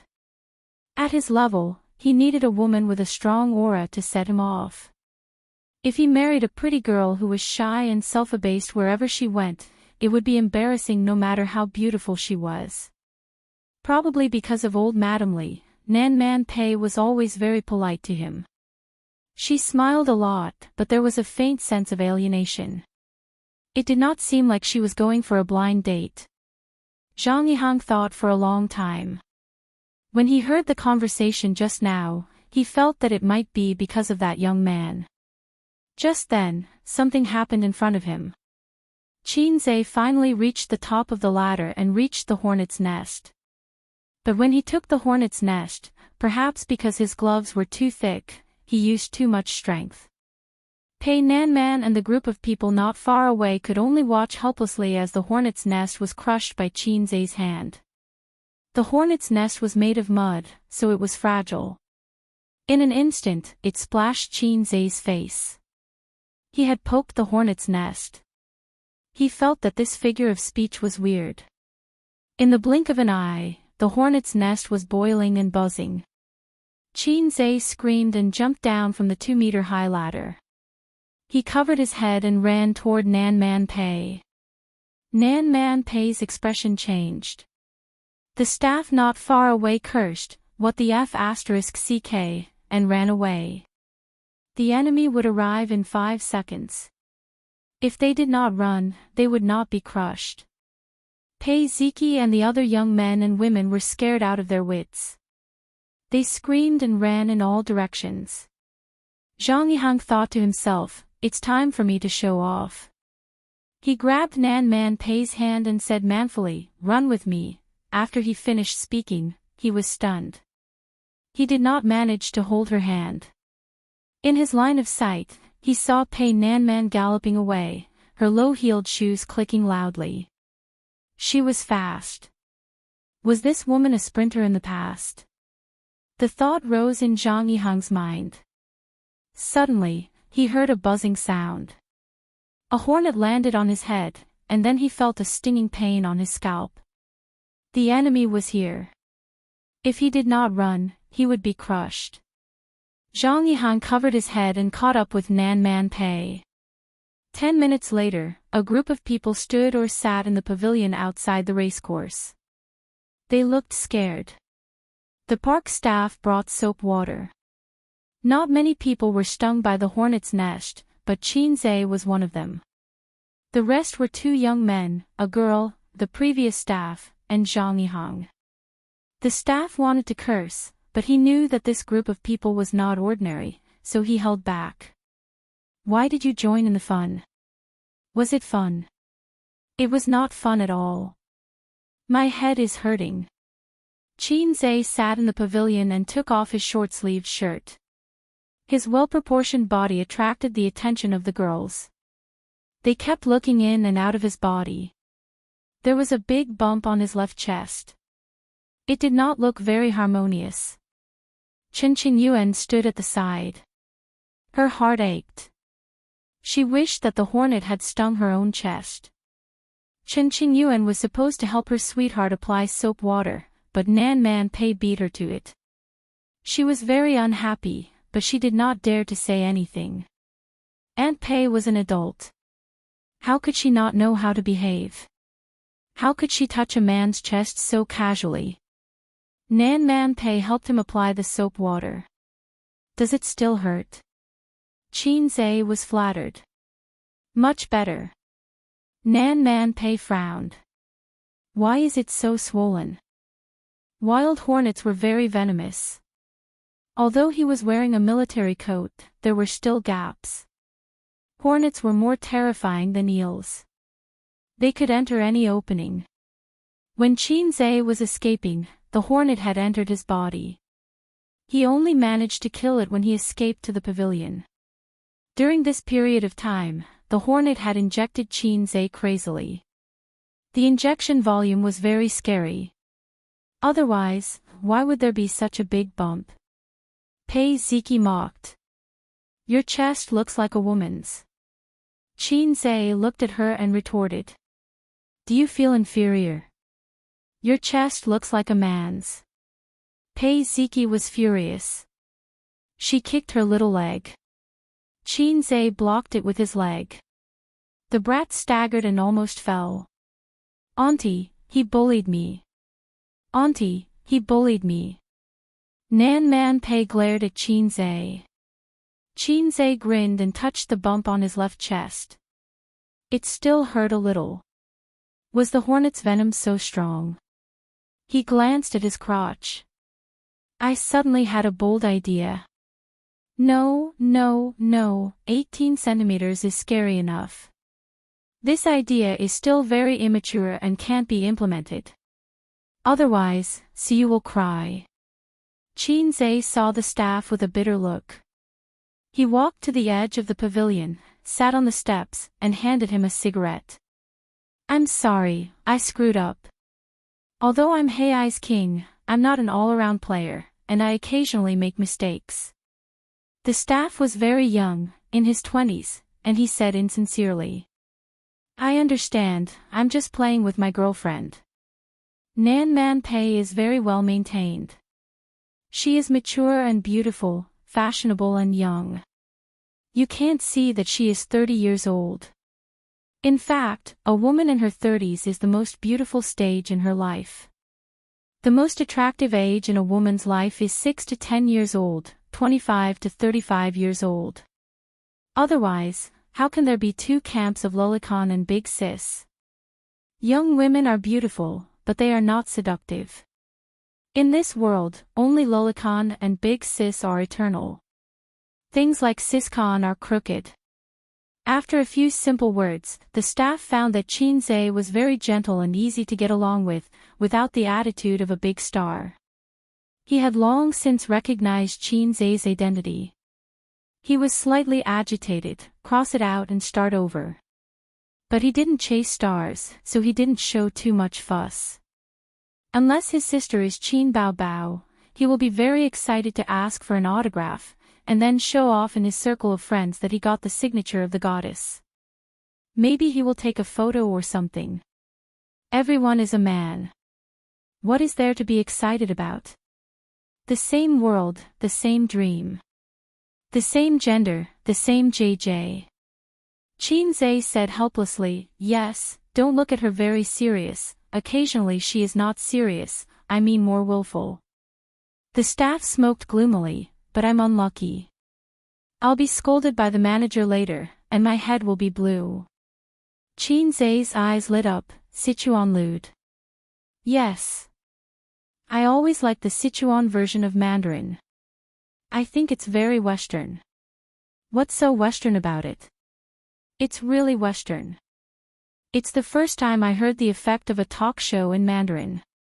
Brother, what's your surname? Perhaps he felt that Qin Zhe was too down to earth. The staff threw him a little wink and laughed. The north wind blows, the autumn wind is cold. Whose wife is staying in an empty room? If you have trouble, I'll help. I live next door, my surname is Wang. Qin Zhe laughed. The staff also laughed. Qin Zhe lightly slapped his scalp, speak properly. I don't live next door, but my wife's surname is Wang. Chapter 548. Zhang Yihang frowned. There was a big bump on his head and a bite on his neck. The pain was secondary. The main thing was that he had suffered an unexpected misfortune. If not for this rascal's naughtiness and insistence on poking the hornet's nest, such a terrible thing would not have happened. The hateful thing was that he only had a bump on his chest. If it had been a woman, she might have been happy for a while. She did not need to spend money on treatment and was confident of being a woman. Why did he get stung on the head? Why did he have a horn on his head? Zhang Yihang was full of anger. He said unhappily, if you have time to chat, think about how to deal with the hornet's nest. Qin Zhe replied, the park staff has already done it. The staff member surnamed Wang nodded. My colleague will do it. Qin Zhe shrugged. That's right. By the way, can you teach me some Sichuan Mandarin? I'll go home and tease my sister. She'll definitely laugh like a mantis shrimp. It's so cute. When old Wang heard this, he was also interested. Sure, what do you want to translate? Qin Zhe said, I'll kill you with one punch. Old Wang was speechless. How am I supposed to translate this? Where are the people from Sichuan? Give me some pointers. Zhang Yihang hated two kinds of people the most in his life. 1. Self-righteous people who felt that they were invincible just because they had some small achievements. They looked down on everything and looked up at the sky. 2. People who commented all day long, the first post makes sense, the first post is the truth, the first post is so *king correct, and then the number of comments was ridiculously high. He had painstakingly climbed to the first post, but the first post did not even say anything. His mentality exploded. Qin Zhe was the former. After earning some money, he felt that he was the most powerful person in the world. In fact, he knew nothing about power. Moreover, Qin Zhe had an ambiguous relationship with the woman he had taken a fancy to. Nan Man Pei did not even soap him. He only did it for Qin Zhe. He even had to show off when he was wiping soap. If I threw a piece of soap, would you dare to pick it up? Zhang Yihang said sarcastically, if you don't have any skills, then don't do unnecessary things. You don't even know how to poke a hornet's nest. If you cause others to be stung by a hornet, don't you know how to apologize? Qin Zhe scratched his head. Didn't I say that? Hey, didn't I apologize to you guys? The boys and girls replied, he did. They are all my men. Qin Zhe shrugged at Zhang Yihang. He did. Zhang Yihang was furious. He could see that Qin Zhe was deliberately looking for trouble. He was the only one who didn't apologize to him. He was clearly looking down on him. Understood. Sure enough, he had an unusual relationship with Nan Man Pei. This kind of person, who always went against him, was the legendary brain-dead villain. Watch me find a chance to smack him in the face. You're just a kid with no background and no power. What are you trying to do with me? Let you understand the horror of the world in minutes. Li Donglai interrupted, Qin Gu is good at martial arts. He's doomed this time. Amazing skills. Zhang Yihang snorted. His laughter was full of disdain. He didn't hide his disdain. Qin Zhe said, it's my fault. It's so hot today. How about I buy some oranges for Brother Zhang as an apology? All of a sudden, she became sensible. Zhang Yihang was stunned for a moment. Old Wang snorted. His laughter did not stop, and scattered laughter followed closely behind. The few little fellows could not hold it in and laughed out loud as well. Only Nan Man Pei and Zhang Yihang were a little confused. What was so funny? Kids these days really didn't understand. Although they didn't understand what was so funny about buying oranges, there was definitely a hidden meaning. Zhang Yihang's face darkened. He felt that his intelligence was insulted and he was being played like a monkey. However, Nan Man Pei was sitting next to him. He couldn't act too ignorant. In his mind, he sent Qin Zhe to the death row and prepared to execute him after autumn. So boring. Chen Qingyuan walked lightly like a deer and came to Qin Zhe's side. Qin Gu, let's go horseback riding. There were many fun things in the forest park, such as horseback riding, go-karting, kayaking, Easter egg shooting, and so on. There were also many scenic areas. Qin Zhe turned to look at her. The deer was very beautiful, and it didn't have its hair done. Qin Zhe had never ridden a horse before. He felt that he could give it a try and was about to nod. Su Jian, let's practice. Li Donglai suddenly pushed a boy next to him. It was a boy wearing glasses. He shook his head. No. Li Donglai sneered. Trash, I'll only use one hand. Do you dare? He was so aggressive that the boy's face turned ugly. Li Donglai, do you want to hit people again? You're so annoying. You never stop. The boys and girls were either persuading or complaining. Nan Man Pei frowned. Dong Lai. Li Donglai didn't care. He straightened his neck. Coward, are you coming or not? The boy wearing glasses didn't say anything. He looked at Zhang Yihang for help. The Zhang family was not only close to the Li family, but also had many allies in Shanghai. The boy wearing glasses' uncle and Zhang Yihang's father were comrades. That was why Zhang Yihang could mingle in the Li family's circle of friends. Seeing this, Zhang Yihang smiled and came forward to warm up the atmosphere. Speak nicely. You are all friends, right? Li Donglai retorted. It's none of your business. This was awkward. Li Donglai didn't give up. The boy wearing glasses didn't dare to practice with him. Li Donglai was famous for being a troublemaker. He was especially good at fighting. Zhang Yihang looked at Nan Man Pei. She was unhappy. She was worried that the naughty boy was hard to take care of. In fact, Nan Man Pei didn't want to beat Li Donglai because there were outsiders present.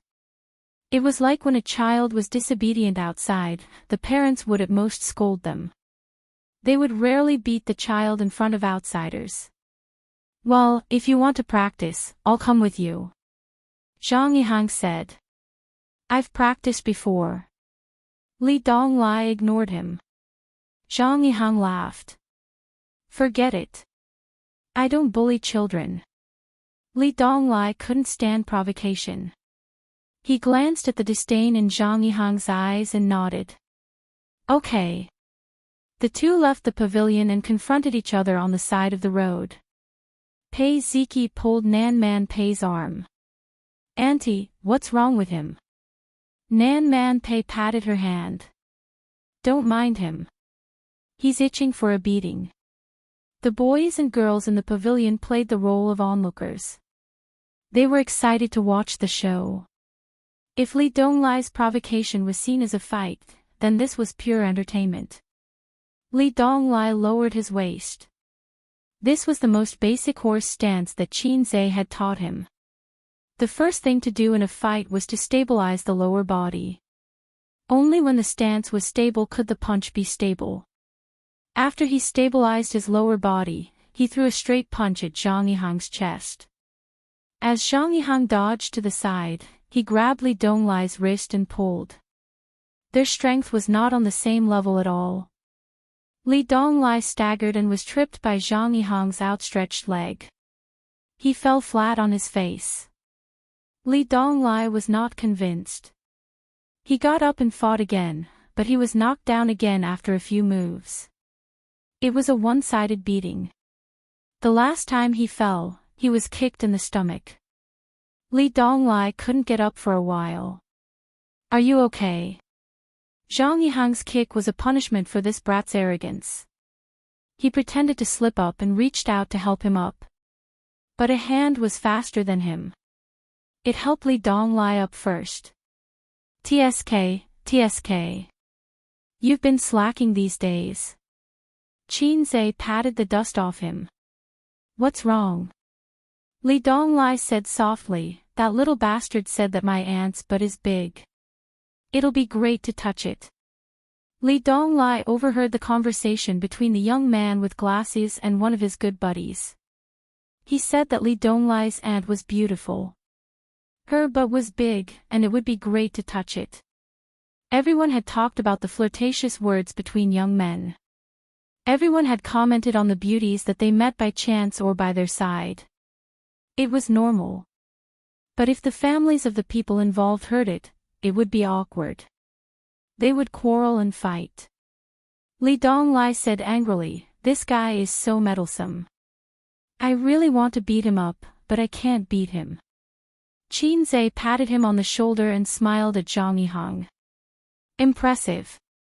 You've really practiced. Then, how about we spar a few times? The surprise came too quickly. It was like a tornado.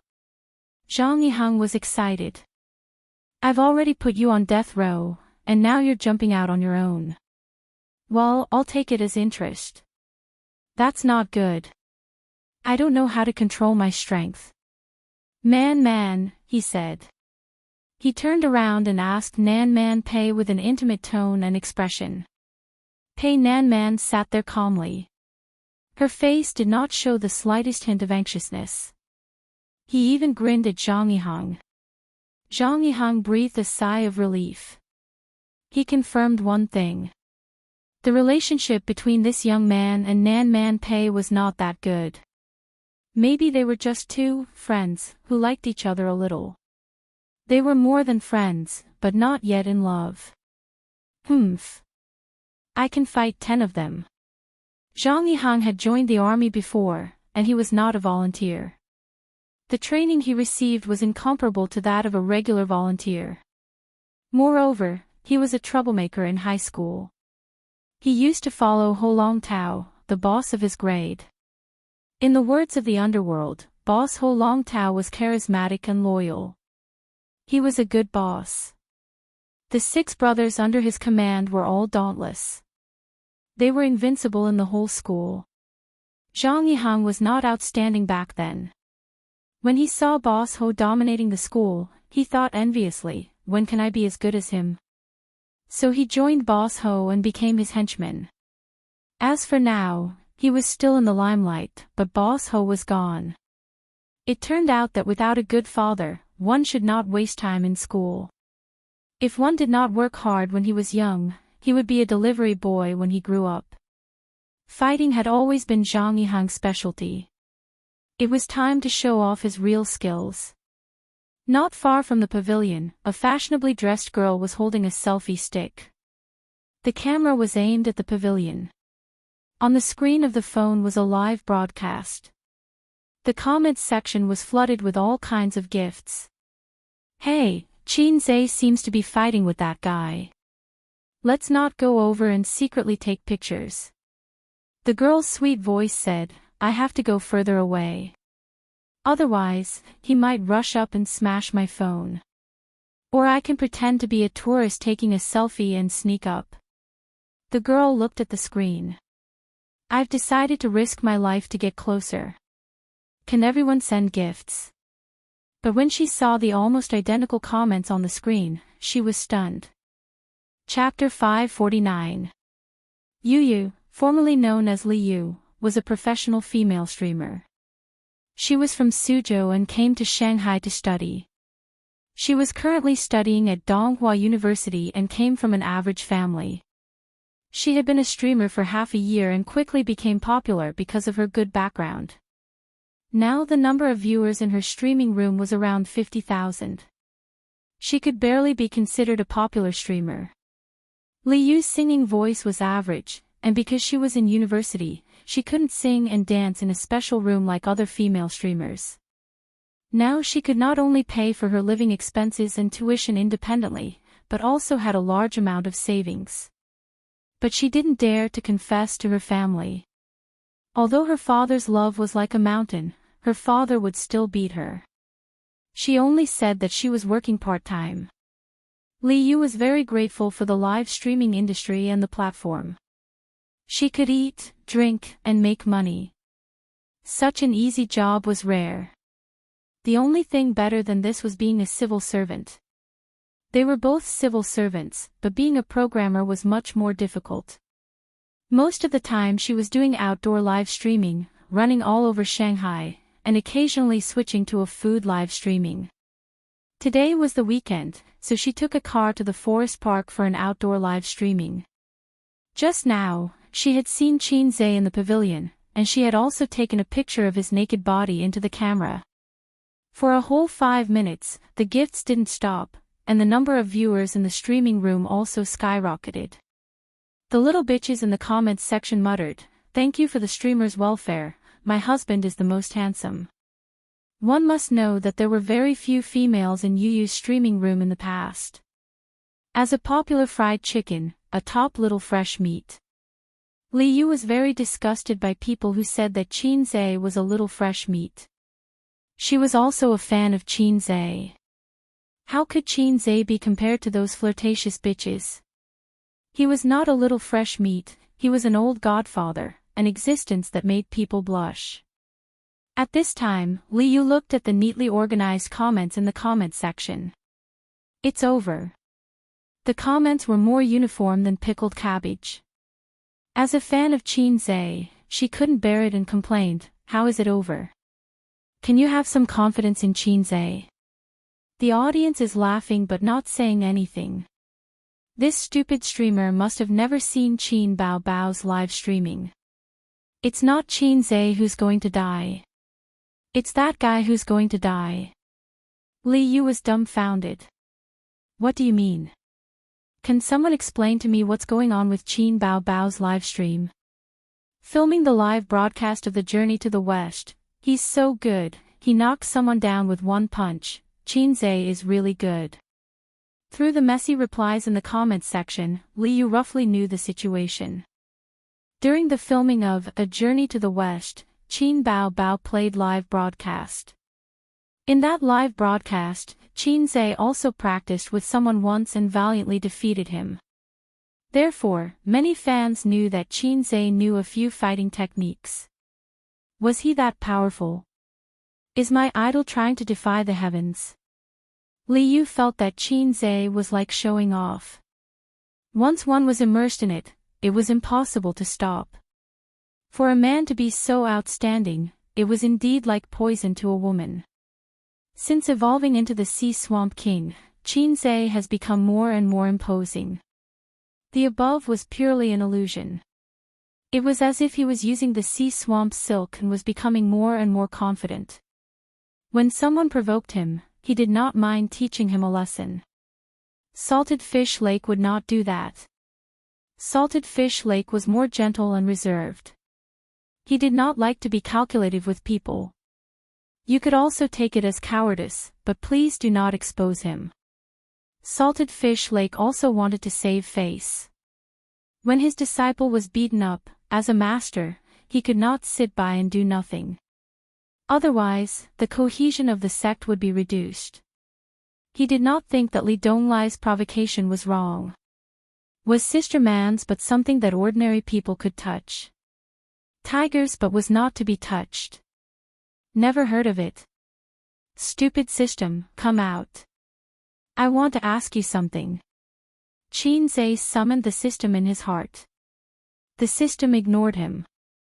Sir System, I have something to ask. Qin Zhe rephrased his words. Nothing. The system responded. I want to beat him up now. Is there a mission? No. Ha. Why not? I have a psychological desire now. Did the host notice a phenomenon? Every mission is not guaranteed to be completed. The system said, missions that are guaranteed to be completed and missions that are impossible to be completed will not be triggered. Is that so? Nonsense. If you saw a pile of feces on the ground and suddenly wanted to step on it, the system would have to give you a mission. Points would be too easy to earn. Do you think I'm the stupid son of a landlord? That's an impossible mission, the system ignored him. Although he didn't manage to get the mission, Qin Zhe was actually relieved. What if he saw a pile of feces on the ground and did not want to step on it, but had a bold idea, such as tasting it? Ding, please eat 500 grams of hot feces. 100 points if successful. Corresponding points will be deducted if failed. Qin Zhe might become the first protagonist to level up by eating feces. Zhang Yihang said, I joined the army after finishing high school. I received strict military training and am good at fighting and capturing. However, I don't know when to stop. You have to be careful. He said this so that when he beat up Qin Zhe later, he would have an excuse to explain. I started practicing martial arts when I was 8 years old. It has been 16 years since then. I am proficient in internal martial arts and external martial arts, Tai Chi push hand, Ba Ji Beng, 7 injuring fist, and the lost finger Zen. In addition, my Nigong Heart Sutra is the times are calling. Qin Zhe said in one breath, I know when to stop, so I won't beat the shit out of you. Zhang Yihang was stunned by his words. When he heard the last sentence, he realized that he had been taken advantage of by the other party. Internal martial arts and external martial arts did exist and were not fake. However, most of the so-called Chinese martial arts masters were scammers because they were already so old. What a joke. How could they still be called masters at such an old age? Didn't they know that martial arts were afraid of the young? This was the same principle as Jianghu folk remedies. Folk remedies were real, but 90% of them were fake. Therefore, when people heard folk remedies, they subconsciously thought that they were scammers. At the end of the day, this was due to the lack of supervision of the country, which led to the prevalence of scammers in the industry. If Qin Zhe had not mentioned the Nigong Heart Sutra, Zhang Yihang might have been alarmed. Don't think that I don't know what the times are calling is. Are you the successor of communism? Zhang Yihang felt disdain in his heart. He looked at Qin Zhe's fit body and guessed that he trained in the gym. Perhaps he had strength, but his skills and speed were definitely not as good as his. I have been hitting people with bricks since junior high. My actual combat experience was trained by Boss Ho. Qin Zhe did not say anything. Instead, he turned his head and looked at Li Yu, who was not far away. He had seen this woman just now. She had been standing there secretly taking photos. It was a little annoying. There was a reason why celebrities hated paparazzi. It was not just because of privacy issues. When they were standing on the stage, they could take photos of them in any way they wanted. However, no one wanted a camera to be pointed at them in their daily life. This meant that they had to maintain their image at all times. They could not even pick their nose. Not to mention causing trouble when they were bored. Qin Zhe used to lie on the sofa and cause trouble when he was bored at home. He was scolded by his sister several times when she saw him. She said that it was unhygienic and unhealthy. It was understandable that his sister would think so. After all, there was a difference between men and women. It was legal for boys to cause trouble. They could cause trouble as much as they wanted. Otherwise, why would she say, "You troublemaker"? However, girls could not do that. After all, bacteria were pervasive. If a girl did that, what would it be called? Nuwa. Watch me mend the sky with one hand.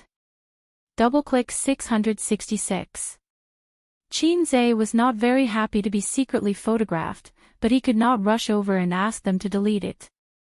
After all, if he forced them to delete it, there would probably be negative news reports tomorrow. Therefore, being a celebrity was sometimes really tiring. It required a lot of effort. He is looking at me," Li Yu exclaimed. She was a little happy and a little nervous. Will he come over and smash my phone? At this time, Qin Zhe waved at her. Wow, is he waving at me? Li Yu looked around, but there was no one around. Should I go over? After I go over, how should I hand over the phone? Go, get close to the big boss. Host, go over quickly. Why are you in a daze? I want to see Qin Zhe's bare face. Go, focus the camera. The comments section was full of encouragement. The audience in the live broadcast room was more excited than she was. They sent her a wave of gifts and urged her to hurry over. Li Yu trotted over with excitement and nervousness. When she approached, Qin Zhe asked, "Are you filming?" After seeing the screen of the phone facing him, his smile suddenly became gentle and his tone became easygoing. You're broadcasting. He thought to himself, damn, you're broadcasting behind my back. Can I? Li Yu asked timidly, his eyes shining brightly. Yes. Qin Zhe said, are you a female host? Li Yu nodded vigorously. Yes, my name is Li Yu. I'm a small host on the Salted Fish broadcasting platform. Qin Zhe nodded and stopped her from filming. He smiled brightly and said, "Hello, everyone." He waved at the camera. The next moment, the comments in the comments section jumped and the screen was full of gifts. Li Yu's face was full of happiness. "Stand aside, I want to fight with my friends," Qin Zhe said. Li Yu stood obediently by the pavilion. When she saw Nan Man Pei, her eyes lit up. She immediately aimed the camera at the people in the pavilion and greeted them as if they were close friends. "Hello, everyone." No one paid attention to her. The teenagers glanced at her casually. "Hey." Li Yu awkwardly moved the camera away. The eyes of the people in the pavilion made her feel the gaze of the big boss. A lively and beautiful girl like her was popular everywhere, but obviously the people in the pavilion were not so enthusiastic. Li Yu glanced at the phone. The audience in the live broadcast room was discussing the beautiful mature woman who had appeared for a moment. Some said that the two little girls were also very beautiful. Zhang Yihang was happy in his heart. "Oh, this little girl came at the right time. Isn't Qin Zhe a big star? Watch me beat him in the live broadcast." From a physical point of view, a man in his early 30s was the peak of his body. Teenagers and young people may be energetic, but their strength was not as good as his age. Then there was experience. Experience needed to be accumulated over a long period of time. How could Qin Zhe be the opponent of a veteran who had undergone strict training? The young boys and girls in the pavilion were watching with great interest. The female host of the salted fish broadcasting platform, Li Yu, held a selfie stick and looked forward to it. Qin Zhe nodded to Zhang Yihang, indicating that he could attack. He didn't lower his waist and his muscles were loose. His casual posture made Zhang Yihang raise his eyebrows. He ran a few steps, gathered his strength, and kicked toward Qin Zhe's lower abdomen. Qin Zhe still didn't move. His face was calm. If he stood with his hands behind his back, he would look like a master. When his foot was about to hit Qin Zhe's lower abdomen, Zhang Yihang's mouth revealed a smile. "This kick will make you spit out the wine you drank last night." Dementia. But at this moment, Qin Zhe was as still as a virgin and as agile as a rabbit. He turned around to avoid the kick. At the same time, he exerted strength from his waist and swept his right leg. Qin Zhe's leg swept Zhang Yihang's waist. It was like a whip hitting a sandbag, making a muffled sound. Zhang Yihang, who weighed 160 kilograms, was instantly sent flying. Qin Zhe had used a lot of strength in his kick to send him flying. Otherwise, he would have fallen and been seriously injured. After all, he was a big shot who could break a bone porcelain cup with his bare hands. Zhang Yihang fell to the ground and curled up like a mantis shrimp. He first felt a suffocating pain, the kind that was really breathless. Then he felt a sharp pain in his left waist. "My kidney. My kidney." Chapter 550. There were no cheers or cheers. The young boys and girls in the pavilion were a little confused. Finished. Finished. Why was it completely different from the fierce battle that he had imagined, where you gave a left hook and I gave a right hook, where you gave a black tiger a heart and I gave a monkey a peach? People usually had a few rounds of boxing. Here, it was over with one kick. They knew that real fighting was very intense. There was no such thing as teleportation or dodging. But it was too fast. Everyone was a little confused. It seemed that those who were related to Qin Zhe were especially fast, all kinds of fast. Before you could get into the zone, he would be finished with a whoosh. However, the visual effect of this kick was very shocking. A tall and sturdy man was sent flying with a bang. Nan Man Pei narrowed her eyes slightly. The layman enjoyed the show, but the expert saw the naked picture. What she saw was unparalleled strength and precise and ingenious control. This ingenuity was like aged wine. It could not be achieved without a few years of practice. This kid's strength increased again. That night, if it was Qin Zhe like this, Nan Man Pei knew that she would not be able to last more than 10 moves. She would be beaten until she cried and called for her father. Was he merciful at that time, or did his strength increase again? Nan Man Pei leaned towards the former. A person's fighting skills could be accumulated, but there was a limit to the growth of strength. How could he change so much in just a few months? He was not long out yin. Influenced by Qin Zhe, Nan Man Pei habitually muttered in her heart when she encountered unreasonable people or things. He was not long out yin. She had looked up Long Out Yin on the internet. He was a novel protagonist who ignored all logic and reason. He was used to describe some inconceivable or absurd things. That was what the internet said. If you don't believe me, you can do it. Unknowingly, the phrase, drown you in the Huangpu River, had become her own arrogant words. Pei Nanman felt a sense of loss. Liu recovered from the shock and found that the live streaming room was in an uproar. The speed of the comments was like the bullet screen. When she looked at the gifts again, she realized that her sweetheart had received more gifts than the sum of the gifts she had received in half a month of live streaming. In the eyes of tens of thousands of viewers, through the live broadcast on their mobile phones, they saw the burly man fly up and kick Qin Zhe. Qin Zhe didn't move at all.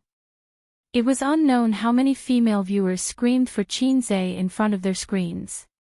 Then, Qin Zhe turned around and swept his leg. His posture was handsome and his strength was fierce. Such a big man flew out like a sack. Compared to Qin Bao Bao's live broadcast on the set, this time's sparring session was even more shocking and visually impactful. He was sent flying with a single kick. I think I've learned physics for nothing. It must be fake. It really doesn't make sense. If you say that it's possible to send someone flying with a kick, it's possible. However, sweeping someone away and kicking someone away are two completely different things. But that's the truth. This isn't a movie. Is a fast shooter a monster? This fast shooter is a bit rash. What's so strange about that? Didn't you see his muscles just now? This old lady's maiden heart, I really want to lick it. Quick, shoot me. How is that man? Is he dead? The viewers in the live broadcast room were in a heated discussion.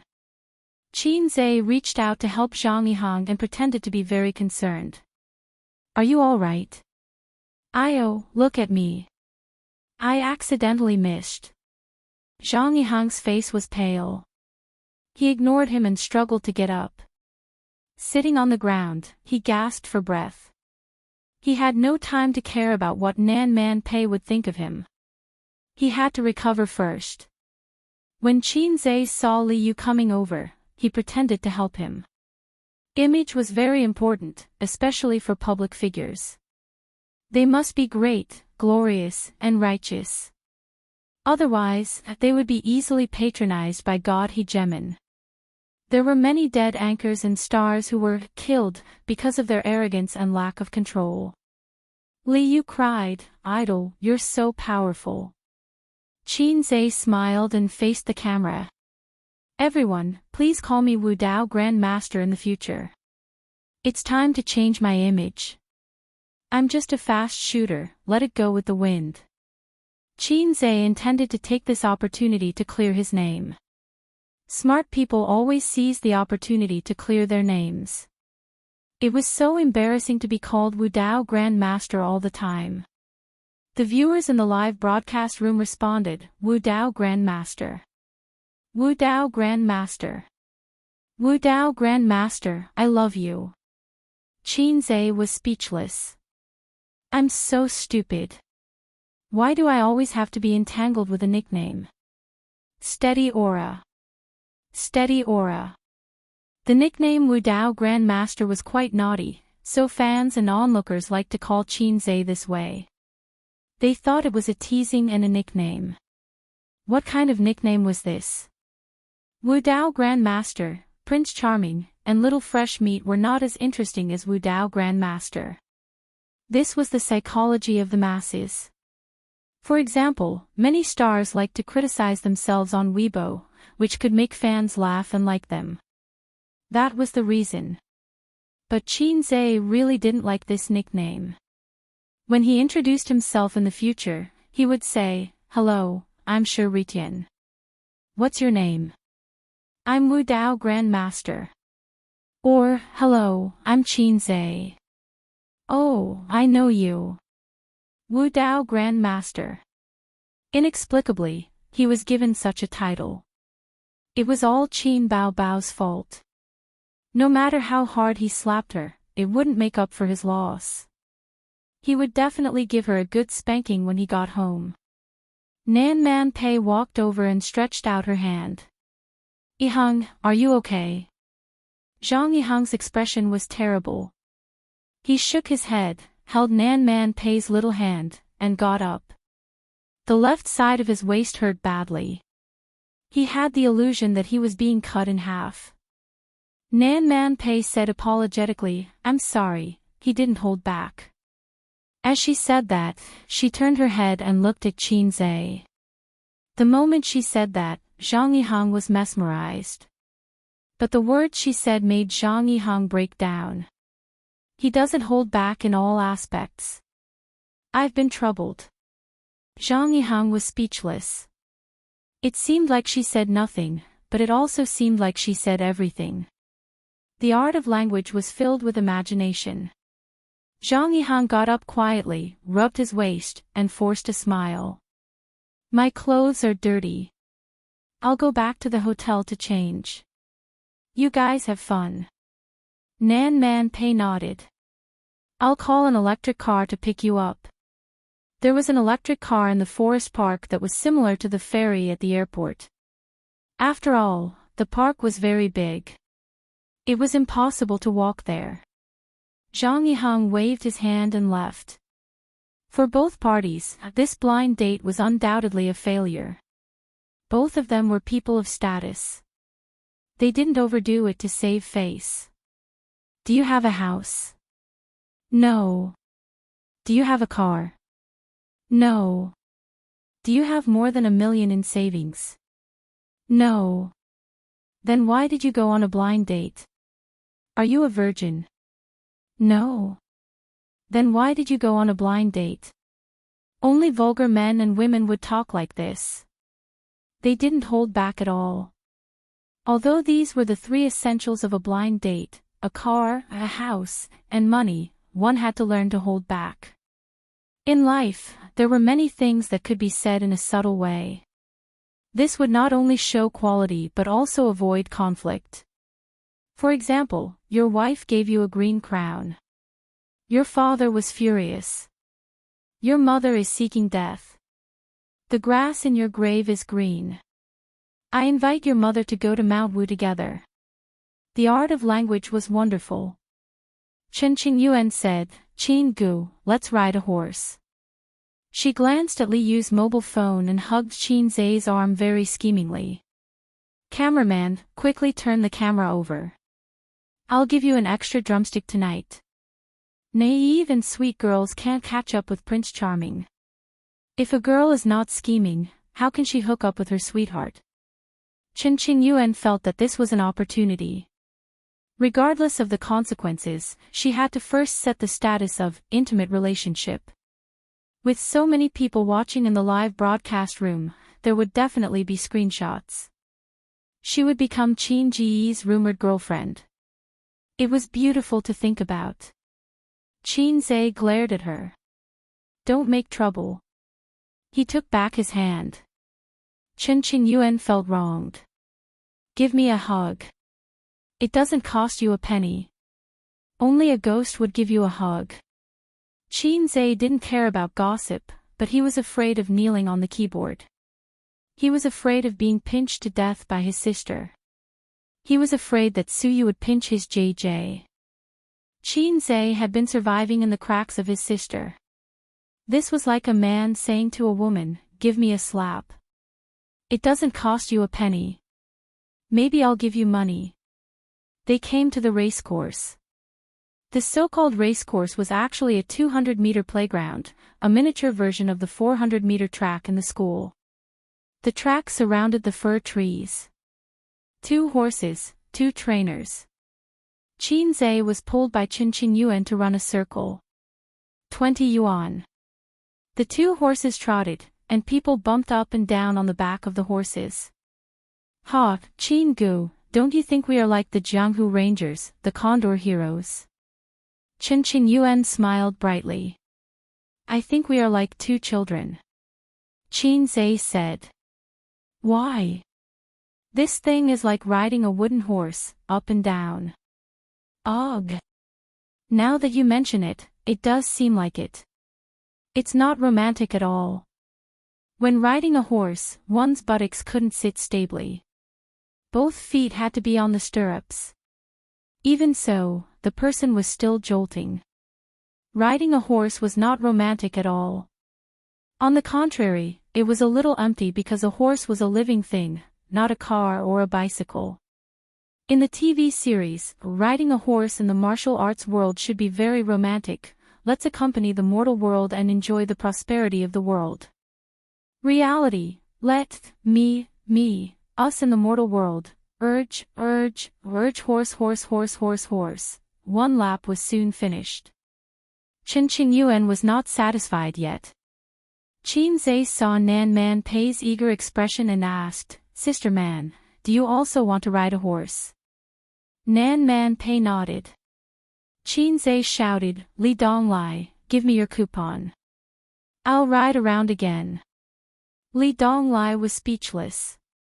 Could it be that Qin Gu has taken a fancy to my aunt? I tried so hard but ended up guarding against the wrong person. Yes, Qin Gu has a big sister complex.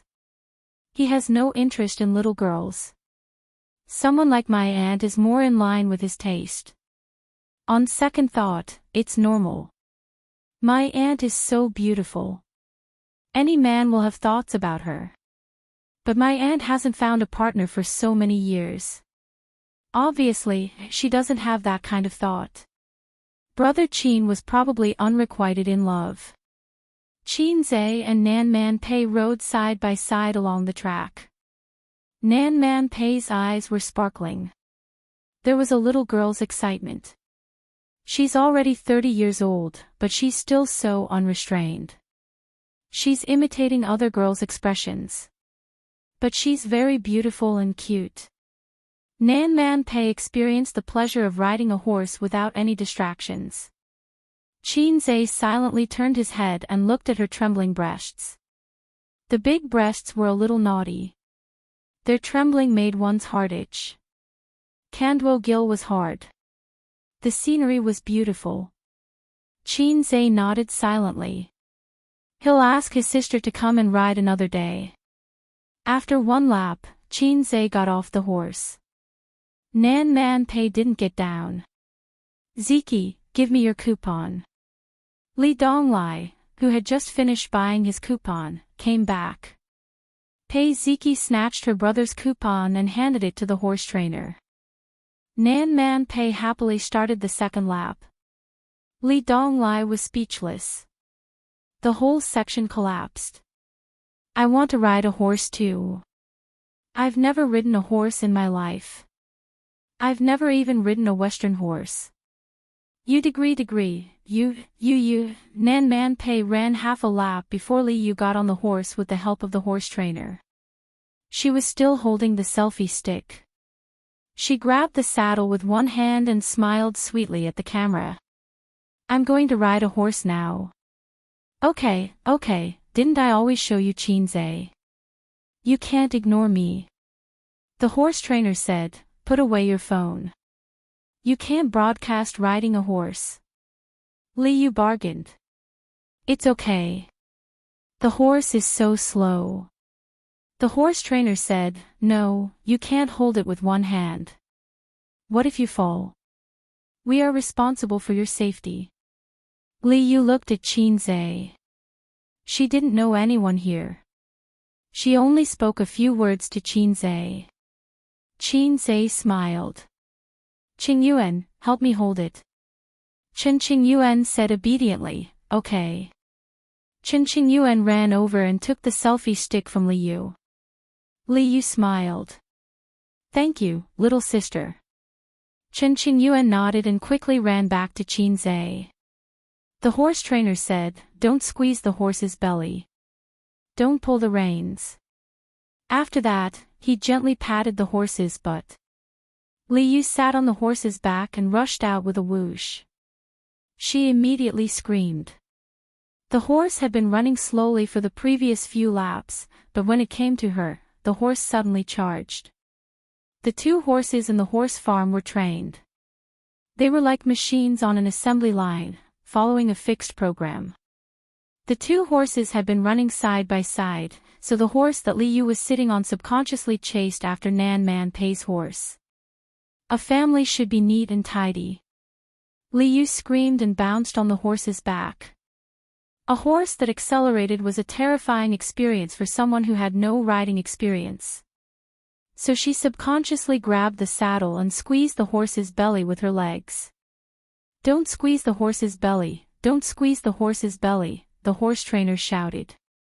Li Yu, who was in a panic, squeezed the horse even tighter and screamed. There was a small commotion. The live broadcast room was even more lively. The audience commented. What's wrong? Did the horse suddenly go crazy? The horse is running so fast. It's so scary. Yu, hold on tight. Don't fall. What's the horse trainer doing? Why don't you pull the horse? Idiot, you can't squeeze the horse's belly. This is an order to speed up. The horse she was sitting on quickly caught up with Nan Man Pei, but it didn't stop. Instead, it rushed to the finish line and was ready to continue the second lap. The horse trainer had been waiting at the finish line. Taking advantage of the horse's passing, he rushed up and pulled the reins hard. The horse anxiously raised its hooves and stopped. Under the strong inertia, Li Yu screamed and fell forward from the horse's back. The horse trainer didn't expect the woman to be so weak. The horse had stopped, but she still couldn't steady herself. Li Yu was frightened. Her body was tense the whole time. As soon as she relaxed a little, she was thrown down by the inertia. The girls exclaimed, "Be careful." The audience in the live broadcast room saw Li Yu fall down face first because her feet were caught in the stirrups. Under the watchful eyes of the crowd, a figure dashed out. Before Li Yu fell, he reached out and caught her, carrying her in his arms. Chapter 551. Qin Zhe looked at the pale and frightened girl in his arms. Are you okay? The track was not wide. A distance of more than 10 meters was just a sprint for him. Li Yu was still in shock. She thought she was going to fall and her heart was beating wildly. She didn't expect that someone would reach out and help her at the critical moment. When he saw that it was Qin Zhe, at this moment, a familiar line flashed in his mind, "My dream lover is a peerless hero." She looked at Qin Zhe's face in a daze, her heart beating wildly. The words were the same, but the mentality was completely different. Li Yu was slightly wet. Qin Zhe helped her up and asked, "Are you okay?" Li Yu quickly shook her head, her cheeks slightly red. "I'm okay. Thank you." Bao Bao was scared to death. Seeing that she was okay, the two horse trainers were relieved and went forward to ask and apologize with concern. If the tourists were really injured, the forest park would be responsible. But it was a false alarm, so the matter would be much lighter. Li Yu shook her head generously. "I'm okay." As she spoke, she peeked at Qin Zhe. If it were an unreasonable or thick-skinned tourist, they would have made a scene and asked for a sum of money or at least the money for the coupons. But just like men pretending to be generous in front of women, women would also pretend to be educated and reasonable in front of men. Chen Qingyuan heard the teenagers next to her breathe a sigh of relief and shout, "Awesome, 666, and Qin Gu is mighty." She first cast an admiring look at Qin Zhe, then glanced at the people next to her with disdain. He is indeed the man I like. Sit down, it's basic operation. In the live broadcast room, the screen was full of gifts. Chen Qingyuan looked curiously. She only saw the constantly changing comments and gifts flying all over the sky. How much money did all these add up to? The comments were quite interesting. It's Qin Zhe, so fast. When did the fast shooter rush out? So fast. A hero saves a damsel in distress. Quick, cheer for the fast shooter. Qin Zhe is so charismatic. I really want to have a boyfriend like him. Wow, I feel more and more that Qin Zhe is a good person. It gives me a sense of security. I want a boyfriend like that too. 666, that's F** King awesome. I was sweating for Yu just now. By the way, did anyone record it? Yes, I'm going to post it on Weibo. We've been recording the entire time, starting from the pavilion. Ha! After the nervousness, the viewers in the live broadcast room heaved a sigh of relief and started discussing the scene just now. The comments in the comments section were alternating wildly. If this was a computer, there would be a screen full of 666 comments, the kind that would cover the screen. Chen Qingyuan showed a happy smile. She liked to see people praise Qin Zhe. It was like when you took your pet dog out for a walk and passers-by praised, "Wow, your dog is so cute." At this moment, Chen Qingyuan saw someone talking about her in the comments section. "Girl, let's be friends." "Sister, are you a streamer too? What's your streamer number?"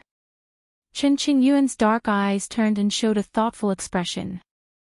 She looked a little cute and playful. "I'm not a streamer. I'm just helping your streamer hold her phone." Kawaii. What a good girl. She's good at Syscon. Immediately, there was another round of comments, although it was quickly pushed to the top by Qin Zhe's comments. Chen Qingyuan whispered, "Let me tell you a secret." After she finished speaking, she waited for a few seconds and saw that someone in the comments section asked about the secret. Chen Qingyuan coughed. She wanted to say, "I'm Qin Zhe's girlfriend." She wanted to forcibly crown herself. Then, this matter would become the headlines, the hot search, and maybe she could even become an internet celebrity. Of course, being an internet celebrity was not important. What was important was that her relationship with Qin Zhe would spread and the whole world would know. "Actually, I'm Qin Zhe's girlfriend." Chen Qingyuan's tone was serious, as if she was announcing that the Chinese people had stood up. As expected, the live stream was in an uproar. There were all kinds of comments, scolding, questioning, and questioning. It was like a divine needle poking into a muddy ground and stirring it vigorously. The juice flowed and it was difficult to calm down. Chen Qingyuan's words had such an effect. "Your brother seems to have sprained his hand. Go and have a look." When Chen Qingyuan was really proud and smiled sweetly at the camera, a hand pushed her from the side. It was Pei Ziki. Chen Qingyuan looked at her blankly. "Brother? I don't have a brother. I'm the only daughter in the family. Since when did my dad get me an older brother outside?" "It's Qin Zhe," Pei Ziki said to the camera. "She's joking with everyone. She's Qin Zhe's cousin." Chen Qingyuan, I'm not, Pei Ziki snatched the phone. "Okay, you just like to joke. Give the phone back." She didn't give Chen Qingyuan a chance to explain.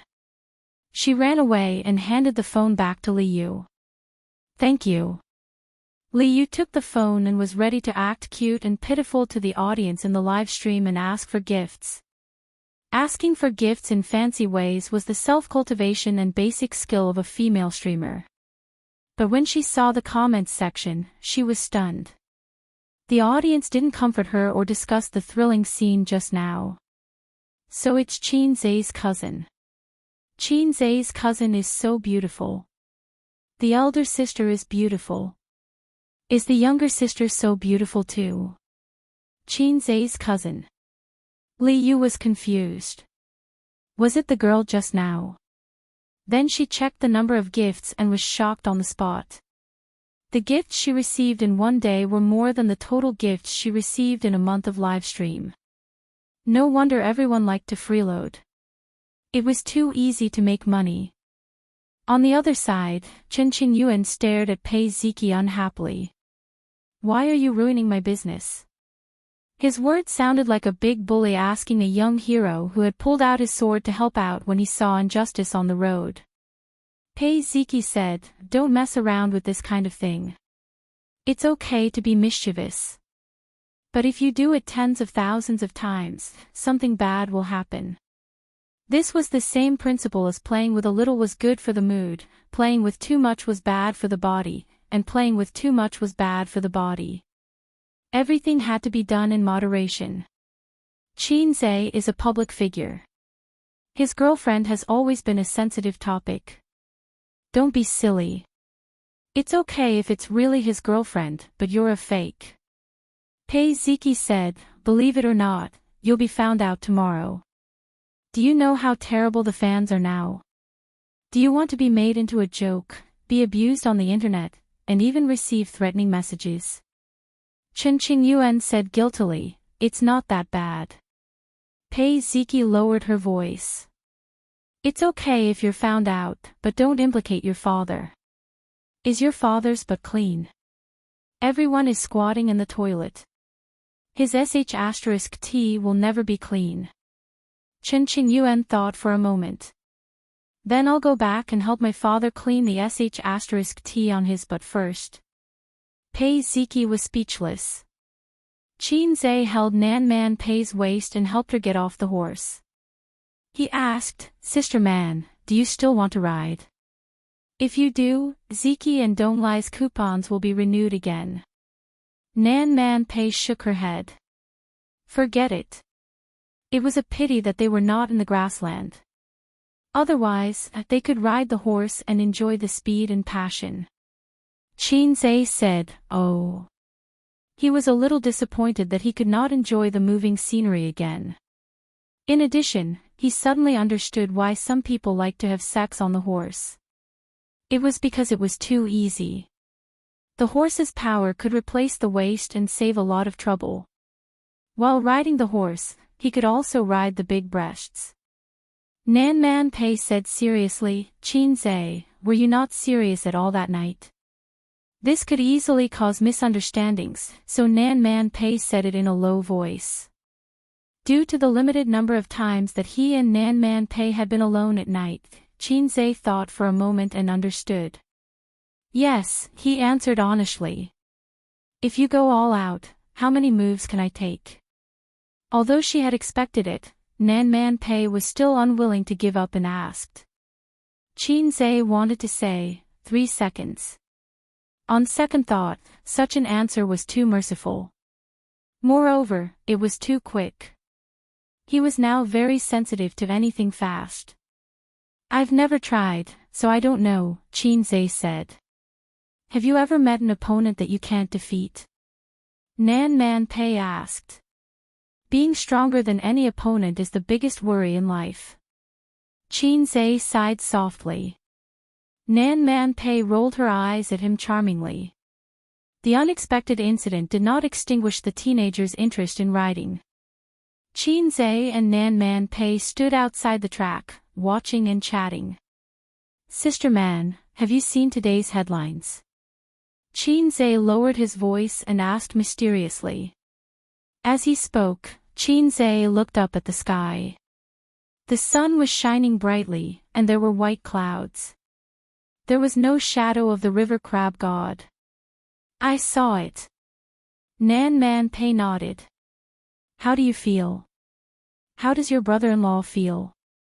Qin Zai asked. It was good to talk to smart people. They could always easily understand the meaning of your words. Nan Man Pei glanced at him lightly and said in a bad mood, eating gutter oil, worrying about Nan Man Pei's heart. It seemed that Sister Man was secretive and did not want to discuss it with him. Qin Zhe could almost guess that if he continued to ask, Nan Man Pei would reply, "Believe it or not, I'll throw you into the Huangpu River if you talk too much." Thinking about it, Sister Man was quite arrogant. Her body was upright. After everyone had experienced the pleasure of riding a horse, the group of people went elsewhere. Qin Zhe thought that Nan Man Pei would go back. After all, she was here for a blind date. Now that the other half of the blind date had left, she had no reason to play with a group of kids. But she did not leave. Instead, she said that she wanted to drive a go-kart. The go-kart was a little far, and it would take time to wait for the electric car to pass by. So, the group of people rented the bicycles in the park. Li Yu happily planned to follow Qin Zhe and get gifts. "Let's go." "Don't follow us," Qin Zhe said. "Anyway, we're all playing. Let's go together, okay?" Li Yu said in a coquettish tone. "No, I'll hit you again." Qin Zhe gently knocked on her head. "All right then." Li Yu clutched his head with a disappointed expression. After all, she was a college student. She was much more cultured than those female anchors from Dongguan. If it were them, they would shamelessly follow Qin Zhe because they could earn money quickly. In that case, Qin Zhe could only go back to the hotel. The two parties parted ways and rode in opposite directions. They met by chance and parted. They might not meet again in the future. Life was always like this. You would meet people one by one, and then those people would become distant scenery. Life continued to move forward. No matter if it was happy or sad, it would never stop. But Qin Zhe did not know that he had gained a die-hard fan. Chapter 552. For Qinqing Yuan, Qin Zhe was the most dazzling scenery she had ever seen in her 18 years of life. She was so engrossed in it that she couldn't extricate herself from it. She tried to retain it so that it would forever be a part of her life. For Nan Man Pei, Qin Zhe was also a scenery. It was still bright, but the color was a little bright and yellow.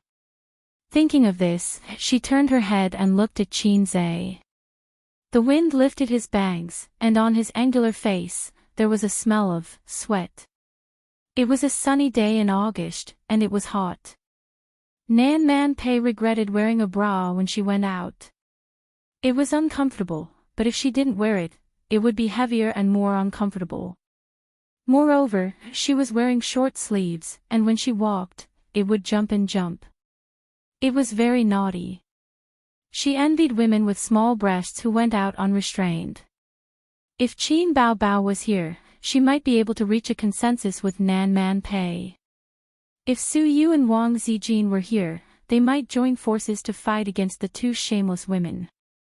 Halfway through the ride, everyone saw a little kid sitting under the shade of a tree by the roadside, holding a dead branch in his hand. He was small and looked very lonely and bored. Pei Ziki and Li Donglai's half-brother. Why was he here alone? He looked like a punching bag. Although they hated this brother, he was still a brother. He was still young and looked like he was separated from the adults. They couldn't just sit back and watch. Li Donglai stopped the car and shouted, "Little brat, why are you here?" The little brat raised his head and looked at him. He didn't appreciate it at all. "It's none of your business." "Hey, you little brat, if I don't beat you up for a day, your skin will itch."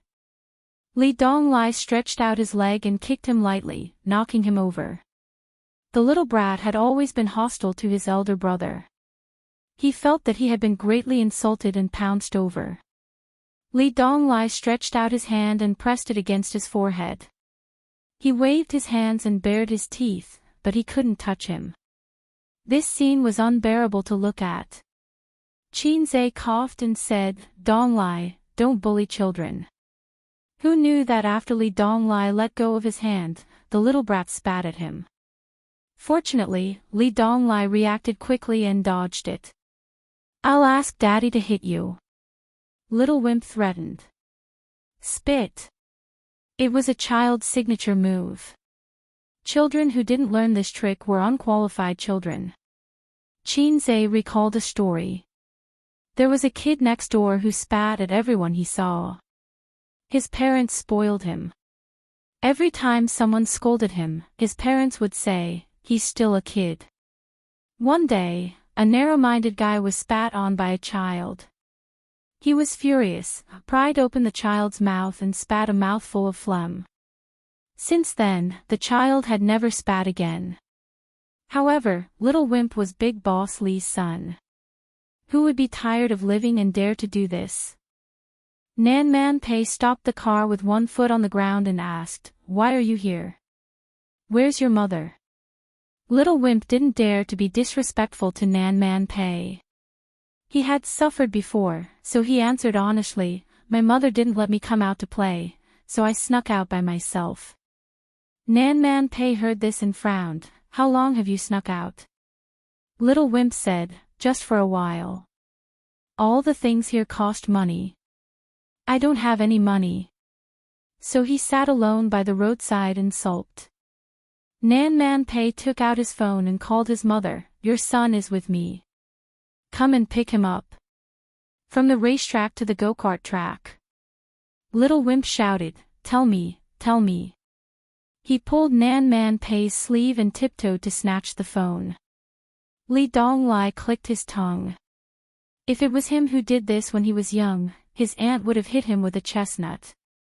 His stepmother spoiled him too much, causing him to have such a domineering and willful personality. Nan Man Pei passed the phone to him. Little Wimp said, "Mom, I'm with my aunt. I want to go and play. Don't worry about me." On the phone, the woman didn't seem to agree. Little Wimp threw a tantrum. "I want to play, I want to play. Otherwise, I'll go home alone." After venting his anger for a while, he returned the phone to Nan Man Pei. "My mother wants to talk to you." Nan Man Pei took the phone and put it to his ear. Man, please take care of How." The woman said. Nan Man Pei said concisely, "Okay."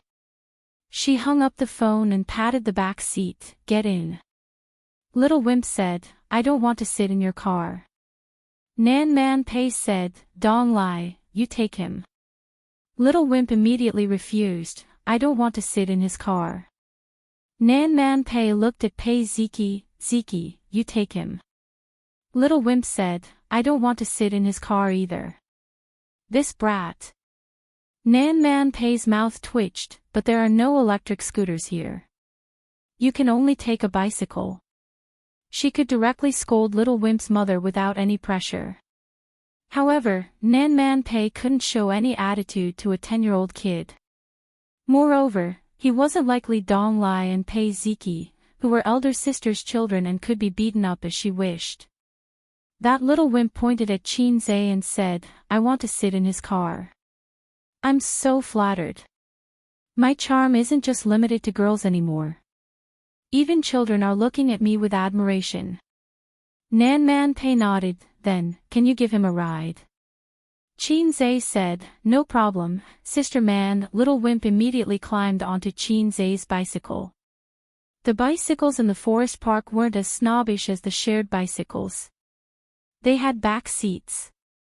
In the end, Little Wimp got on the back seat and said, "Let's go. Take me to have fun. I'll put in a good word for you in front of my dad." Qinze, who was pedaling, was stunned. "What? You want to suck up to my dad?" Little Wimp said in a firm tone, "There are many people who want to suck up to my dad. As long as you listen to me obediently, I can put in a good word for you. Otherwise, you're finished." "This Little Wimp," Qinze said in annoyance, "which eye of yours saw that I want to suck up to your dad?" Little Wimp said, "It's not like I haven't seen people like you before. Each and every one of them wanted to give my dad a gift and ask him for help. My dad wasn't willing, so they gave me a gift. They begged me to talk to my mom, and then my mom talked to my dad. Seeing that Qin Zhe didn't say anything, Little Wimp said in disdain, "What are you pretending for? Hey, this kid wants to beat me up." When they arrived at the karting area, the group stopped and bought coupons to play. The fun of karting was that there was no need to consider any traffic rules. You could drive as much as you wanted and take turns in all kinds of positions. As for those who didn't know how to drive, they could experience the thrill of driving. The operation of karting was not much different from a real car. There were 5 karting cars on the track. If there were more, the track wouldn't be able to accommodate them. Qin Zhe, Nan Man Pei, Li Donglai, Pei Ziki, and Qin Qingyuan were the first to finish. Qin Zhe held the steering wheel and waited for the staff behind him to start the karting car with the key. He looked at Nan Man Pei beside him and said, "Sister Man, 3 laps. Let's race."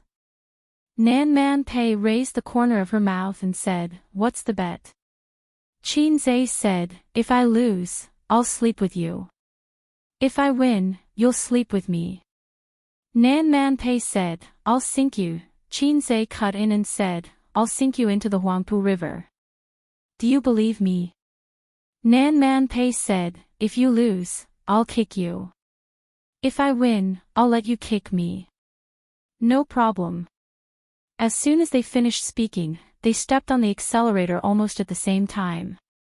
The 2 karting cars had the same horsepower and speed. It was just a matter of who was more experienced and who could take turns better. Qin Zhe soon realized that his driving skills were not as good as Nan Man Pei's. When Qin Zhe turned, he first braked and slowed down before taking turns. Nan Man Pei didn't brake. She just turned the steering wheel and drifted. Sister Man was indeed an experienced driver. She was ashamed. After 2 consecutive turns, Qin Zhe was half a car behind. However, he learned quickly and quickly became an experienced driver. He learned from Nan Man Pei and drifted without braking. An experienced driver and a wanton person were the same. The former would rather die than step on the brakes. The latter would rather die than return to the city. On the 3rd lap, Nan Man Pei was still half a car ahead of him. The result was set. Her lips curled into a smile. However, at the last turn, Qin Zhe turned the steering wheel violently. The front of the car hit Nan Man Pei's car. Nan Man Pei was at the edge of the turn. After being hit by Qin Zhe, the front of the car tilted and hit the edge of the truck's tire. Qin Zhe raced to the finish line. He turned his head excitedly, only to see Nan Man Pei driving back slowly. Her pretty face was gloomy and she looked very angry. They left the karting car. "Although I won, I'm a man. Let's forget about the bet," Qin Zhe said. Nan Man Pei suddenly smiled and said coquettishly, "Come on, Sister Man is not afraid of pain. Use your strength, you don't have to take pity on me." Qin Zhe was speechless. Ha, Sister Man, are you angry?" Qin Zhe laughed dryly. "No, I'm just waiting for you to kick me. Hurry." Qin Zhe lifted his leg and kicked her calf lightly. Nan Man Pei's smile disappeared. She gritted her teeth and said, "Qin Zhe, you're really kicking me." Suddenly, a child's crying and scolding interrupted the 2 of them. Looking in the direction of the sound, Little Wimp was pressed to the ground by Li Donglai and spanked hard. Nan Man Pei frowned slightly and was a little annoyed. "What's wrong now?" Qin Qingyuan stood at the side and said innocently, "He spat at me." Nan Man Pei glanced at Little Wimp and said unhappily, How, it's rude to spit." Little Wimp said, "It's none of your business, it's none of your business." Nan Man Pei waved her hand tiredly and asked Li Donglai to get up. "I'm too lazy to take care of this brat. Qin Zhe, help me look after him," she said. "Ha! Why do I have to look after him? I'm not his father or brother.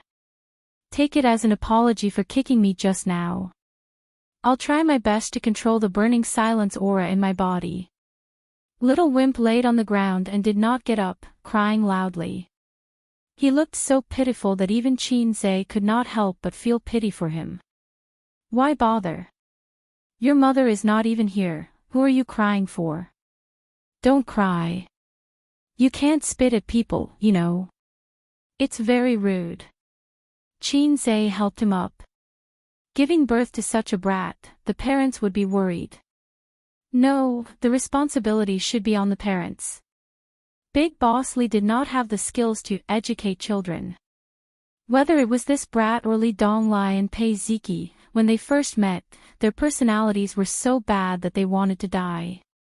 It was better not to have children in the future. Qinze did not have the skills to educate children and had no experience. If he gave birth to a son and raised him wrongly, it would be painful. He would discuss it with his sister later. It would be better to have a daughter as the first child. Help me beat him up. Little Wimp pointed at Li Donglai and said to Qinze. He's my disciple. Qinze rolled his eyes. You should be more obedient. Pay. Little Wimp spat at Qinze's face, quickly and accurately spraying venom. Chapter 553. At that time, the spit was only a millimeter away from my face. In 0.01 seconds, it would have stuck to my handsome face. What the hell, old Master Qin, am not dead yet, and you're already spitting at me. Fortunately, the effects of the times are calling that Qinze had painstakingly trained came in handy. Relying on his superhuman reflexes, he leaned back and narrowly avoided the venom attack. Venom attack from the brat, miss. This was like a high-level account with godly equipment facing a goblin with a wooden hammer. If the goblin stood still and let the goblin hit him, only a miss would appear on top of the goblin's head.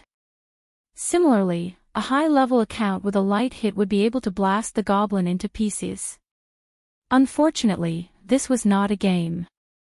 Not to mention that the brat was Big Brother Li's son. Even if he wasn't, Qinze couldn't lay his hands on a child. It was the same logic as how a man couldn't bring himself to fight with a woman. Li Donglai could beat up his younger brother without restraint. He was his brother, and Qinze was his elder. He couldn't beat up the brat in front of so many people. But if he didn't beat him up, he would be angry. The child couldn't understand such things as gentlemanly demeanor. Instead, he thought that Qinze was afraid of his identity, so he became even more unscrupulous. Taking a deep breath, he sank his qi into his dantian and gathered it at the tip of his tongue. Pay! Pay! The venom hit him 3 times in a row, but Qinze dodged all of them. Paw! When the brat was brewing the 4th mouthful of venom, Nanman Pei finally couldn't stand it anymore and slapped him. It was just a small slap. It was very light, so it probably wouldn't hurt. The brat had obviously never been humiliated like this before. He met Nanman Pei's cold eyes and turned to punch and kick Qinze. Qinze reached out his hand to block the brat's head. No matter how he punched and kicked, he couldn't touch him. I'm going to beat you to death. I'm going to beat you to death. You dog, you are a dog. My dog. I'll ask my dad to beat you to death. Qinze's mouth twitched. This account was useless. He suggested that Big Brotherly delete his account and start from scratch. He had met a lot of naughty children. When he was in junior high school, a couple living on the same floor gave birth to a naughty child. The child was always swearing and had no manners or upbringing. Because the male owner was a middle school teacher, he often came to Qinze's house to ask the old man, who was still a university teacher at that time, for advice and to discuss the great cause of education. That teacher might have been a good teacher, but he was obviously lacking when it came to educating his children. He was drinking and chatting in the old master's study, talking about national affairs, encouraging words, and talking about nobility. His son and Qinze were playing in the living room. Actually, at that time, Qin Zhe was not very willing to play with the little brat, so his attitude was not very good. He accidentally angered the little brat, who threw things and scolded him. He even threw an apple at Qin Zhe's nose. Qin Zhe had a nosebleed at that time. At that time, Qin Bao Bao, whose cheeks had just lost their roundness and became thin and charming, heard the noise and came out. When she saw her brother, who she regarded as her exclusive property, bleeding from his nose, she immediately exploded. She gave him a violent beating. Since then, the naughty brat never came to Qin Zhe's house again. He was scared when he saw Qin Bao. The child was naughty and disobedient. What should she do? Just give him a beating and everything would be fine. This brat was spoiled by my stepmother. Li Donglai raised his hand and was about to slap him. Nan Man Pei stopped him. Speaking of which, she was temporarily taking care of the little brat. She was secretly taking care of the nephew who was not related to her by blood and then letting the nephew who was related to her bully the nephew who was not related to her by blood. With her upbringing and character, she could not do such a thing. She was even too lazy to educate the little brat. What did it have to do with her whether he was ugly or not? As long as she educated Li Donglai and Pei Ziki well, she would be satisfied. Perhaps it was because his aunt and siblings were not kind people. Without his mother's support, he did not dare to be too picky. He also felt that Qin Zhe was the same as those who came to ask for help and did not dare to offend him. Hence, he grabbed Qin Zhe and scolded, "You're a dog who comes to my father for help. I want my father to beat you to death." Li Donglai was furious. "I'll beat you to death." His ambition was not small. He even wanted to stand shoulder to shoulder with his father. At this time, Nan Man Pei's phone rang again. She answered. Man, Mom is not feeling well again. Jianya asked me to take her to the hospital for a checkup. Also, he received a call. There's something at the office and he has to rush over. You can bring Hao Hao and Ziki back with you. Nan Man Pei said, "You're leaving now?" "Yes." "Alright then." Nan Man Pei hung up helplessly. The old lady was really too much. She came out to play when she was not feeling well. She went back to the hospital after playing around. "We have to go back." Nan Man Pei looked at them. "Grandma is not feeling well and your father has something to do at the office." Pei Ziki suggested, "Then let's go back later. I still want to experience kayaking." Nan Man Pei pondered. "That's fine too. Qin Zhe, keep an eye on him." Dong Lai drove here himself. He has a car. After Li Donglai was admitted to university, Nan Man Pei rewarded him with an Audi A6. Li Donglai, this idiot, had a low EQ. It was probably because he spent all his skills and talents on fighting. He often talked about finding a girlfriend. He was good at talking, but he was not good at acting. Otherwise, he would have driven the A6 to the entrance of the university to pick up girls. Qin Zhe was unwilling. He also wanted to go back, but if he left, Nan Man Pei would definitely be worried. This group of people were all children. He was the only adult and the elder. Hence, he said, "Don't worry. I'm an experienced driver and I'm skilled. I guarantee that everyone in the car will be in good condition." Nan Man Pei smiled and said, "Okay." Li Donglai immediately said, "Auntie, don't worry. I'm also an experienced driver. It's just kayaking. I've never used a paddle. I rely on the waves my whole life." Nan Man Pei replied to him with a knock on his head. "Be honest." Nan Man Pei said angrily. After saying that, she left the karting venue. Pei Ziki added insult to injury. "You don't have Qin Zhe's life, but you got Qin Zhe's illness. Li Donglai sighed. When can I be as outstanding as him? Pei Ziki sneered. It's hopeless. Accept your fate. Li Donglai was unconvinced. Master must have something up his sleeve. I'll go and ask him. Li Donglai humbly asked for advice. Qin Zhe pondered for a long time after hearing that. Li Shizhen's show. Li Shizhen's mischievousness. It depended on talent. It couldn't be learned. How about this? I'll say something. If you can understand it one day, you'll probably graduate, Qin Zhe said. Li Donglai put on an expression of listening attentively. Chen Qingyuan and Pei Ziki, who were beside him, also pricked up their ears. Qin Zhe said, You just started university. How's university life? I came back from Japan and wanted to make friends with you. Are you interested in Japanese girls? So, are you free this Sunday? Li Donglai was stunned. That's it. Qin Zhe nodded. That's it. Li Donglai looked at Pei Ziki and Chen Qingyuan. Did you hear anything? Chen Qingyuan, Qin Gu might want to say that university life is good.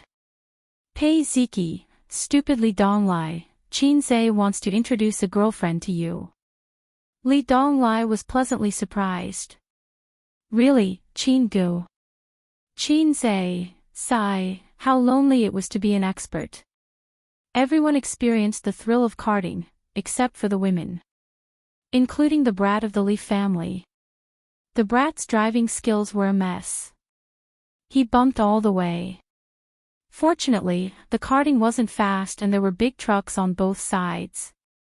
No matter how hard he bumped, nothing happened. For a 10-year-old child, this was a rare and excellent experience. After all, he couldn't be like the rich children abroad, driving a small car with a little girl and showing off at a young age. When he grew up, he would be even more arrogant. Under the leadership of Qin Zhe, a group of people rode to the kayaking area. The little brat naturally sat in Qin Zhe's car. The little brat raised his chin at a 45-degree angle. His face was full of pride and arrogance as if he was saying, Master gets on the sedan chair. Qin Zhe really wanted to beat him up. The kayak moved forward on the blue waves. The blue sky and white clouds were reflected in the water. Qin Zhe sat at the front of the boat and remembered that he went to the amusement park in Xishan with his sister and experienced many exciting games such as the haunted house and roller coaster. At that time, his parents were also with him. He was forced onto the roller coaster and pendulum by his sister. When they came down, his sister vomited. Qin Zhe's face was as pale as a ghost. In the haunted house, the staff jumped out at the corner to scare his sister.